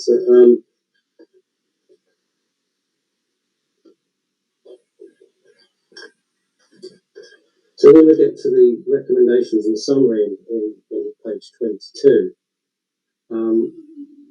their response to the JLFEA is to say it appears fair at this stage. But in Power 4.1.1, I think it's worth noting, because this is what leads me to other points I've made in my evidence. We note that the application is an outline only, therefore might be subject to change at reserved matters, which could affect the viability position. As it stands, detailed information related to many of the costs, or indeed the firm scheme proposals, is not available. The size of the scheme means that the viability outcome is very sensitive to relatively small looking changes in the assumptions. And then they set out why they think it's fair, but they also query a number of points. So I don't think it's right that you should accept that JSS's or JLL's comments that the Dixon Cell were in complete agreement with them in all elements. The Dixon Cell work was to assess values and costs, which are variables, but they weren't asked to consider policy compliant approaches that, for example, on size, tenure, mix, and types, etc., which is part of the concern that the local authority had. Thank you. Thank you. Now, just again going back to the Appendix B and the more recent work by DSP, I think next stage, they then obviously were requested by the district council to look further at different scenarios, and it's their page 4 current review stage 1, and then they pick up at stage 2. They looked at 3 different scenarios. One, the base proposal, as they call it, then one with the 2016 housing market assessment mix, and then one with the 2021 mix. Probably worth just picking up the points. This status of the 2021 review of the housing market assessment, Ms. Smalls made the point that there is some consultation going on, which it is part of. What status do you apply to it as a It's evidence as to what the current local housing needs assessment is. The policies SP22 and SP23 allow for updates or reviews or documents that supersede the SMAR, and that's actually stated in the wording, and this is one of those documents. It's a document in support of, or which identifies what the current local needs or housing needs are. It's described in the summary of that document that it is a SMAR update, and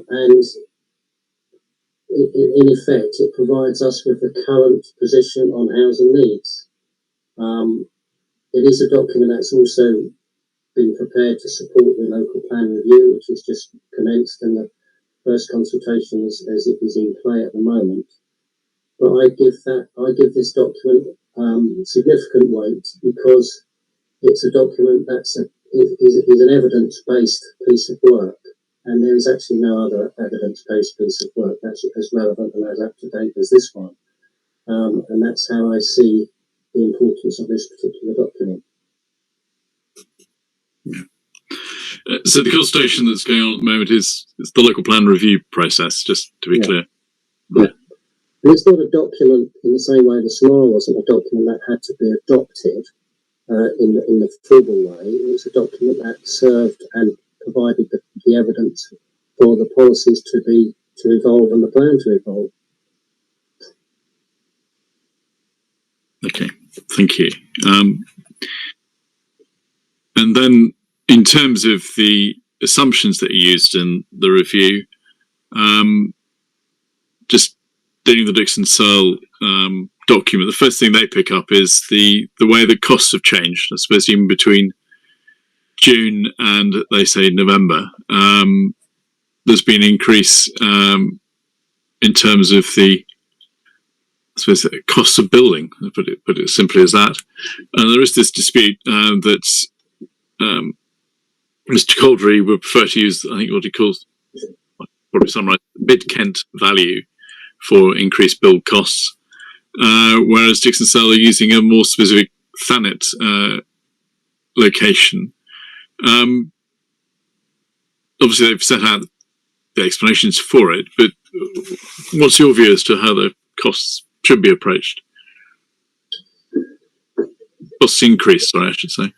Well, I think the difference between us is that the difference between Dixon Searle and Mr. Caldery's work is that, as you say, that we've taken DS. When I say we, I mean DS and the council have taken the view that the Thanet costs are more relevant because they're more local than the Kent-wide approach, providing that there is sufficient information to rely on in terms of the local position, which we believe that there is. And I think so that's why the Thanet position, or the Thanet costs, if you like, have been used. But also the Thanet costs were used in the high-level viability appraisal of the local plan. And in fact, I think the guidance suggests, the PPG guidance suggests, with regard to viability, I think in paragraph 8, I'll read it out. Where a viability assessment is submitted to accompany a planning application, this should be based upon and refer back to the viability assessment that informed the plan, and the applicant should provide evidence of what has changed since then.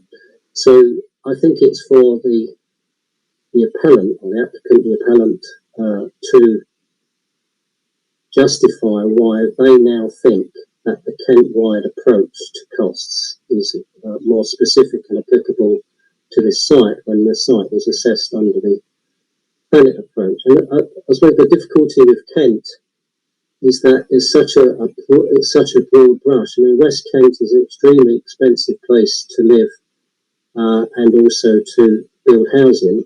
And although you'll probably get a better range in terms of being able to assess impact and costs, it can get skewed. And I think the most appropriate place to look at costs in this case is the local area, providing that we have enough information to be able to do that, which I think we do. You gave a reference to PPG, was it 8 something? Could you just repeat that? It's the PPG paragraph 008. Within section, just so I know, it's a viability section, but just for those who need to find it. It's in the viability section of PPG. When you print these off, it doesn't come out as that's enough of a reference, and we can probably pick it up. But yes, the PPG deals with viability in one section, so hopefully 008 gets the right paragraph. Hopefully. Yeah. Well, I hope so, yeah. Thank you for page 6 of 17 if you do find it through the portal. Thank you.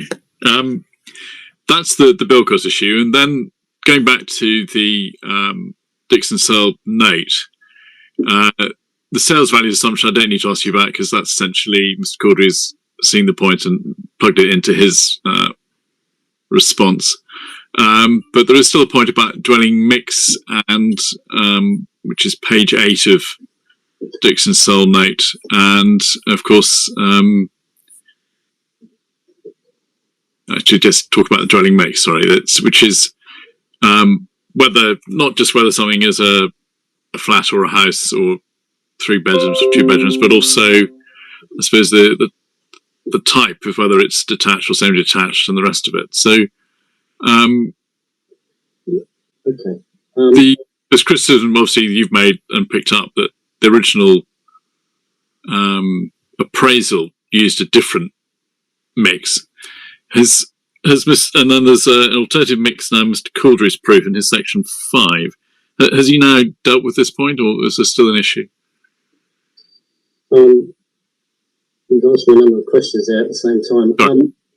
So just to explain, I mean, what I've included in Appendix B, which I hope has come through the proof of evidence, is that I'm not trying to relook at the dark art of viability assessments. What I'm trying to suggest is that you only have to move a few assumptions around to get a different outcome. And but in view of the fact that the strategic review of the local plan and the policies and the approach to this particular site was undertaken using a policy-compliant housing types and mixes, including the size of floor space that met the NDSS. Mr. Caudry's viability assessment has not done that, and in addition has proposed 88 units, which are actually under the minimum standard for 2-bedroomed houses. And therefore, what I asked DS to do, just from that simple exercise, was to say, well, actually, planning permission wouldn't normally be granted for 2-bedroom houses below 70 square metres. So could you look at how that affects viability or the value and therefore the viability? So Mr. Caudry's assessment of 88 of the units is below what would be an acceptable standard for that particular dwelling, and which puts a question mark as to how much weight we should attach to this part of his assessment. When you look at Mr. Caudry's assessment against the proposal in terms of the parameter plans suggest that some development would be 3-storey and a significant amount of development would be 2-storey, and there would be also 2.5-storey development. Well, Mr. Caudry hasn't assessed any 3-storey development at all in his appraisals. And if he had done, the floor space would have to have increased. But that's another concern. Sorry, Will, I can't remember all of your questions. Sorry. Fair enough. It was, sorry, I'd asked very broadly about the difference in the mix and the type of house. But I think you picked up. It went through my mind. I mean, the other important element is that the scheme doesn't assess 1-bedroom units at all, and yet that is quite an important requirement of the SMAR and the local needs housing assessment. And so it's as if, to paraphrase, it's as if the appellant has said, well, this is our scheme, and by the way, it's not viable. It kind of reads like that. You know, we haven't provided any other assessment other than the units that we want to be in the scheme. And so what I'm trying to do is, through my evidence, is to challenge the assumptions that have been used in the viability appraisal, because I don't, at the end of the day, and we'll probably get onto this, I don't think that significant weight should be given to the financial viability appraisals in order to justify overcoming the affordable housing policy requirement. Okay. Maybe a couple of points that arise on that, but just looking at what the appraisals that Dixon Searle then do in terms of the results if you change these points. They have a section at page 11 saying latest trial iteration appraisal results. And can I just pick up, I suppose, the first point that they make there, that paragraph that talks about the applicant's June 2021 appraisal, which was for 15% affordable housing, indicated that the residual land value was 3 million. Therefore, there was a shortfall against the agreed benchmark land value of 1.7 million. And taking into account this deficit, the outcome represents an adjusted return position, and then it suggests it's 15.2% within the 15 to 20% range. And I suppose just wanted to make this point, ask your view when we're looking at this profit point, and the PPG talks about a range of 15 to 20%.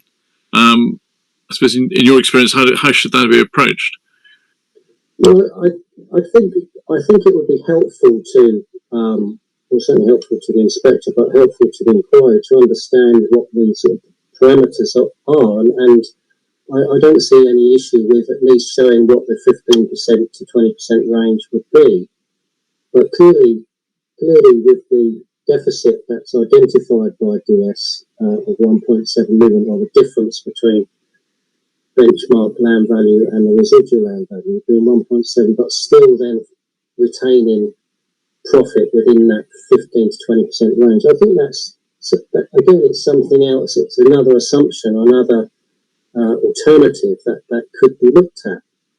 Because at the end of the day, what the local authority is looking for is the maximum amount of affordable housing that it can achieve with policy compliant with the homes of size, type and mix that they're seeking to deliver based upon assessed need that's been carried, need assessments that have been carried out.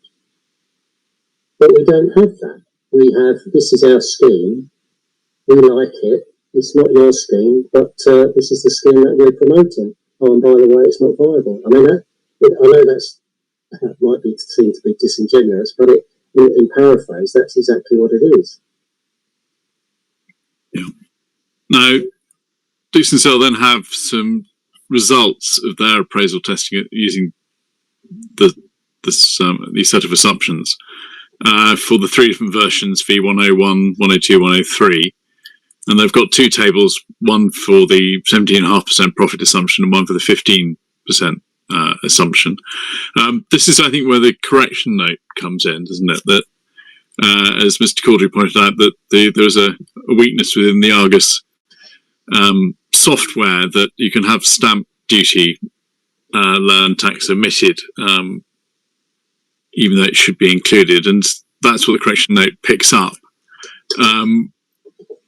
Yeah, I mean, and he's right, because you have to keep refreshing the button when you do the Argus model, as I understand it. But in terms of the difference that makes, it's in some assessments it's £100,000, and the second assessment is around £200,000. So in terms of the overall approach to viability on a scheme of this size, that's actually not a very significant change.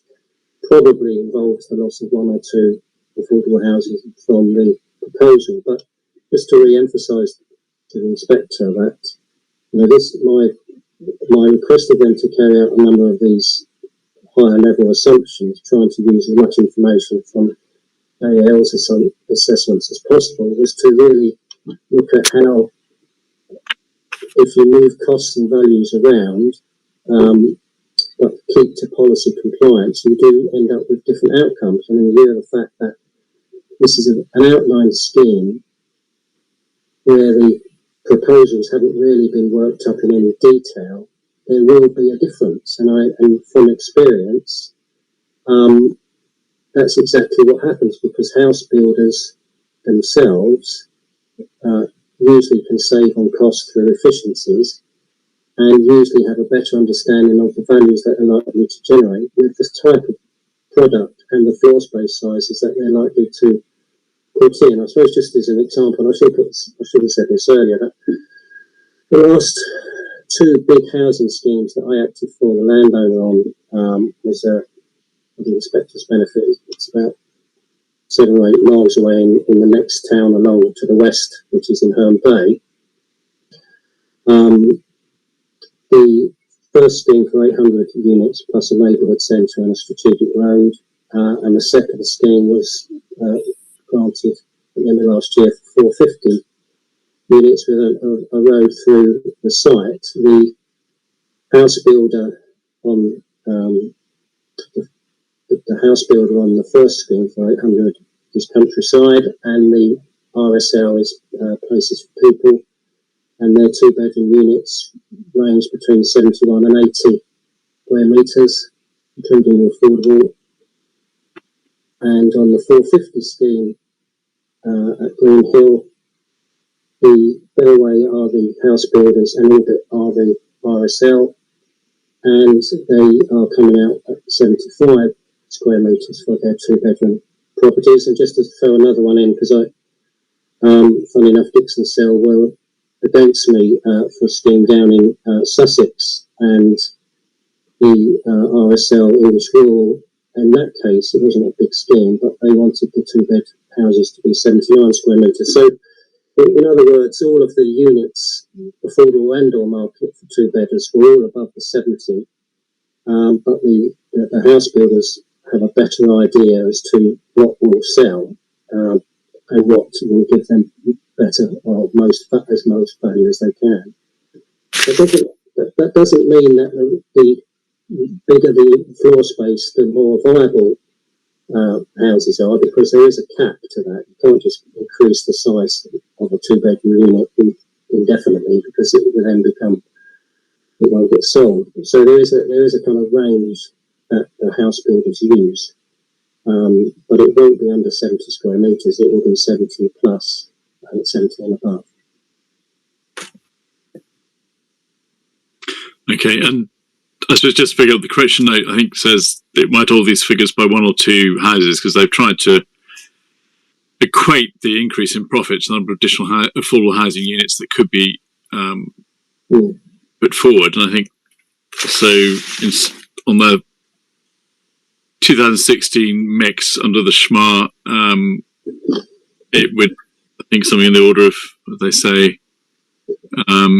24 or additional 8 units could be, I suppose, then 22 or 16. And if you reduce the profit, I think they say 39 or 33 units could then become 37 or 31. I presume is that roughly how it works? I know it's always a rule of thumb about what level of subsidy affordable housing might require to have additional units.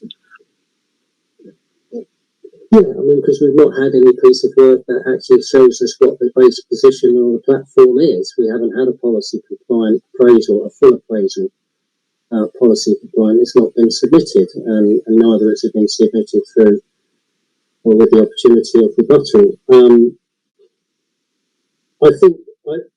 So there is a variation, and I think it's important that we understand at least the starting position before we can look at, well, do we therefore need to, if there's still an under provision of affordable housing, and also take the fact that Pathfinder found that they could probably get 27% affordable housing. Again, I'm not into the dark arts of viability assessments, but we would then be looking at, well, why can't you increase the size of your, or the unit numbers on your site? Because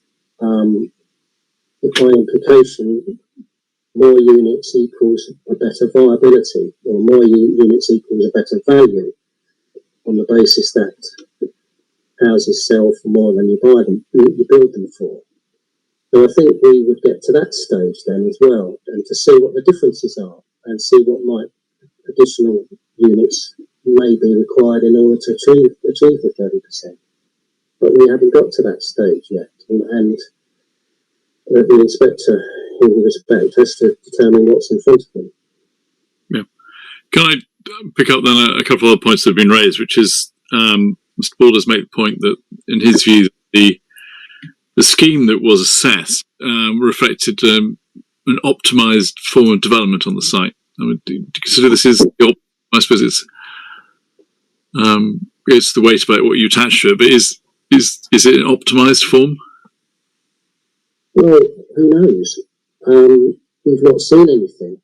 What I would say to point out to the inspector is that even the environmental statement didn't really go into this in any great detail. I think I referred to it in my proof, but made a few comments. But I think we want the evidence, and I still feel that what we've got is, this is our scheme, we like it. So there isn't any evidence of how the scheme has evolved. I mean, it's an illustrative master plan, but the parameter plans, or the parameter plan, is to be considered at this stage. But there's no evidence, and there's no ability for any assessment to say, well, actually, you could do this, that, or the other on the site to provide an alternative scheme which would have more units on it. And so, for an example, if you don't mind using an example, I mean, when I look at the parameter plan, and I'm going to refer to this now, so revision C, and if you keep a finger in the master plan, the gas division, which includes the master plan document, or the master plan in it, I think it's page 38. Now 5.3.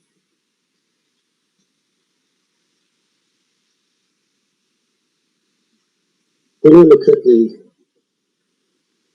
parameter plan, I'm just going ahead hoping that everybody's got it in front of me. Is that okay? So when I look at the parameter plan, you've got areas there for 2-storey, 2.5-storey, 3-storey, or up to. But so hopefully on your site visit, you would have seen the significant fall in topography from Shottendane Road into the valley, and obviously the land then goes up on the other side. And that's a 10-metre drop in height. When you stand on the highway of Shottendane and you go beyond the sort of initial few sort of bushes and vegetation, I think the plans show that that's a 1.3 metre drop. So in my mind, looking at the topography and the contours, having been on site, there is scope for having a look and a relook at the heights. I mean, Mr. Caldron, as I said, hasn't even assessed 3 stories. But if you look at the different shading of yellow, and it's not as clear to me as it on paper that as it is online, but there is scope to increase heights because you will not see significantly what the difference in height will make because they are set back from the road and they're further into the valley. So I think there is scope to increase height where those to increase the areas of dark yellow. I accept that should really be to the north of the site because the south of the site rises up and then therefore you have more of an imposing development. But most of the development on the south of the site is 2-storey, opposed to be 2-storey. So there is an ability to increase in height. There's an ability to thicken up because the scheme doesn't propose any 1-bed flats. So there's that approach as well, where if we included 1-bed flats into the scheme, there's probably an opportunity to thicken up in terms of the number of units in a comparatively limited area or coverage of the site.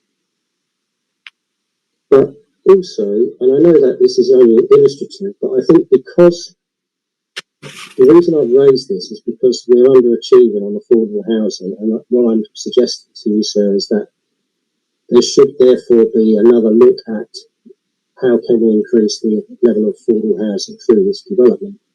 So when I look at the master plan and compare it with the parameter plan, there are a number of red buildings that are focal key buildings in the development. I'm reminded obviously that this scheme wasn't prepared by an architect, but nearly half or most of these red buildings are 2 stories. And when I've prepared schemes, I've been involved with placemaking and schemes for, most recently, the 450 and the 800. You really need your focal buildings to make an urban design townscape statement. There's already an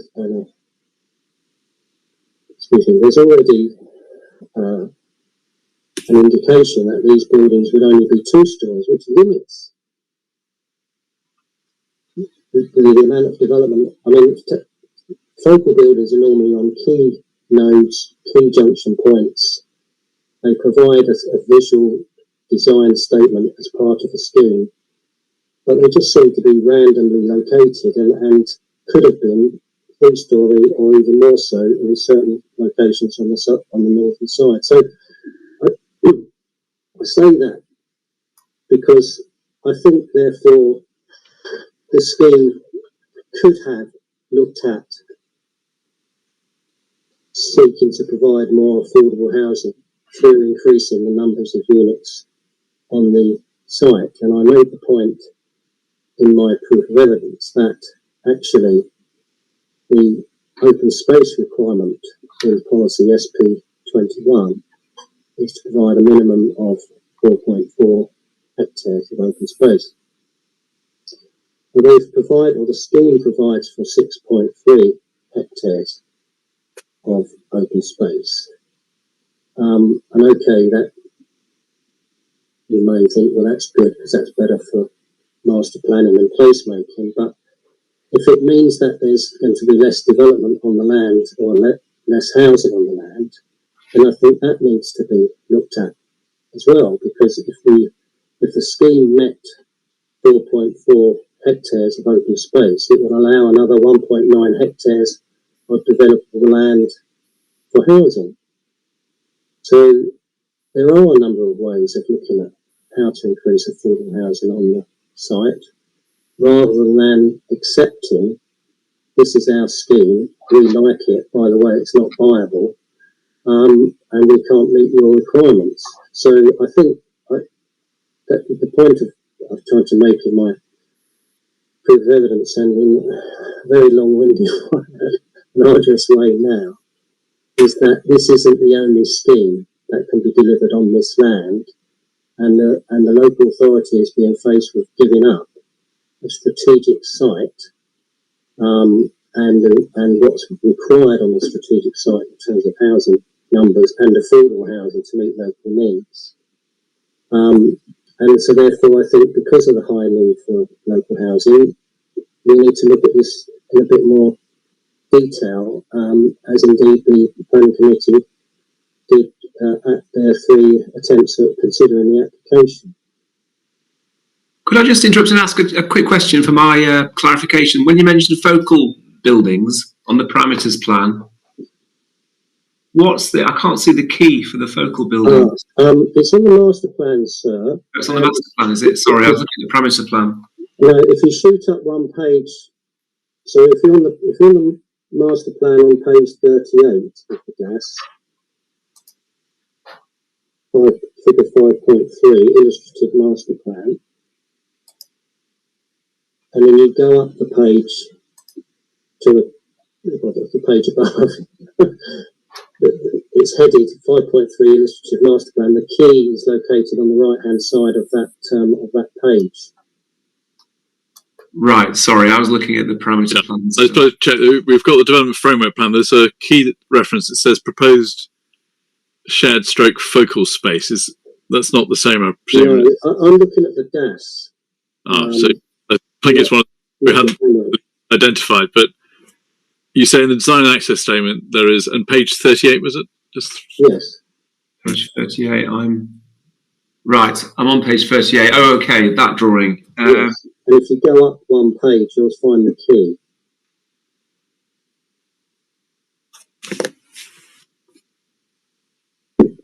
Right. Oh, I see. Focal key buildings. So the point shows normally I see. Identify buildings which can provide a visual, bit of creativity, bit of innovation, something that draws the eye and the sort of general townscape, usually on key junctions or gateways or entry points into certain areas of character areas of sites. So, but they seem to just be randomly located, and many of them are 2 stories, so there's not a lot of scope. Yeah. Okay, thank you. Yeah, sorry for interrupting, but I just wanted to clarify. I think I understand. So that was the point about optimization. The other question I'll just ask you about, it's been said, of course, there are review mechanisms built into the planning obligations if the figures on viability were to improve. Obviously, that may help in terms of the numbers, but how does that deal with the planning concerns about affordable housing? Well, there's a number of answers to that. He says trying desperately to remember what it says in the NPPF, but I think, can I answer that in a number of ways, sir? I did make a couple of points that I wanted to think about.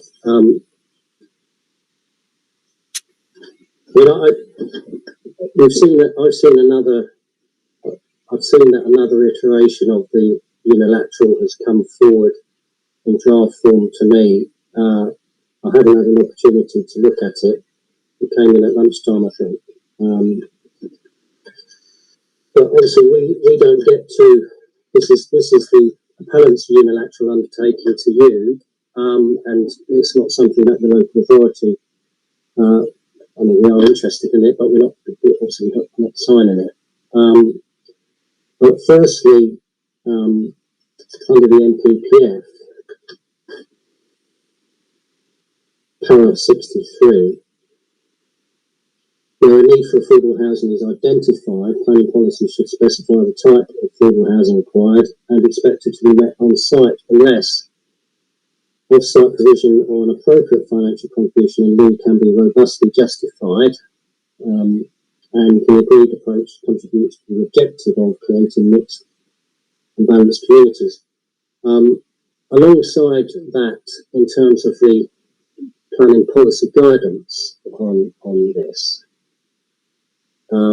certainly the current PPG and certainly the forerunners to PPG seem to approach reviews as an approach on development of brownfield sites and sites or sites requiring mitigation or where there is a level of uncertainty or unknown risk on costs, usually if it's underground or decontamination, etc. So it's a review that's mainly used to cover levels of risk and uncertainty.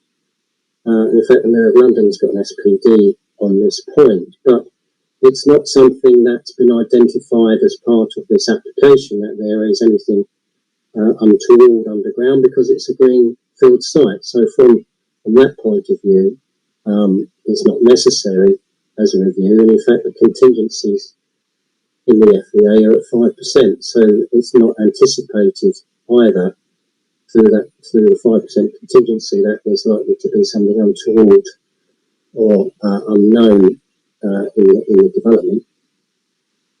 But from a local authority point of view, this is a strategic site where the level of affordable housing should be located on the site to form part of the mixed and balanced community. The importance of affordable housing on site is also connected to the fact that the site is accessible to the town centre and to the other facilities, public facilities, amenities that are around. The local plan inspectors accepted the explanation behind using strategic sites being important to extensions to urban area because it then limits the sort of finding communities and building on best and versatile agricultural land, and the fact that there was very little in terms of available sites in the urban area. So for the council to take money to provide development of affordable housing off-site, well, I don't know where that will be, but it certainly won't be as an accessible location as we currently have, and sites would need to be acquired. So developers deliver affordable housing as part of larger schemes more efficiently rather than on smaller sites. And I mean, the version of the unilateral that I've seen, I mean, Mr. Williams spoke of a planning phrase, the will of the wisp, in his opening, which I think was quite funny. I mean, to use another planning phrase that I've developed, tongue-in-cheek, the unilateral is a dog's dinner in planning terms. It's all over the place. It's proposing a mix of units that hasn't even been tested by Mr. Coudray. It hasn't even been tested as part of this application. But I think to sum up on that point, this is an outline application.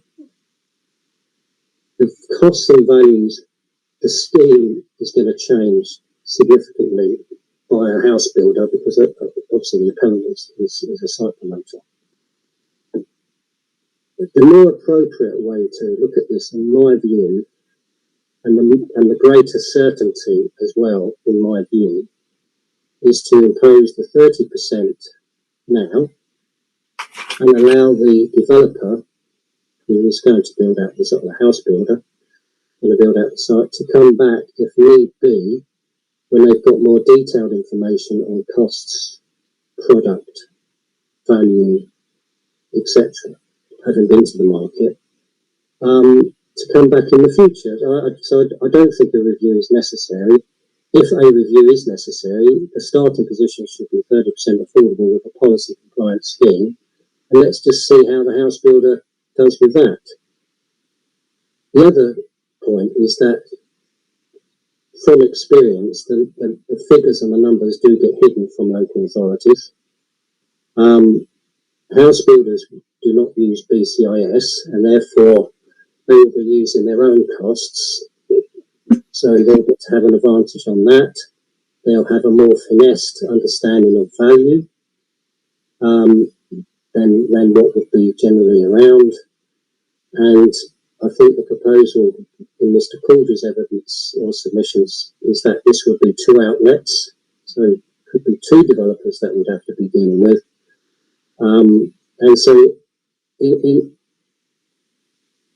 the end of the day, I really don't think a review is appropriate to a scheme like this. I mean, the 450 scheme that got permission at the end of last year, Railway Homes, for example, there is a phasing plan in the Section 106, but Railway are just going to build the whole site irrelevant of the phasing plan. They'll just keep building. The last thing any developer wants to do is to stop development, because it just places greater risk on costs. So a developer will want to just keep going, and if there's reviews in this 106 where a developer needs to stop or has an uncertainty as whether they can go forward in the next phase of the scheme, it just makes it more uncertain for the developer or the house builder than if it is appropriately done this way, which would be 30% up front. If you have an issue with that, then let's see your figures when you've designed a scheme and worked out the detail of it. And that would seem to be how Dixon Cell approached it, because they've said that, you know, your small variations in cost and values do have an impact. So I suggest to you, sir, that a review isn't appropriate in this case. But if you do think that there is one, then the starting position should be 30% on a policy compliant scheme. I also find it difficult to see a way. I mean, it's written. It's very complicated, this unilateral, in terms of the wording. How the public understand it would be difficult. If it needs to be simply written. And what is it also saying to? I mean, obviously, so you haven't seen it, but when you do see it, you're being forced into a corner through this unilateral to say, is it 15%, is it 30%, or any figure between 50 and 30 that you arrive at. Now, I don't think that's an appropriate way to make a decision, and certainly I don't think it's appropriate to put that into a unilateral undertaking, that you are left with coming up with a figure that you're happy with, which hasn't been actually proposed to you. You know, that's my professional view. Sorry for the long-winded answer to your question. No. I'm conscious you need to say what you need to say, and it's obviously an important issue. I think that in terms of the viability point, we can pause there and then go back to your summary, which deals with the other issues before we come to the planning balance, and hopefully everything fairly quicker. Are you okay to continue? It's the summary, you may recall, was our starting off point. We could obviously leave the B.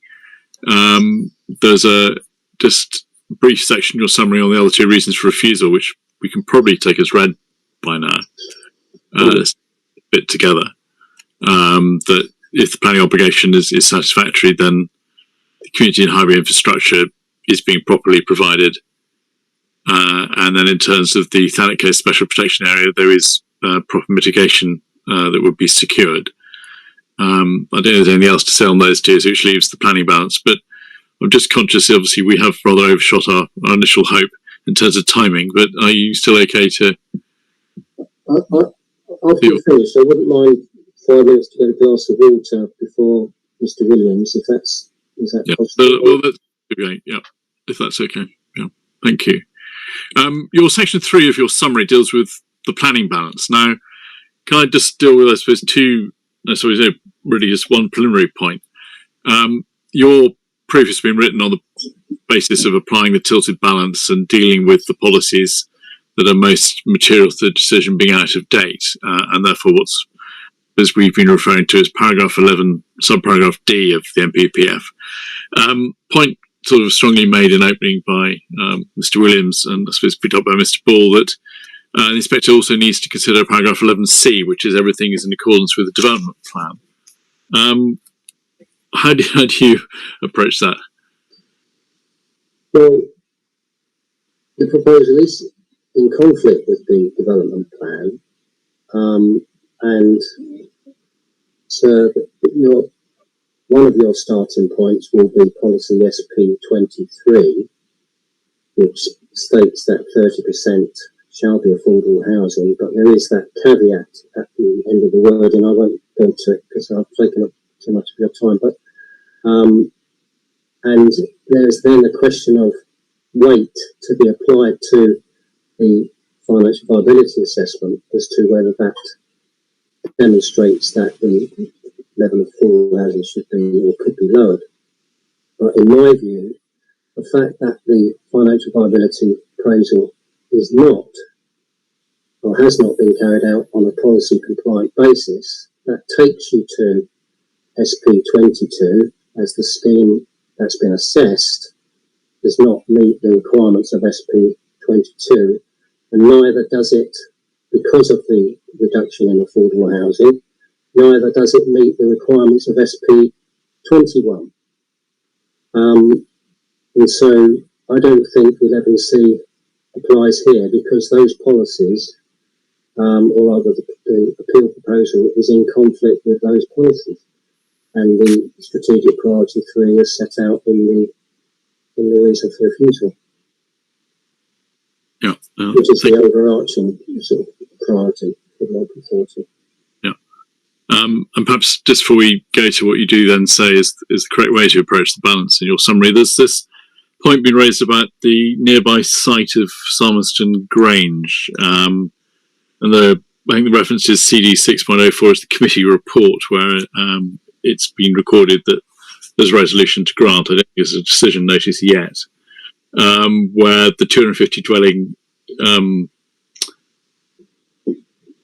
plan commission has been given approval with, I think it's 18% in terms of the affordable housing. To what extent is that I think also Mr. Ball, just so you've got the references, 5.7.16 in his, but in terms of that permission, to what extent is that an equivalent or comparable position? So I don't think you should give that hardly any weight at all. The application is obviously a 2016 application, and it should be determined shortly, I would have thought, but it's a 5-year process. There have been 3 planning committee reports on that site, all looking at the scheme. The initial scheme came in as a fully compliant with the local plan SMAR, the SMAR set out in the local plan, and subsequent to the resolution to grant, the percentage of affordable housing was queried by the applicant, but the remainder of the scheme in terms of SMAR mix sizes, etc., remained the same. And there was a large element that was policy compliant.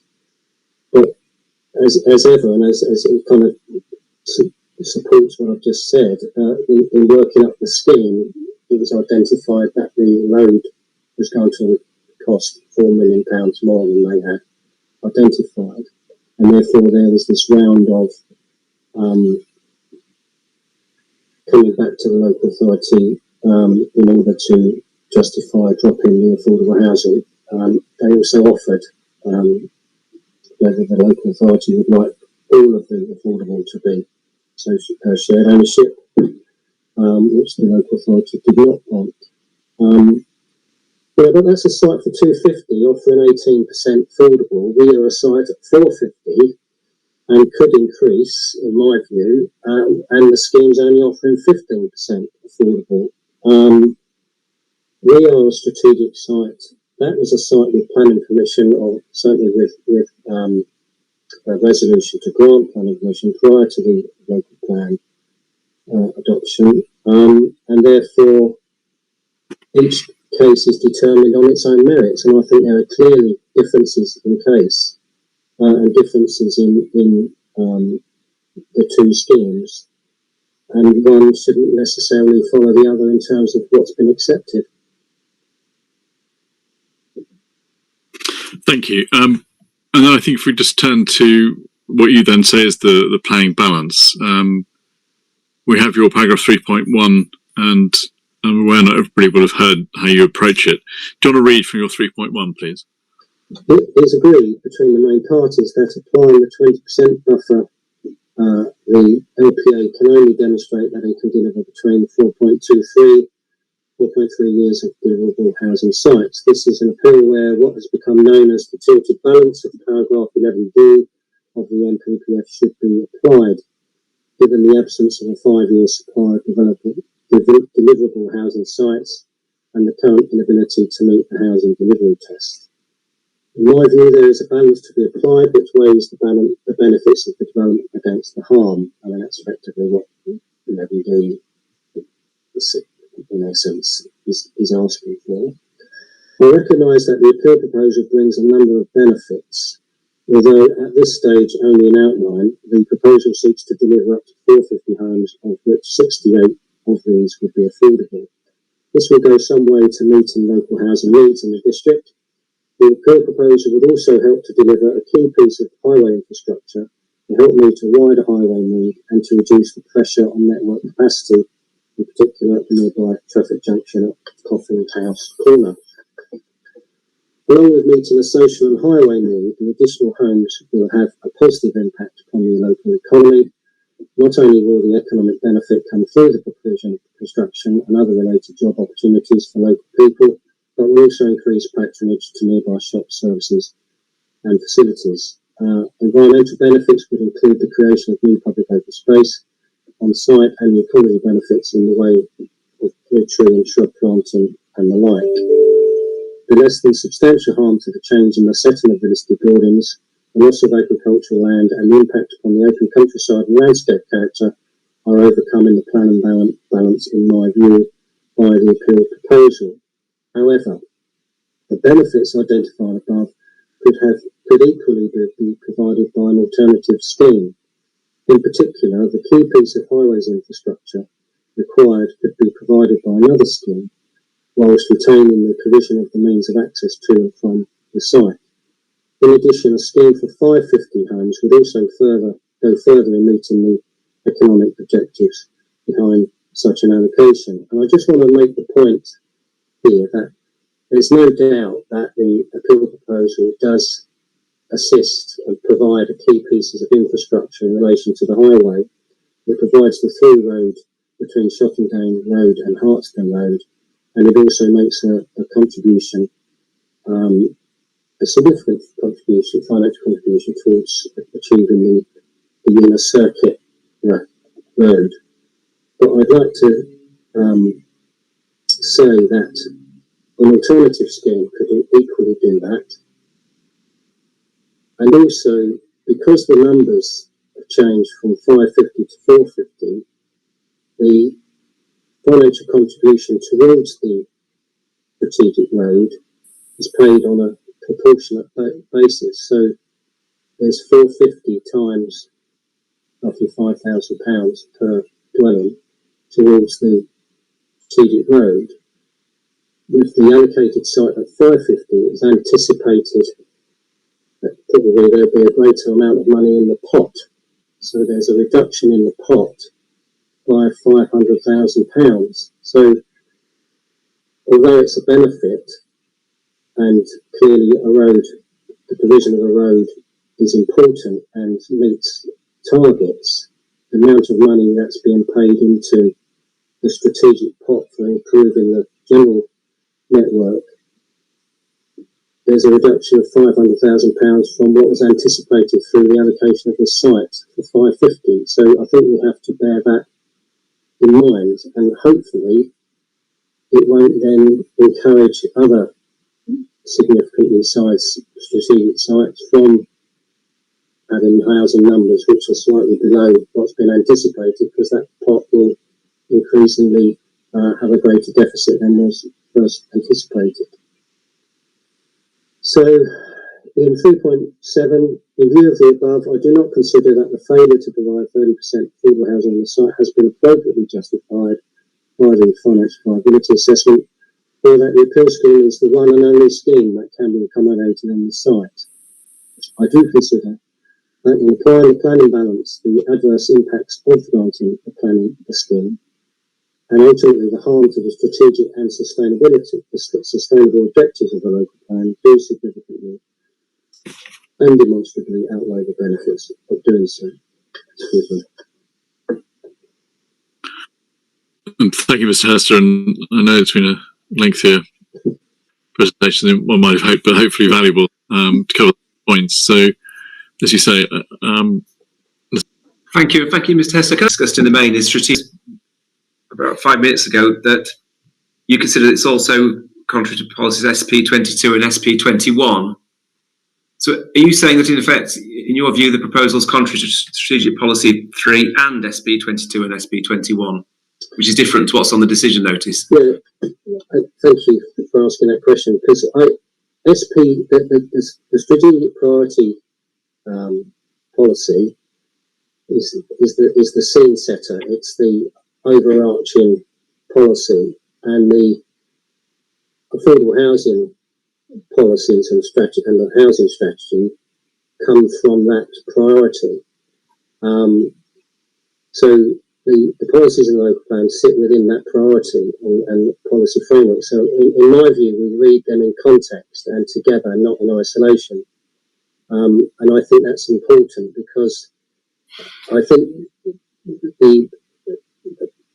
the reason for refusal sets out the issue, which is affordable housing, balanced and mixed communities and sustainable development. You'll find that then goes to SP23, SP22 and SP21. So the point being is because SP23 is in breach and there is a judgment to be had as to whether the financial viability demonstrates that the affordable housing can be lowered. I think that takes us to SP22 and SP21 because the financial viability assessment isn't adequate enough and should have included the policy compliant elements of SP22 and SP21. So that's why I've set that out to you like that. So yes, overarching priority policy, that thread goes through the local plan into policies 23, 22, 21. Okay. Thank you. And just one more, my last question of clarification, that you obviously mentioned that there's been the viability appraisal has been done on the basis of what you consider to be a non-policy compliant scheme. But just for absolute clarification, it's not the council's argument that the proposal as a whole, the whole application, is contrary to the policy requiring a compliant mix of dwellings. It's just in relation to the point about the viability assessment. That's how Yes, because it comes back to that matter of judgment and weight. If the scheme had proposed 30% affordable housing, then it's clearly the council did not feel the need to go to SP22 and 21. But because it doesn't, and it also doesn't properly look at what is policy compliant in terms of the types, the floor spaces, the sizes, etc., then it's it's an underachieving financial viability. It's not good enough in order to address the concern about not having enough affordable housing. So I think if there are significant levels of affordable housing at 30%, SP22 could be picked up at detailed matter stage. Okay. Thank you. You probably need a break now. So it's 3:25, so we're a little bit behind schedule, but how long do you, I want to make sure you're sort of properly rested. I I'll get a glass of water. I've taken some paracetamol, so I better not take any more. So I'll be back in 5 minutes. So if you're fine with that. Well, I'm happy to give 10 minutes because I think I wouldn't mind to stretch my legs for more than 5 minutes anyway. So, because this is going to be effectively the mid-afternoon break. So, if we break for 10 minutes, if that's fine for everybody, we'll come back at 3:35. Thank you. Okay, we'll adjourn briefly for that break. Thank you.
Okay, welcome back, everybody. Time to resume. So I've relocated the position of my microphone. Is that better or worse? Do I keep talking? It's really odd because it's coming through a different speaker on my system, which I didn't expect. Say something again to me. I'm here. Yeah, I can hear you. It does sound clearer, actually. The only thing is, it's coming through a different. For some reason, it's coming through a different speaker on my. I mean, I can move it to where. No, don't, because I think you've probably got the best. I don't think it's your fault. I think it's my system. That's really odd. I'm going to just go back out of this meeting and come back in. Actually, that won't make any difference. But I can hear it fine. It's just weird for me because it's coming from a different location. But I can hear you. So everybody else. What I don't want to do is this, which is like a Murray Walker impression where you have it right up there. So I'll put it in front of my screen and hopefully that's okay. Yeah, that seems absolutely fine. Let me just make some adjustments to my system to see if I can get my.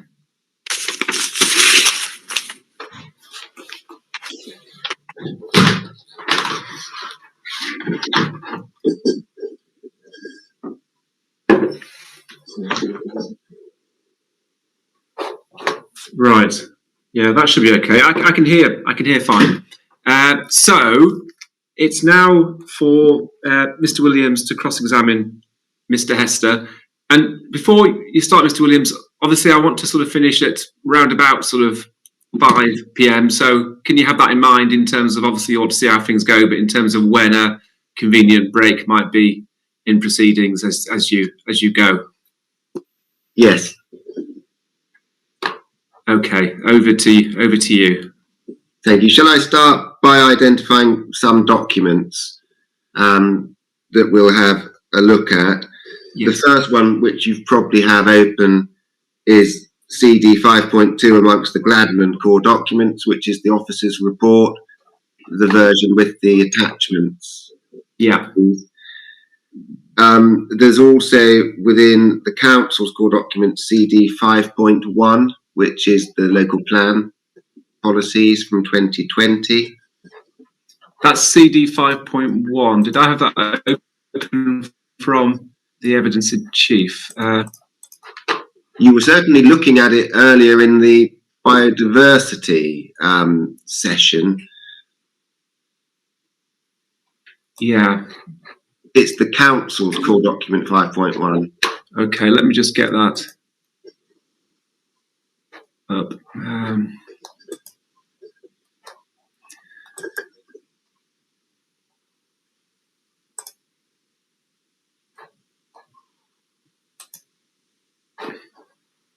5.1 local plan. Yeah, okay. Thank you.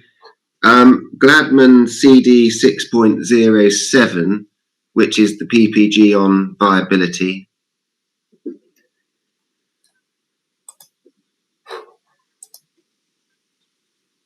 Okay, yeah. Also, Mr. Hester's proof and appendices and correction note, which you will have. Yeah. And also Mr. Couldry's proof, appendices and rebuttal, please.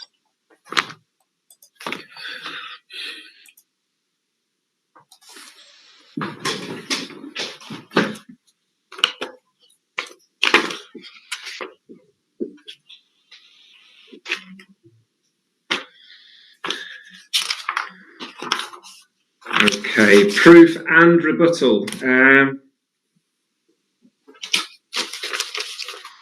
So Mr. Couldry's proof and rebuttal. There was no rebuttal from Mr. Hester. Yeah, I've got the I'm just getting I've got the hard copies of those. Okay. Yeah. Okay, I have those. Also, at hand, the council's statement of case, please. Yeah. CD 1.10, which you did have open, sir. It's the original JLL viability appraisal. Yeah, I've got that. The viability statement of common ground, please.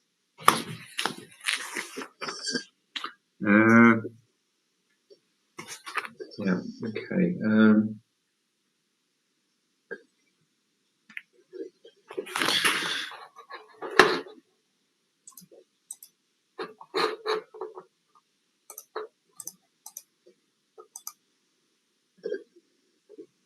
Is that a core document as yet? I can get a copy from the email if not, but I don't think it's labelled as a core document, no, sir.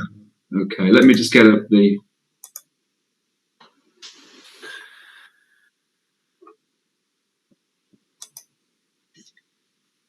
When was it sent? It was yesterday lunchtime, about, wasn't it? It's on the website, so it's quite right. It hasn't got its own separate core document number, but hopefully on the website you'd find it in about the first 5 documents or 6 documents there. Okay. I found it via email. As you know, no planning inspector likes to go looking on websites and things, so I'll keep to that rule. Right, I've got it. Thank you. And I've got loads of things on the floor as well, so bear with me.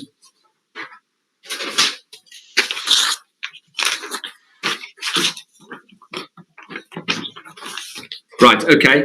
Anything else? There is Gladman CD 6.04, which is the Salmerston Grange report.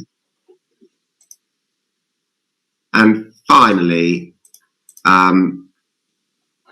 the council's CD 5.4, which is the most recent 2021 local housing need paper.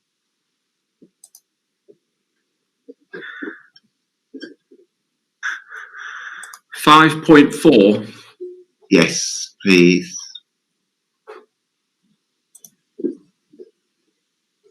Right, the 2021.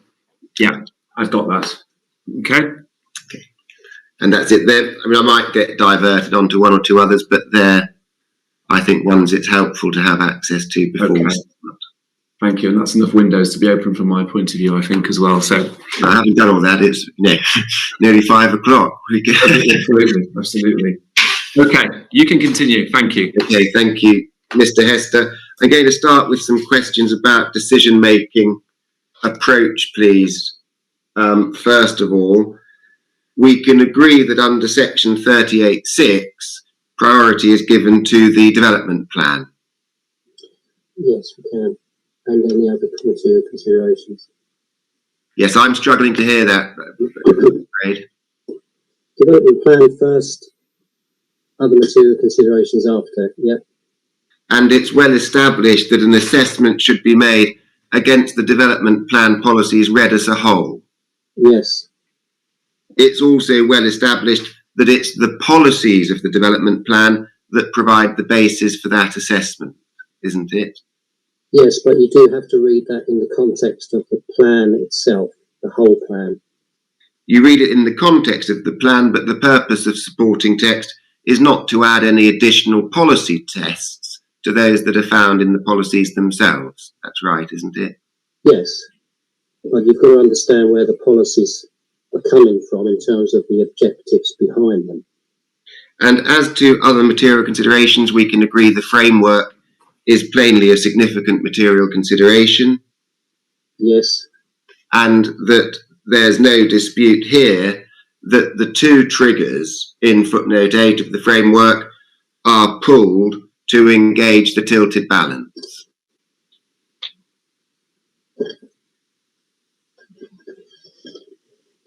The 2 footnotes, you mean the 6, 7, 8, yeah? I mean, because in this case, there isn't a 5-year housing land supply of 5 years. And so that's one trigger that pulls, that triggers the tilted balance. And also because the HDT performance in this district of 54% falls below the 75% required by footnote 8 within paragraph 11D of the framework. Yes.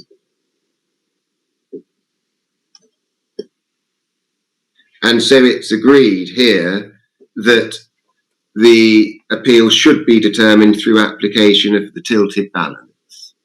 Yes. And that's in part because although heritage and ecological considerations are raised, neither of those provides a clear reason for refusing the permission. Yes, if the inspector feels that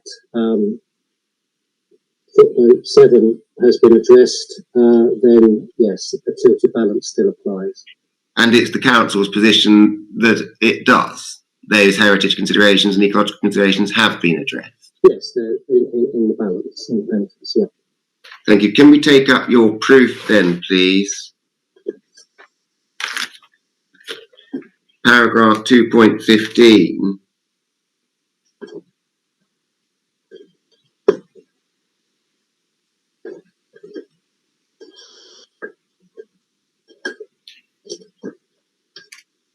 Do you have that?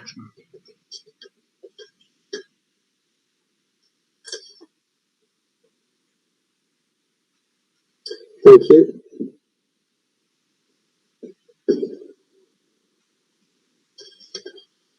Do you see in the first sentence there, you say that policies for the supply of housing are out of date? Yes. The actual effect of a lack of a 5-year housing land supply under the framework since 2018 is that the policies most important for determining the application are deemed out of date, aren't they? Yes, sir, the most relevant, yeah. No, most important. The policies, your wording reflects the 2012 framework. The actual wording of the 2018, 2019 and 2021 framework deems the most important policies for determining the application out of date, doesn't it? Yes, that's right. And so, in the context of this appeal, it follows that SP 21, 22 and 23 are deemed out of date. No, that's not right. Those policies are in accordance with the substance of the framework. Out of date isn't about timing, it's about whether, in my view, it's about whether they apply to, or rather, how consistent are they with the NPPF. So no, I don't accept that. Okay, do you want to look at paragraph 11D, please, so that you've got it in front of you when you answer the point?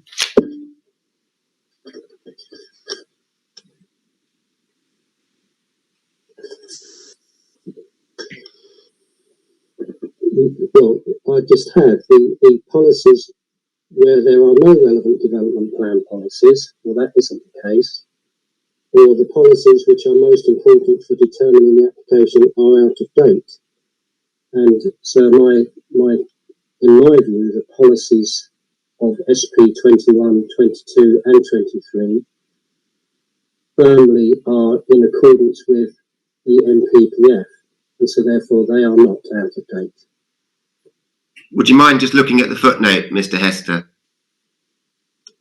This includes, for applications involving the provision of housing, situations where the local planning authority can't demonstrate a 5-year housing land supply. Yes, but you have to look at what the policies are aiming to do.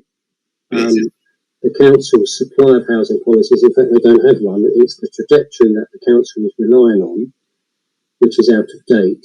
But in effect, the policies of 21, 22 and 23 are firmly in accordance with the NPPF.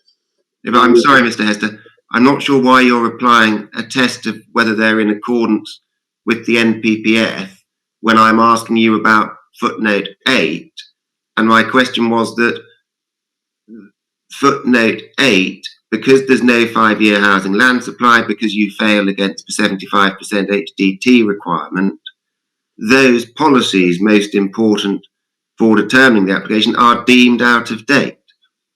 that's the well-established operation of footnote 8, isn't it? No, because you have in most local authorities, this particular one doesn't have policies to do with the supply of housing, but they're only out of date if they're not if they're in conflict with the NPPF. And as I said, 21, 22 and 23 in substance are in accordance with the NPPF. That's my final position. I'm not sure why you're going back to policies relevant for the supply of housing. We've already agreed. No, I'm going to the most important for the determination of the application. Yes, and do you... I'm saying to the inspector that the policies that are most important for the determination of the appeal are not out of date. So take it in stages. Do you put forward SP 21, 22 and 23 as within those policies most important for determining this appeal? Yes. And you agree that there is no 5-year housing land supply?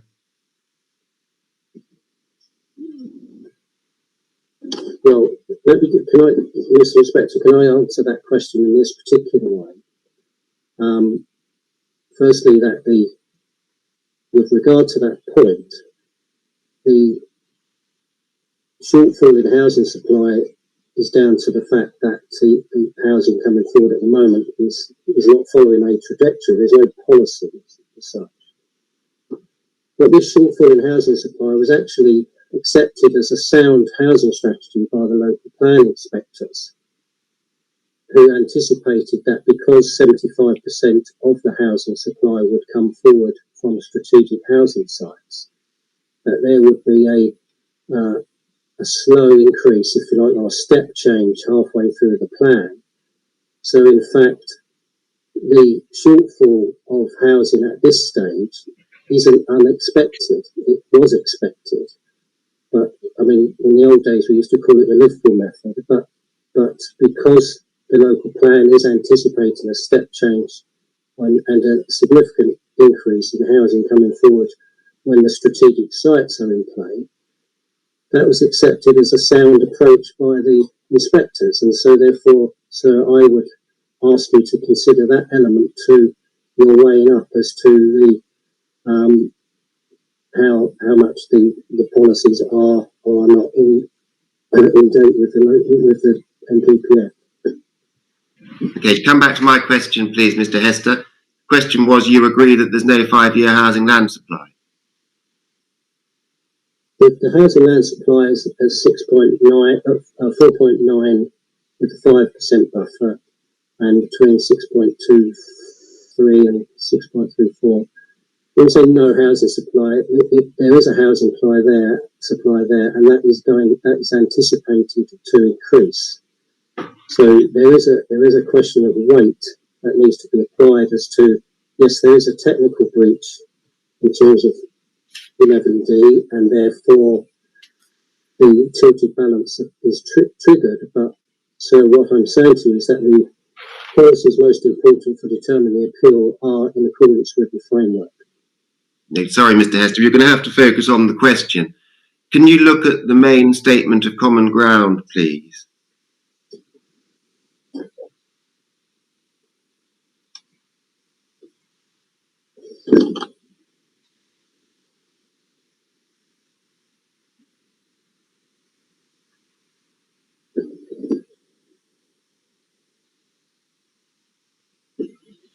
Yeah, I've got that.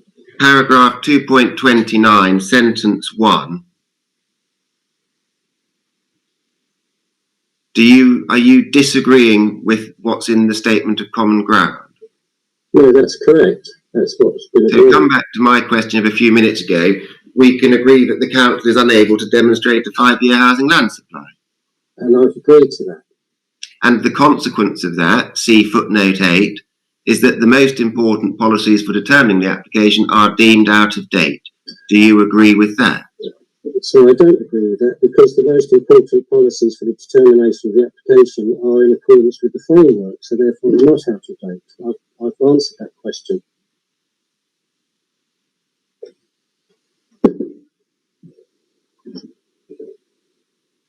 And where does footnote 8 say anything about other than where the policies are in accordance with the framework?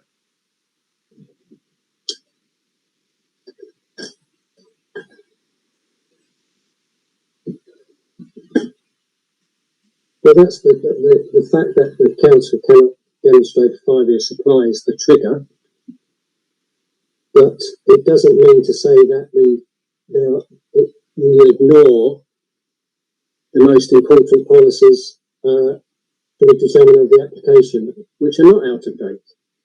So the trigger is applied, but then, so in my view, the policies on boosting significantly the supply of housing and the affordable housing policies are in complete accordance with the objectives of the NPPF. So they're not out of date. Okay, well, I'll leave that for submission. I don't think I'm going to help the inspector by going through that again. Turning to the development plan itself then, please, and the policies. That CD 5.1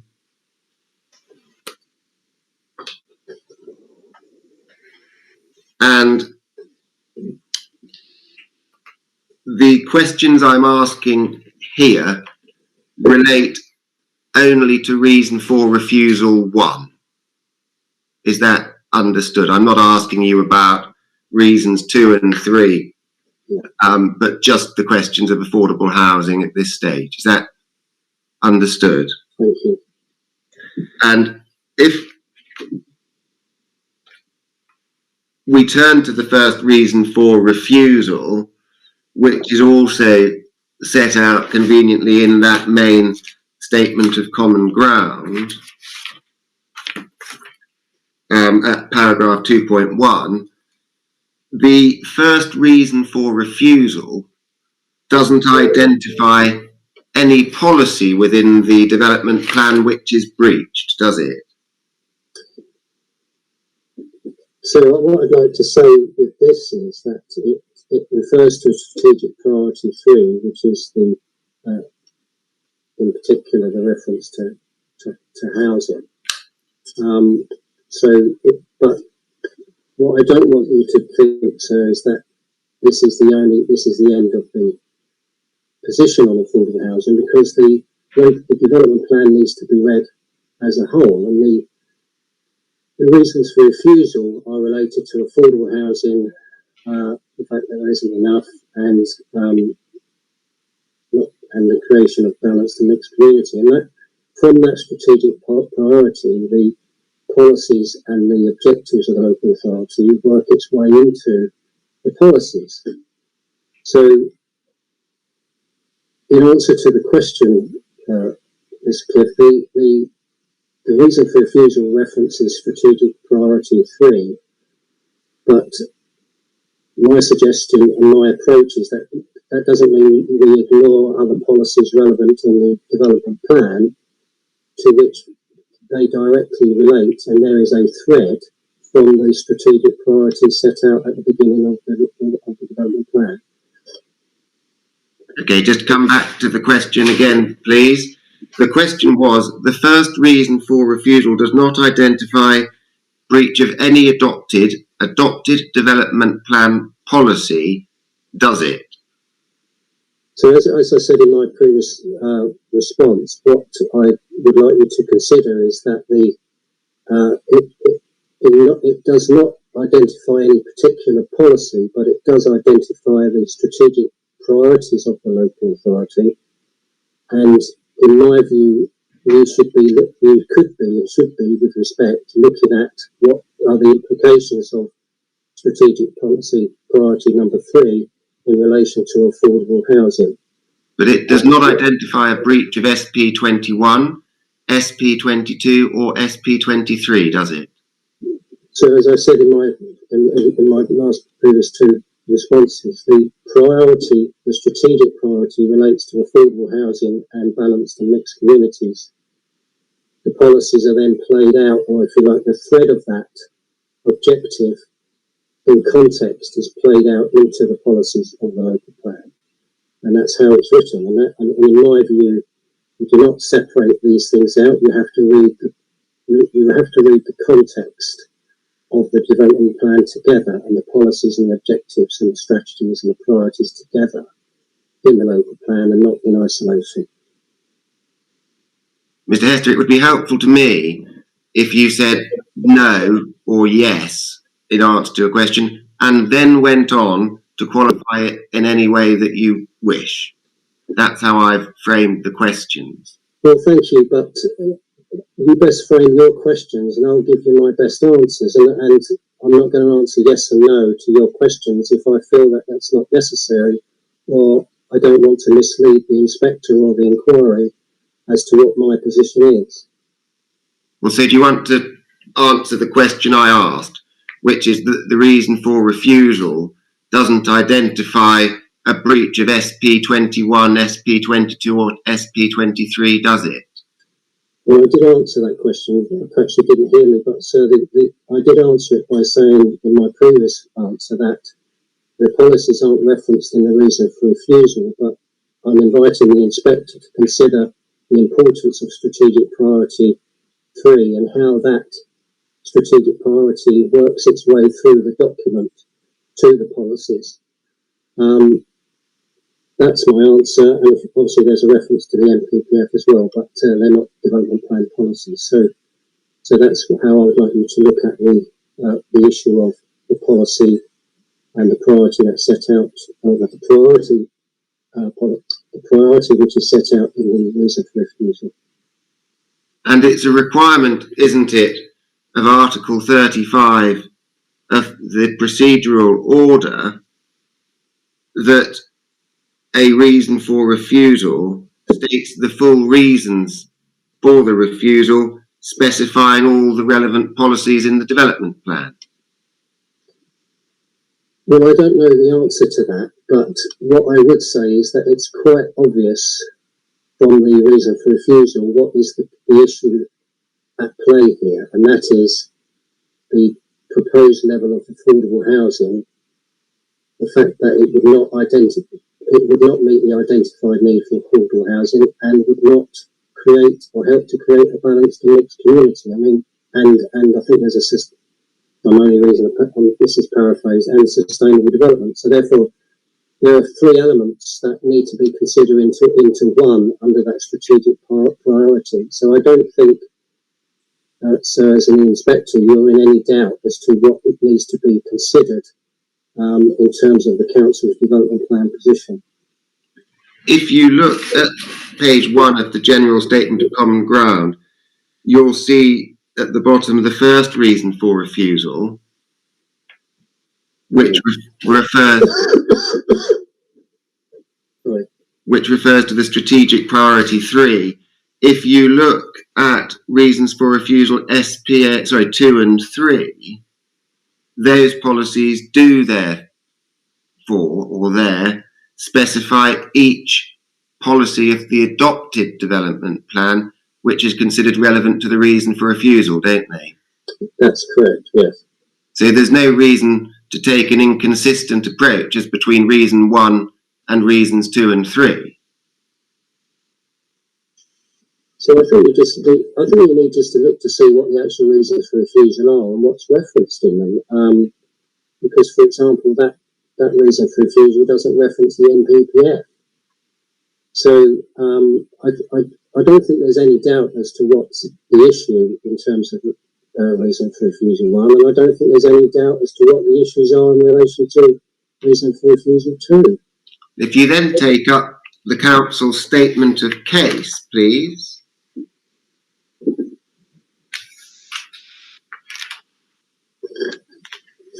This document, in relation to reason for refusal 1, does not identify any breach of policies SP21, SP22 or SP23, does it?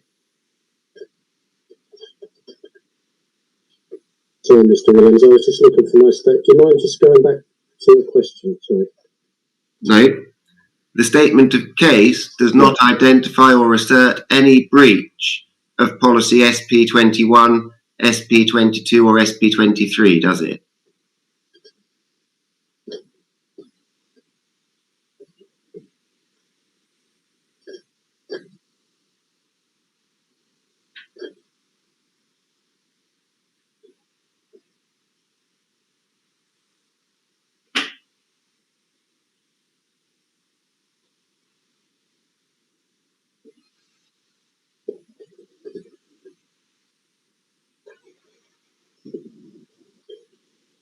So the section under planning policy, page 8, sets out to you the strategic priorities of objectives in the plan and the vision and requirement or delivery of sustainable development. And then it does set out SPO2, the housing strategy, which is another element to the plan, 13, 14, 22, 23, 29, etc., etc. 41, 47, and then references the NPPF and the PPG. So at that stage, Mr. Cliff, we are identifying to you the planning of the strategic priority and also the planning policy, which includes the position on SP21, SP22, SP23, etc. It refers to those policies, but it does not identify any breach of any of those policies, does it, Mr. Hester? But it's a statement of case. It didn't go to that extent. The proof of evidence does that. Well, we'll come to your proof of evidence at the moment. At present, I'm just looking at the documentation in the council's name, because the reason for refusal, which is required by law to state all relevant policies, doesn't identify any breach of the development plan, and neither does the council statement of case. I mean, we can agree that as a matter of fact, can't we? Well, the reason for refusal, as I've said, so relates to the strategic priority 3, which isn't the development plan, and how the policies are the thread of the council strategy, housing strategy, and the requirement and the need to meet local housing needs works its way through the development plan into the policies, because that's obviously where the council is seeking to implement. But it's not for the statement of case to start providing evidence. It's setting out what the position of the local authority is. Well, it's to set out the council's full case that will be supported by evidence, isn't it? And development plan compliance, we agreed at the outset, is the first step. So in the supporting documentation on page 11, the statement does say that the list of supporting documents may form part of the TDC's evidence, so and includes a local plan policy. So it's very clear from the beginning of the statement of case, before we get to proofs, what the council will be considering and setting out the policies in that.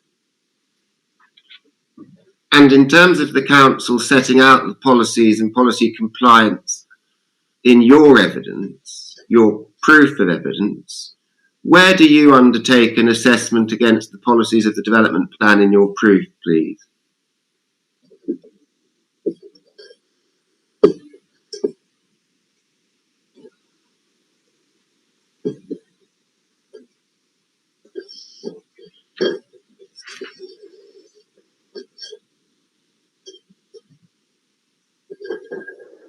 So I start by under the main issues for consideration, and then I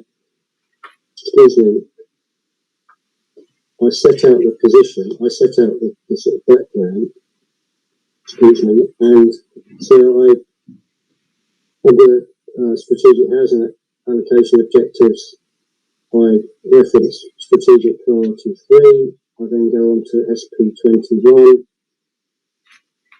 and criticise the appeal proposal under that policy.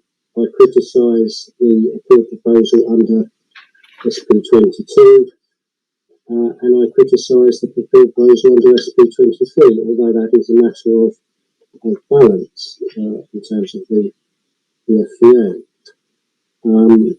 So I do criticise I assess the failure of the scheme against the policies 21, 22 and 23.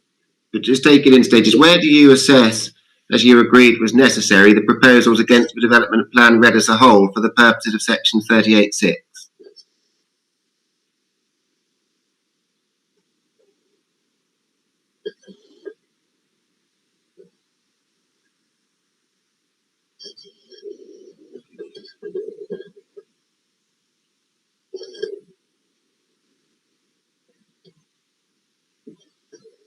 So firstly, I addressed the issue of the strategic housing allocation. So starting from 3.8.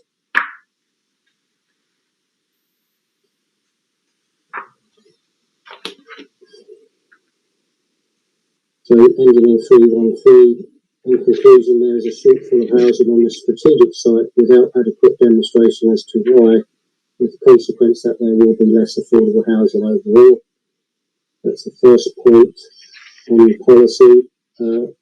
Page 18 of my proof goes to policy SP22 and the failure of the scheme to actually meet the requirements of that policy in relation to types, sizes of dwellings. And then I compare what's required under the SMART and under the local housing needs assessment to what has been proposed. I also challenge the fact that some elements of the scheme don't actually meet the minimum standards for sizes of dwellings and how that would be reflected in QDO4. And then, sorry, I didn't mean to say really. And then I can't find it now, but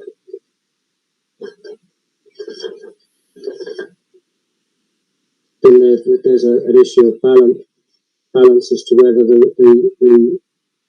FEA demonstrates that 30% affordable housing does not need to or should not be provided. I don't know where that is off the top of my head.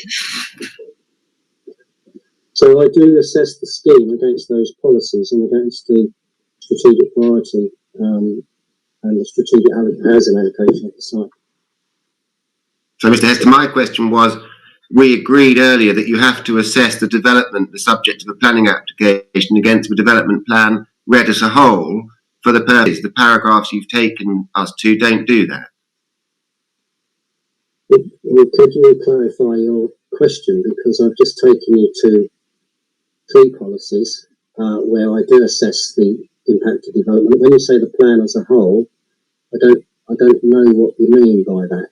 If I need to, are you asking me to point out more policies or a different part of the local plan? I don't really understand. We've already agreed it's a necessary stage of the decision-making process for the decision maker to assess a proposal against the development plan read as a whole. We've looked at the council's reason for refusal and statement of case, which don't identify any policy breach. And I'm asking you where in your proof, for the purpose of section 38.6, you reach a conclusion against the development plan read as a whole.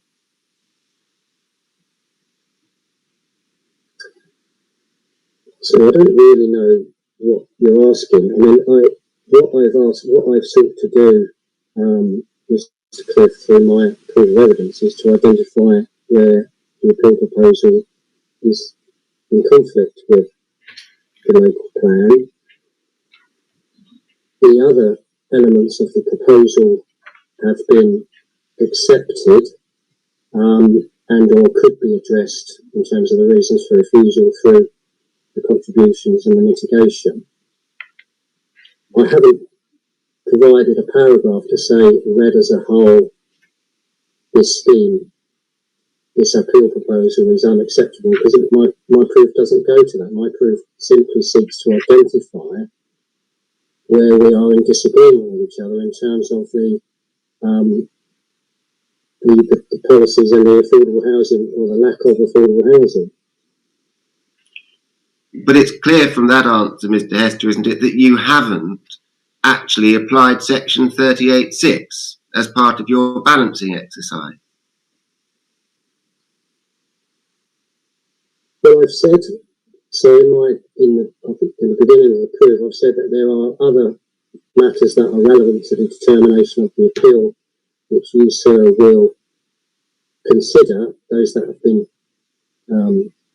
submitted by local residents and other elements of the proposal which the local planning authority are not bringing evidence in relation to those matters.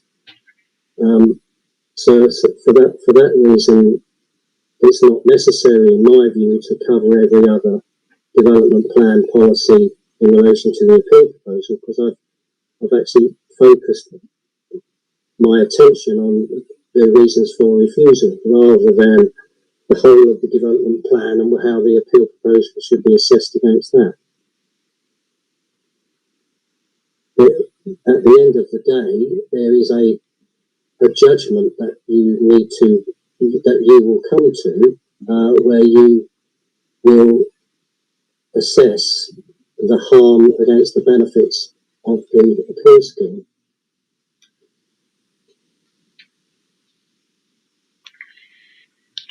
And in terms of your proof, please, then, I just want to be crystal clear. Where do I find the analysis that assesses the proposal against the policy wording of, for example, CS21? Oh, sorry, SP21.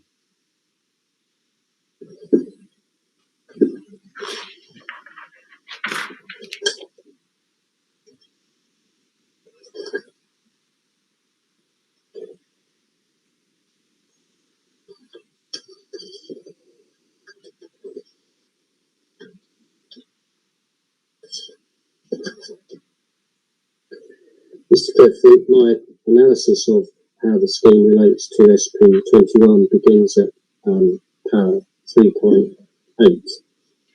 And I think quite rightly you asked me at the end of my examination as to how these relate to each other, and my response to you is the same as I'm about to give, is that because the proposal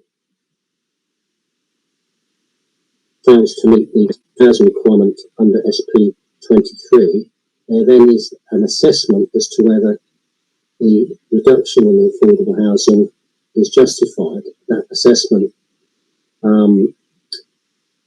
has been undertaken by the financial viability appraisals, and therefore that then, in my view, because of the way that it is prepared, brings into play SP22 and SP21, because the scheme cannot deliver the correct number of affordable housing. We then have to, as part of considering the robustness of the FVA, wonder why it cannot.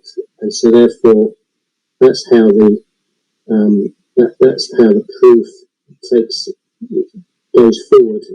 That's how my evidence goes forward in the proof, starting with SP21-22, because SP23 isn't met, but that's a matter of judgment, and obviously in the planning balance that you will go through the levels of harm and assess that against the benefits from the scheme.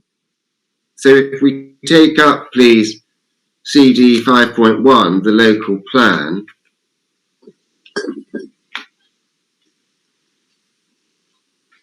and its internal page 56, policy SP21.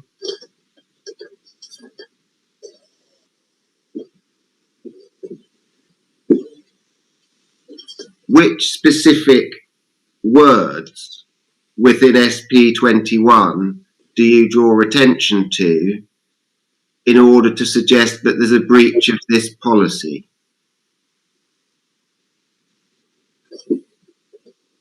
Mr. Cliff, as I've just said, because there is a breach of policy SP23, my evidence is suggesting that we need to then look at that the FVA has with the requirements of other policies in relation to a housing scheme on the site.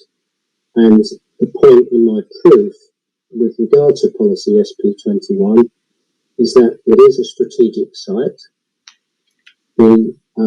Actually, if you reduce the number of, just as a by-the-by, if you reduce the number of houses to below 500, 500 is the threshold for a strategic site, so it actually doesn't become a strategic site anymore.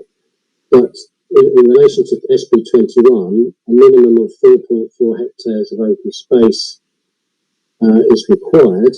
The appellant scheme is to provide 6.3 hectares of open space. And I asked the question because we haven't got enough affordable housing, to come forward as well. And so my criticism of the scheme is in order to stick to the minimum of 4.4 hectares of open space, that would release another 1.9 hectares of developable area. So the point being is that actually there is a way of looking at this where we might be able to get more affordable housing on the land. So my criticism of SP21 comes from the failure of the scheme to deliver under SP23. And that's how I've approached this issue. Sorry, Mr. Hester, I'm going to have to ask again, because my question related to an assessment of the application proposals against the wording of SP21, and I'm inviting you to identify for the inspector which words within SP21 you rely on in support of a breach of that policy. We're going to come to SP23 once we've dealt with this and SP22, but I need to, because this is a point that's not flagged at all in the reason for refusal. It's not flagged in the statement of case. Your proof of evidence doesn't analyse a breach against the wording of SP21. You seem to be suggesting there is such a breach. I've referred to the case law that makes clear it has to be assessed against the wording of the policy. This is your opportunity to identify why the appeal scheme is inconsistent with the wording of this policy. Mr. Cliff, the first paragraph of a minimum of 4.4 hectares of open space, the proposal provides for 6.3, which is generous and oversupplies, and that normally wouldn't be an issue, but because we haven't got enough affordable housing on the site, and that part of that is related to the fact that there isn't enough housing on the site proposed, I've suggested to you that the scheme should,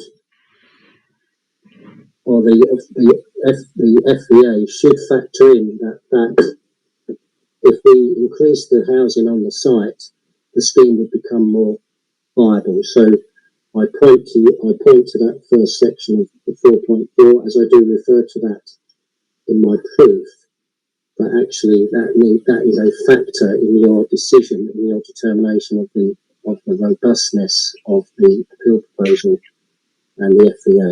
I mean, we'll come back to some of the constraints on the site later, Mr. Hester, but plainly, a policy that requires a minimum of 4.4 hectares of open space is not breached by a proposal that in a parameter plan provides more than that.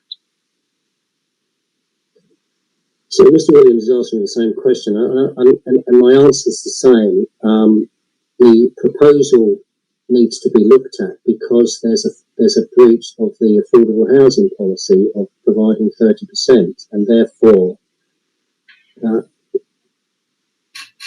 the appeal proposal should not be seen as this is the only scheme in town. This is a scheme that's been put forward by the appellants. That's their scheme. It does not conform to the council's policies on SP22, and it doesn't conform to policy on SP23. So I'm identifying where the scheme could be improved without certainly without conflicting with SP21, and the scheme could be improved and provide more housing and therefore provide more affordable housing if the developable area was increased. And as I referred in my examination with reference to thickening up, heights, locations, the topography of the land, etc. So we haven't seen any other schemes. This is the scheme that's been presented. This is the scheme before you to determine. But because it lacks the correct level of affordable housing, I think it's quite right that we challenge some of the assumptions and some of the elements of the scheme in order to see whether we can deliver or get to see delivered more affordable housing on the site. But Mr. Hester, I'm not asking the same question. I asked you to identify which words you say are conflicted with by the appeal scheme. You said it's those words, only those words. My point is that an application scheme that provides for more than 4.4 hectares of open space cannot conflict with a requirement for a minimum of 4.4 hectares. That's your evidence. I mean, that's not my evidence. My evidence is that, and I'm going to go back to the point I've just made, Mr. Cliff, that because the scheme doesn't deliver the affordable housing level than it should, you then have to look at why that isn't the case. And one of the reasons why it isn't the case is because the scheme over-provides on open space. If they stuck to 4.4 hectares, the scheme wouldn't be contrary to policy. It would still be in accordance with SP21, as would 6.3 hectares be in accordance with policy SP21. But the implications of over-providing open space directly affects the amount of affordable housing that can be provided through the scheme, and that is the issue under that policy. Okay, and can we conclude or agree that there's nothing in SP21 to provide a minimum amount of housing? No, there's nothing in there, no. Or a minimum amount of affordable housing?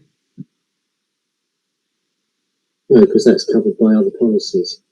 And if you look at the introductory text at 3.18, please, on page 48.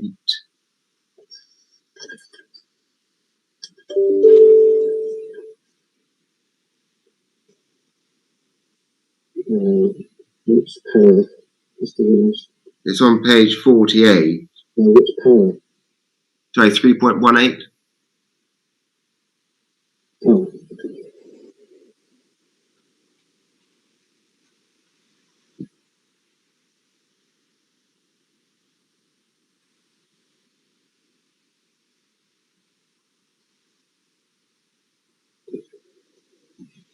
Do you see the first sentence?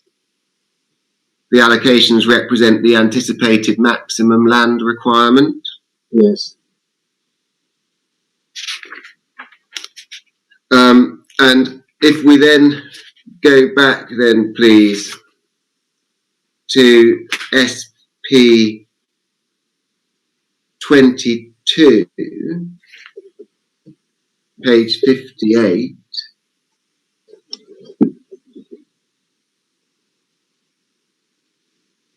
This is an outline application which does not fix the mix of market and affordable housing.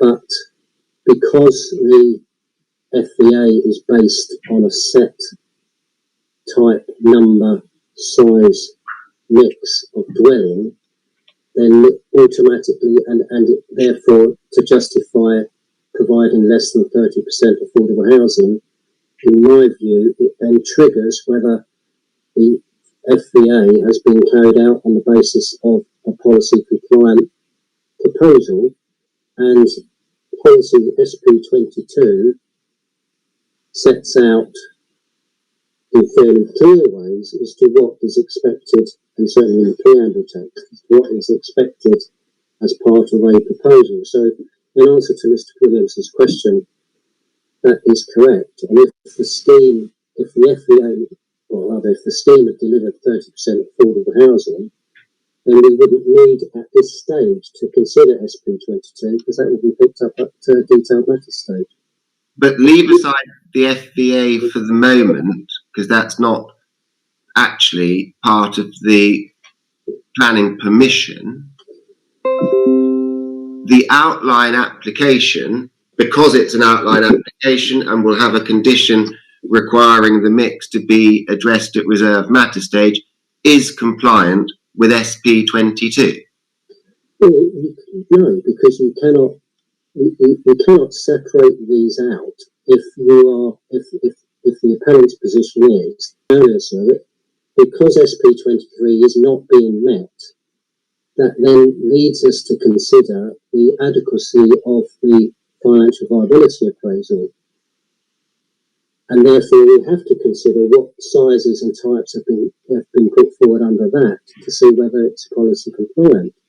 And when we compare what's in the FEA with SP22 types and sizes of dwelling, would be a policy that which would be properly applied at detailed matter stage or full grant of planning permission stage.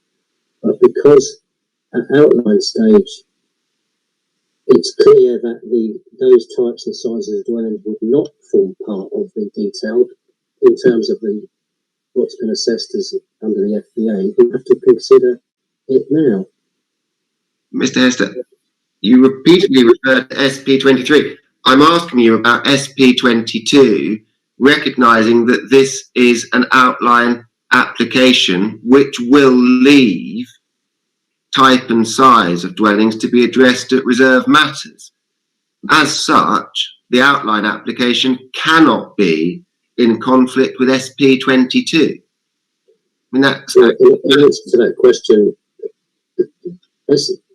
I don't think you can separate SP22 and 23 if SP23 is being breached and the appellant is seeking to justify why that policy can be breached, because SP22 is mainly related to the appellant's argument that the scheme isn't viable. So on its own at detailed matter stage, SP22 would kick in. But Mr. Hester, I'm answering the question. If the appellant had proposed 30% affordable housing, there wouldn't have been a need for the FBA, and policy SP23 would have been complied with, and there would have been no need to go to SP22 at this stage. But there is no need to go to SP22 because the outline permission won't fix the mix. So we do need to go to SP22 because the proposal does not include 30% affordable housing. As I said before, because of the failure of the FBA to consider a policy compliant approach, that's why SP22 is important at this stage to consider. That's my final answer. Well, further question. As for SP21, what words within SP22 do you draw to the inspector's attention in support of an assertion that the appeal application for outline planning permission contravenes SP22? So because the outline planning application is accompanied by an FEA which seeks to justify an under-provision of affordable housing based on the appellant's mix and type of housing, I believe you should be looking at SP22 in relation to how that differs, or how those types and mixes differ to the FBA. And so therefore, you should look at certainly the preamble, because a lot of that comes from the SMAR, but in terms of the wording, proposals for housing development will be expected to provide an appropriate mix of market and affordable housing types and sizes, having regard to the SMAR, and which may be reviewed. So my answer to the question, sir, is that actually this is this policy remains relevant at this stage, and I do not think it is correct, and I think it would be misleading if we separated it from SP23 in view of the assumptions included in the FBA to justify why less than 30% affordable housing should come forward. So just the answer to the question is the words that you refer to within the policy as supporting a breach of the outline application are proposals will be expected to provide an appropriate mix of market and affordable housing. Having regard to the SMAR recommendations as may be reviewed. So, and that will be considered at the reserved matters stage. That will be considered at the reserved matters stage, but at this stage, the council for an outline application is being asked to consider less than 30% affordable housing, and therefore SP22, because of the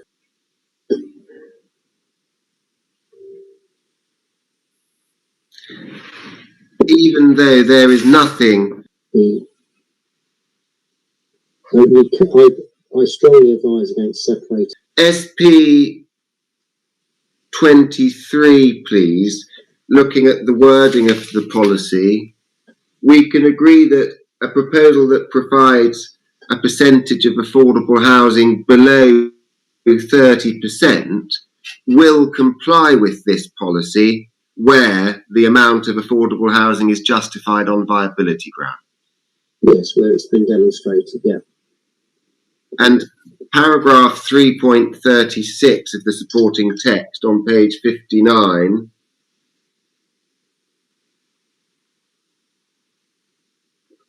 confirms that negotiating, this is in the context of viability, negotiating elements of affordable housing in new schemes will contribute valuably to meeting local need.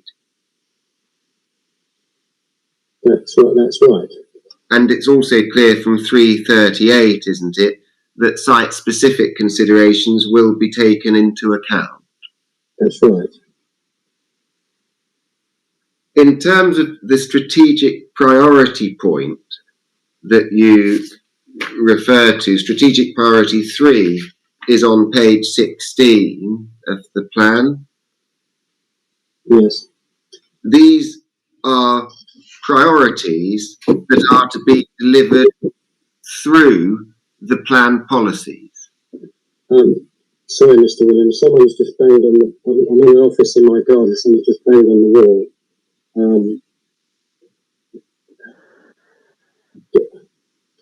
Sorry, would you mind repeating that, because it put me off? Sorry, repeating the question, sorry. Sorry, page 16, strategic priorities. These are priorities that are to be delivered through the application of the development plan policies. Yes, the priority. Yes, there's a thread between them. Yes. And in terms of providing homes and affordable homes,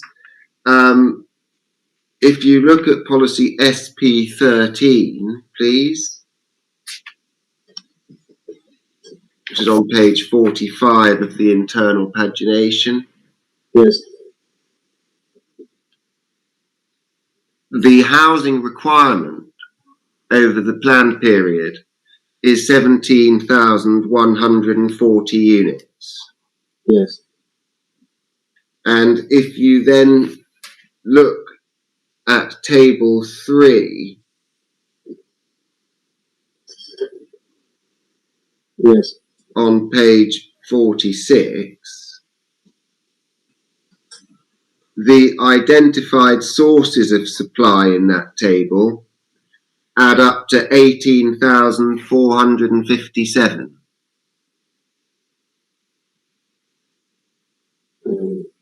Sorry, table 3.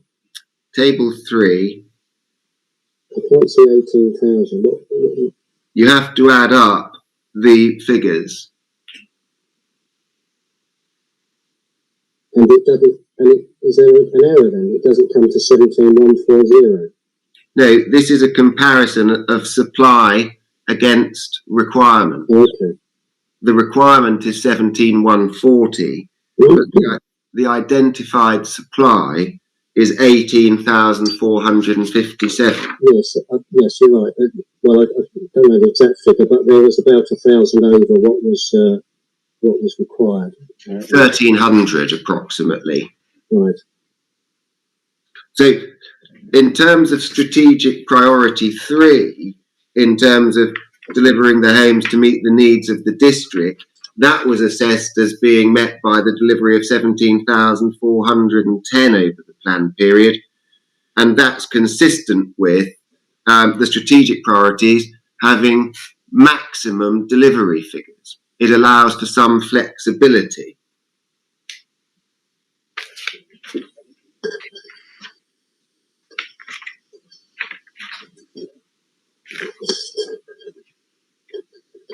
That's right, isn't it?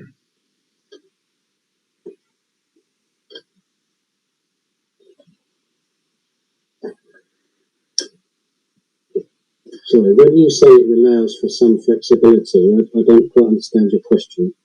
Well, the way that local plans are put together ordinarily to allow for the requirement for flexibility in the framework is that there is an over-provision of potential supply against the requirement in order to allow for some flexibility. And my point is that's consistent with what we see that all of the statutory priority allocations are given as notional maximum amounts, up to figures.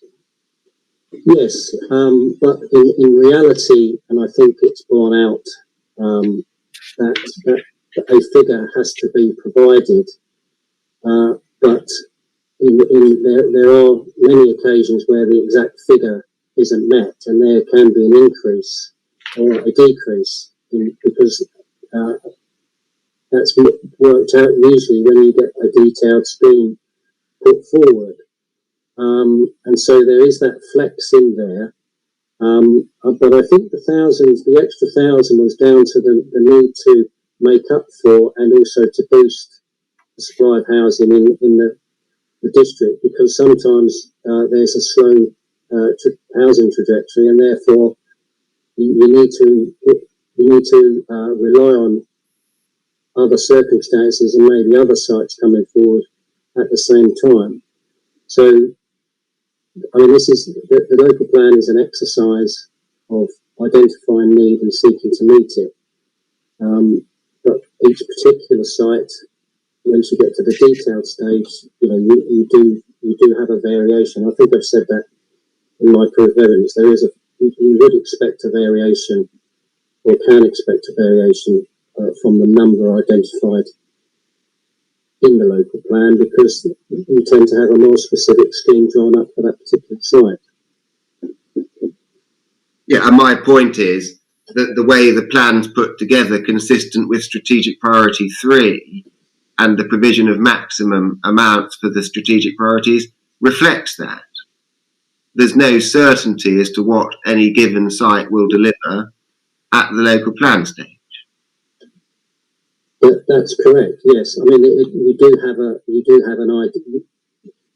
idea that there will be some variation. But Mr. Cliff, I'd like to make the point that I don't think the council thought that there would be a reduction of 100 units from this particular site.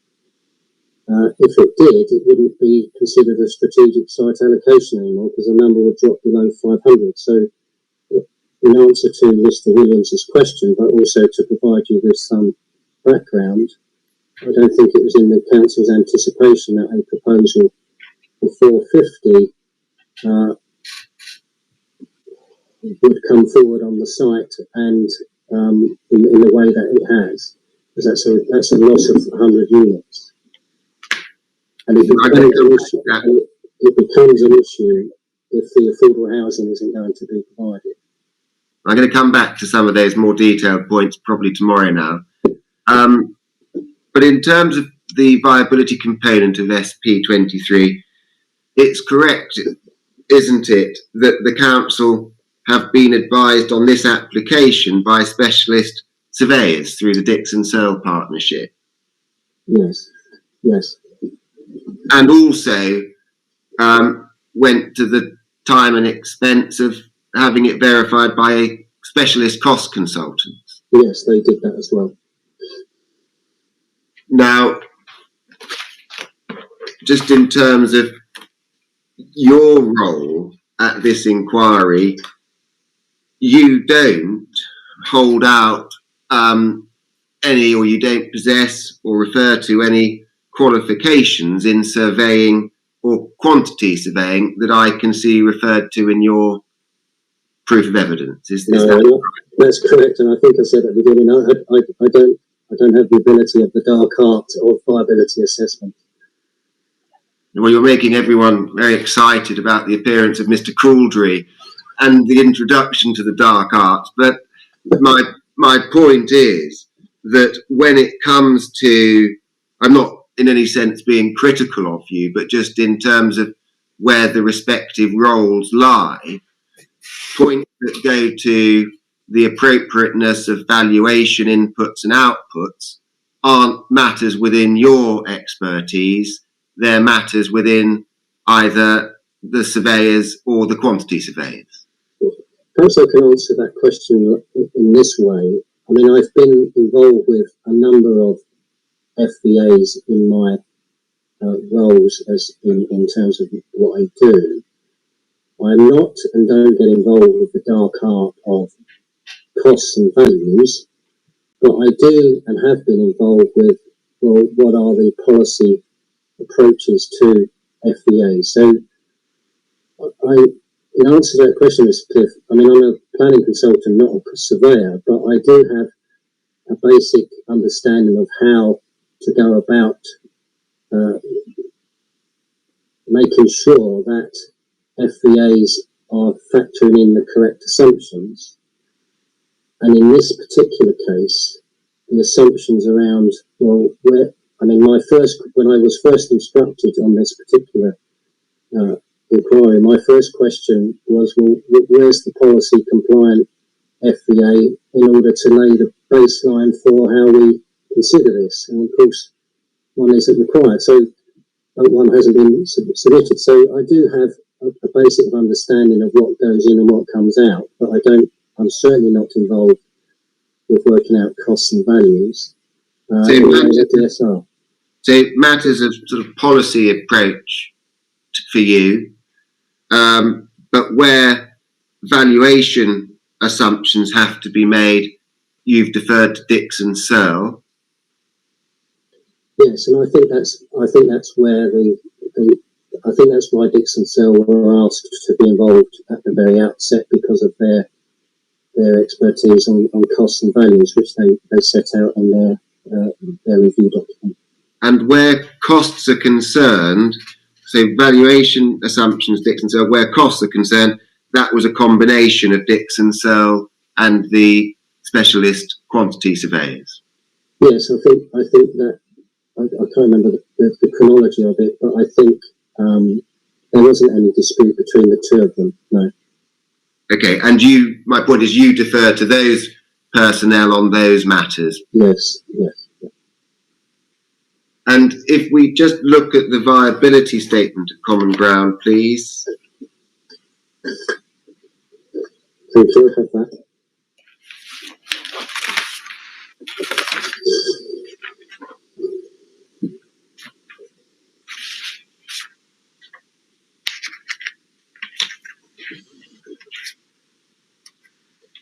And paragraph 3.12, please.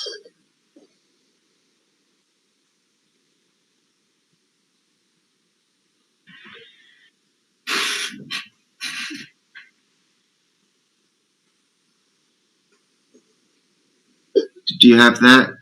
Yes, thank you. It remains the position, as I understand it, that Dixon Searle assessed the costs and values inputted into the FVA and whether these figures and the position put forward were reasonable. So the LPA considers that was and is the position, but notes that Dix and Searle were not asked to address matters of policy compliance.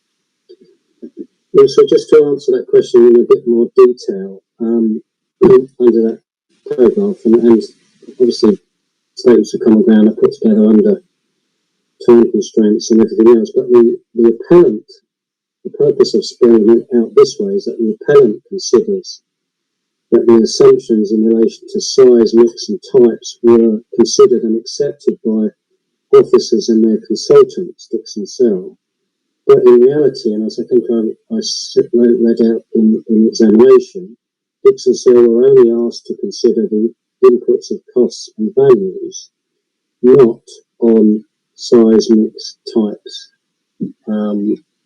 So I just want to make that distinction. So in other words, in my view, the appellant is incorrect in assuming that Dix and Searle accepted size, mix and types. They weren't asked to actually go to that in their appraisal. But my point in taking you to that was just to set the ground, really, that where you've come in, as you've explained, doesn't alter the valuation assumptions and the cost inputs. It's in relation to those specific points that relate to size, mix and type. No, I know. Dix and Searle were not asked to look at size, mix and types, and they were not asked to look at policy compliant schemes. Only I've asked them to do that since through my proof. The Dix and Searle did not look at policy compliance, and they did look at size, mix and types. They only responded to the inputs of costs and values that the FVA did. They were not asked to do their own viability assessment. They were asked to assess the FVA prepared by Jones and Lassalle. The point I'm trying to make, I'm not trying to overcomplicate it, I'm trying to identify the questions that are properly questions for you, rather than Dix and Searle, who of course aren't here. And it seems to be that those relate to questions of size, mix and type of units, which you're saying are matters for you, not Dix and Searle matters. Well, matters for me are policy. What's a policy compliant FVA? That's the matter for me. And yes, size, mix and types are important because that's obviously identified in the policy, SB22. So yes, that is my role in terms of my input, if you like, into viabilities. And interrupt briefly, sorry, Mr. Williams, but just in terms of time, because we are approaching 5 o'clock, I'm just thinking about when will be a convenient place for you to sort of break off before you get into another sort of line in questioning. I don't know how long this sort of theme is going to go, but in terms of how long do you think you've got in this tranche of questions, so to speak? I've got that in mind. I think we'll reach a convenient point in about 5 minutes. Okay. It won't, unfortunately, be the end of all the questions on viability, but it will be a convenient stopping point. I understand. Okay, yeah, that's fine. Thank you. Sorry for interrupting. So, Mr. Hester, I just then wanted to look at the council statement of case, please. Yes, thank you. I've got that. Paragraph 2.6.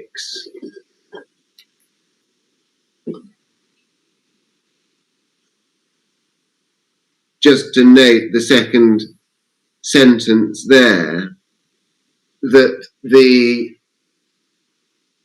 DSP review considered the submitted approach to viability to be appropriate, including values and costs and the outputs resulting from the assumptions taken. Yes, I think their actual wording was that it was fair. Well, we'll come back to that. That's not quite right. That's one word used. I'm taking you deliberately to what the council said its case was in its statement of case.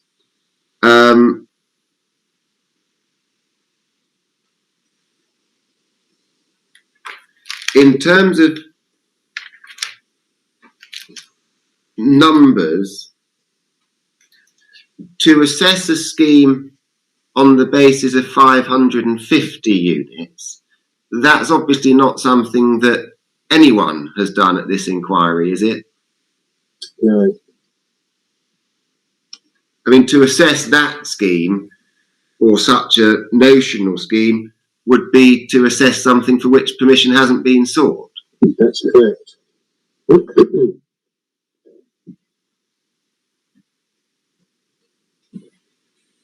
Now, the points that we've just been talking about, type, size, and mix, we looked at this in the context of SP22. The actual mix delivered on the site is dependent on the approval of reserve matters, isn't it? That's correct. And does not fall for determination at this inquiry.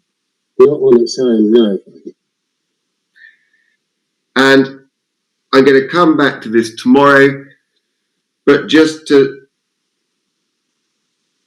have a high level answer now, the alternative mixes and types of units assessed by Dixon Searle partnerships at your request actually provide lower residualised land values than the mix assessed by JLL and put forward by Gladman for the purposes of the FVA. I don't know. I'd have to have a look at that. Well, it's probably just a good short point to finish on. If you look at your Appendix B, I know this has been slightly corrected, but the changes are proportionate.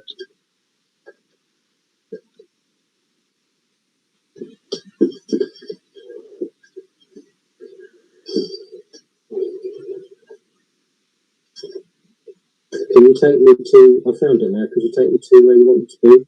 Page 11. Yes. Do you see the indicative RLV column? Yeah. The first one is the Gladman mix adjusted for size. Then you've got version 2, the 2016 Schmar mix, and version 3, the 2021 LHN paper mix. The one that produces the highest indicative RLV, i.e. the most valuable mix and type, is the Gladman mix. Yes, it's got the most surplus, yeah. So when you say Dixon Searle didn't consider the appropriateness of type and mix, in fact, when you asked them to consider those matters in line with your evidence, it drove the value down. Well, it took the Gladman profit level to 18, I said Gladman, the house builder profit level to 18.1%. The residual land value is highest from the Gladman mix, isn't it? Yes, it is. And you and or Dixon Searle haven't assessed any mix or identified any mix that would create a higher land value than the Gladman mix. That's correct.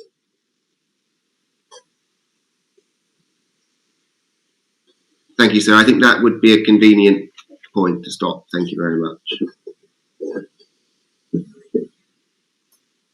Thank you, Mr. Thank Hester. you. And thank you, Mr. Hester. I hope you all sort of continue to sort of feel okay. Well, I've done out of water anyway, so at least I could. I think we probably all have. Thank you. But yeah, I hope you're feeling well enough tomorrow morning. So I hope you get a chance to have some sort of rest this evening. I should say too that it probably goes without saying that you shouldn't talk to your advocate, Mr. Upson, sort of probably during cross-examination. Well, not at all during cross-examination. So if you can refrain from doing that, I'm sure that would be the case anyway. And then we'll continue tomorrow morning again at 9:30, which I'm assuming is going to be okay for everybody. The just in case we said we'd have a little sort of look back at timing, it looks to me as though we're sort of almost, I think, odds on now to go into Friday, I would imagine, from where we are. But I think that's definitely the case, to be honest. How long more do you think, Mr. Williams, in terms of your cross-examination of Mr. Hester, approximately, just the other things? It has taken me slightly longer than I had anticipated, I'm afraid. Probably, if I review some notes, an hour. Okay. So let's just think through. I'm just thinking through a sort of outline going ahead as we. So that'll take us to let's say 11:15, and Mr. Upton, in terms of sort of re-examination, how long roughly? At the moment, I mean, not very long, because obviously Mr. Hester's been able to elaborate on his explanations, so there's nothing really substantial at the moment. Okay, so take us to mid-morning. Okay, so, and then we'll have the appellant's witness, of course. Well, both appellant's witnesses. So yeah, it is going to be. It may be that we get to consider conditions tomorrow afternoon. Maybe conditions and the Section 106 with a good wind, but I think everything else is going to be beyond that. And I do want to stick to 5 o'clock, because I just don't think for everybody it's fair to go beyond 5 o'clock. So, okay. Any more little housekeeping matters before we finish for the day? Not from me, thank you, sir. No, nothing from us, thank you. No, okay. Okay, good. Well, thank you again for everyone's contributions today. I'll adjourn the inquiry now till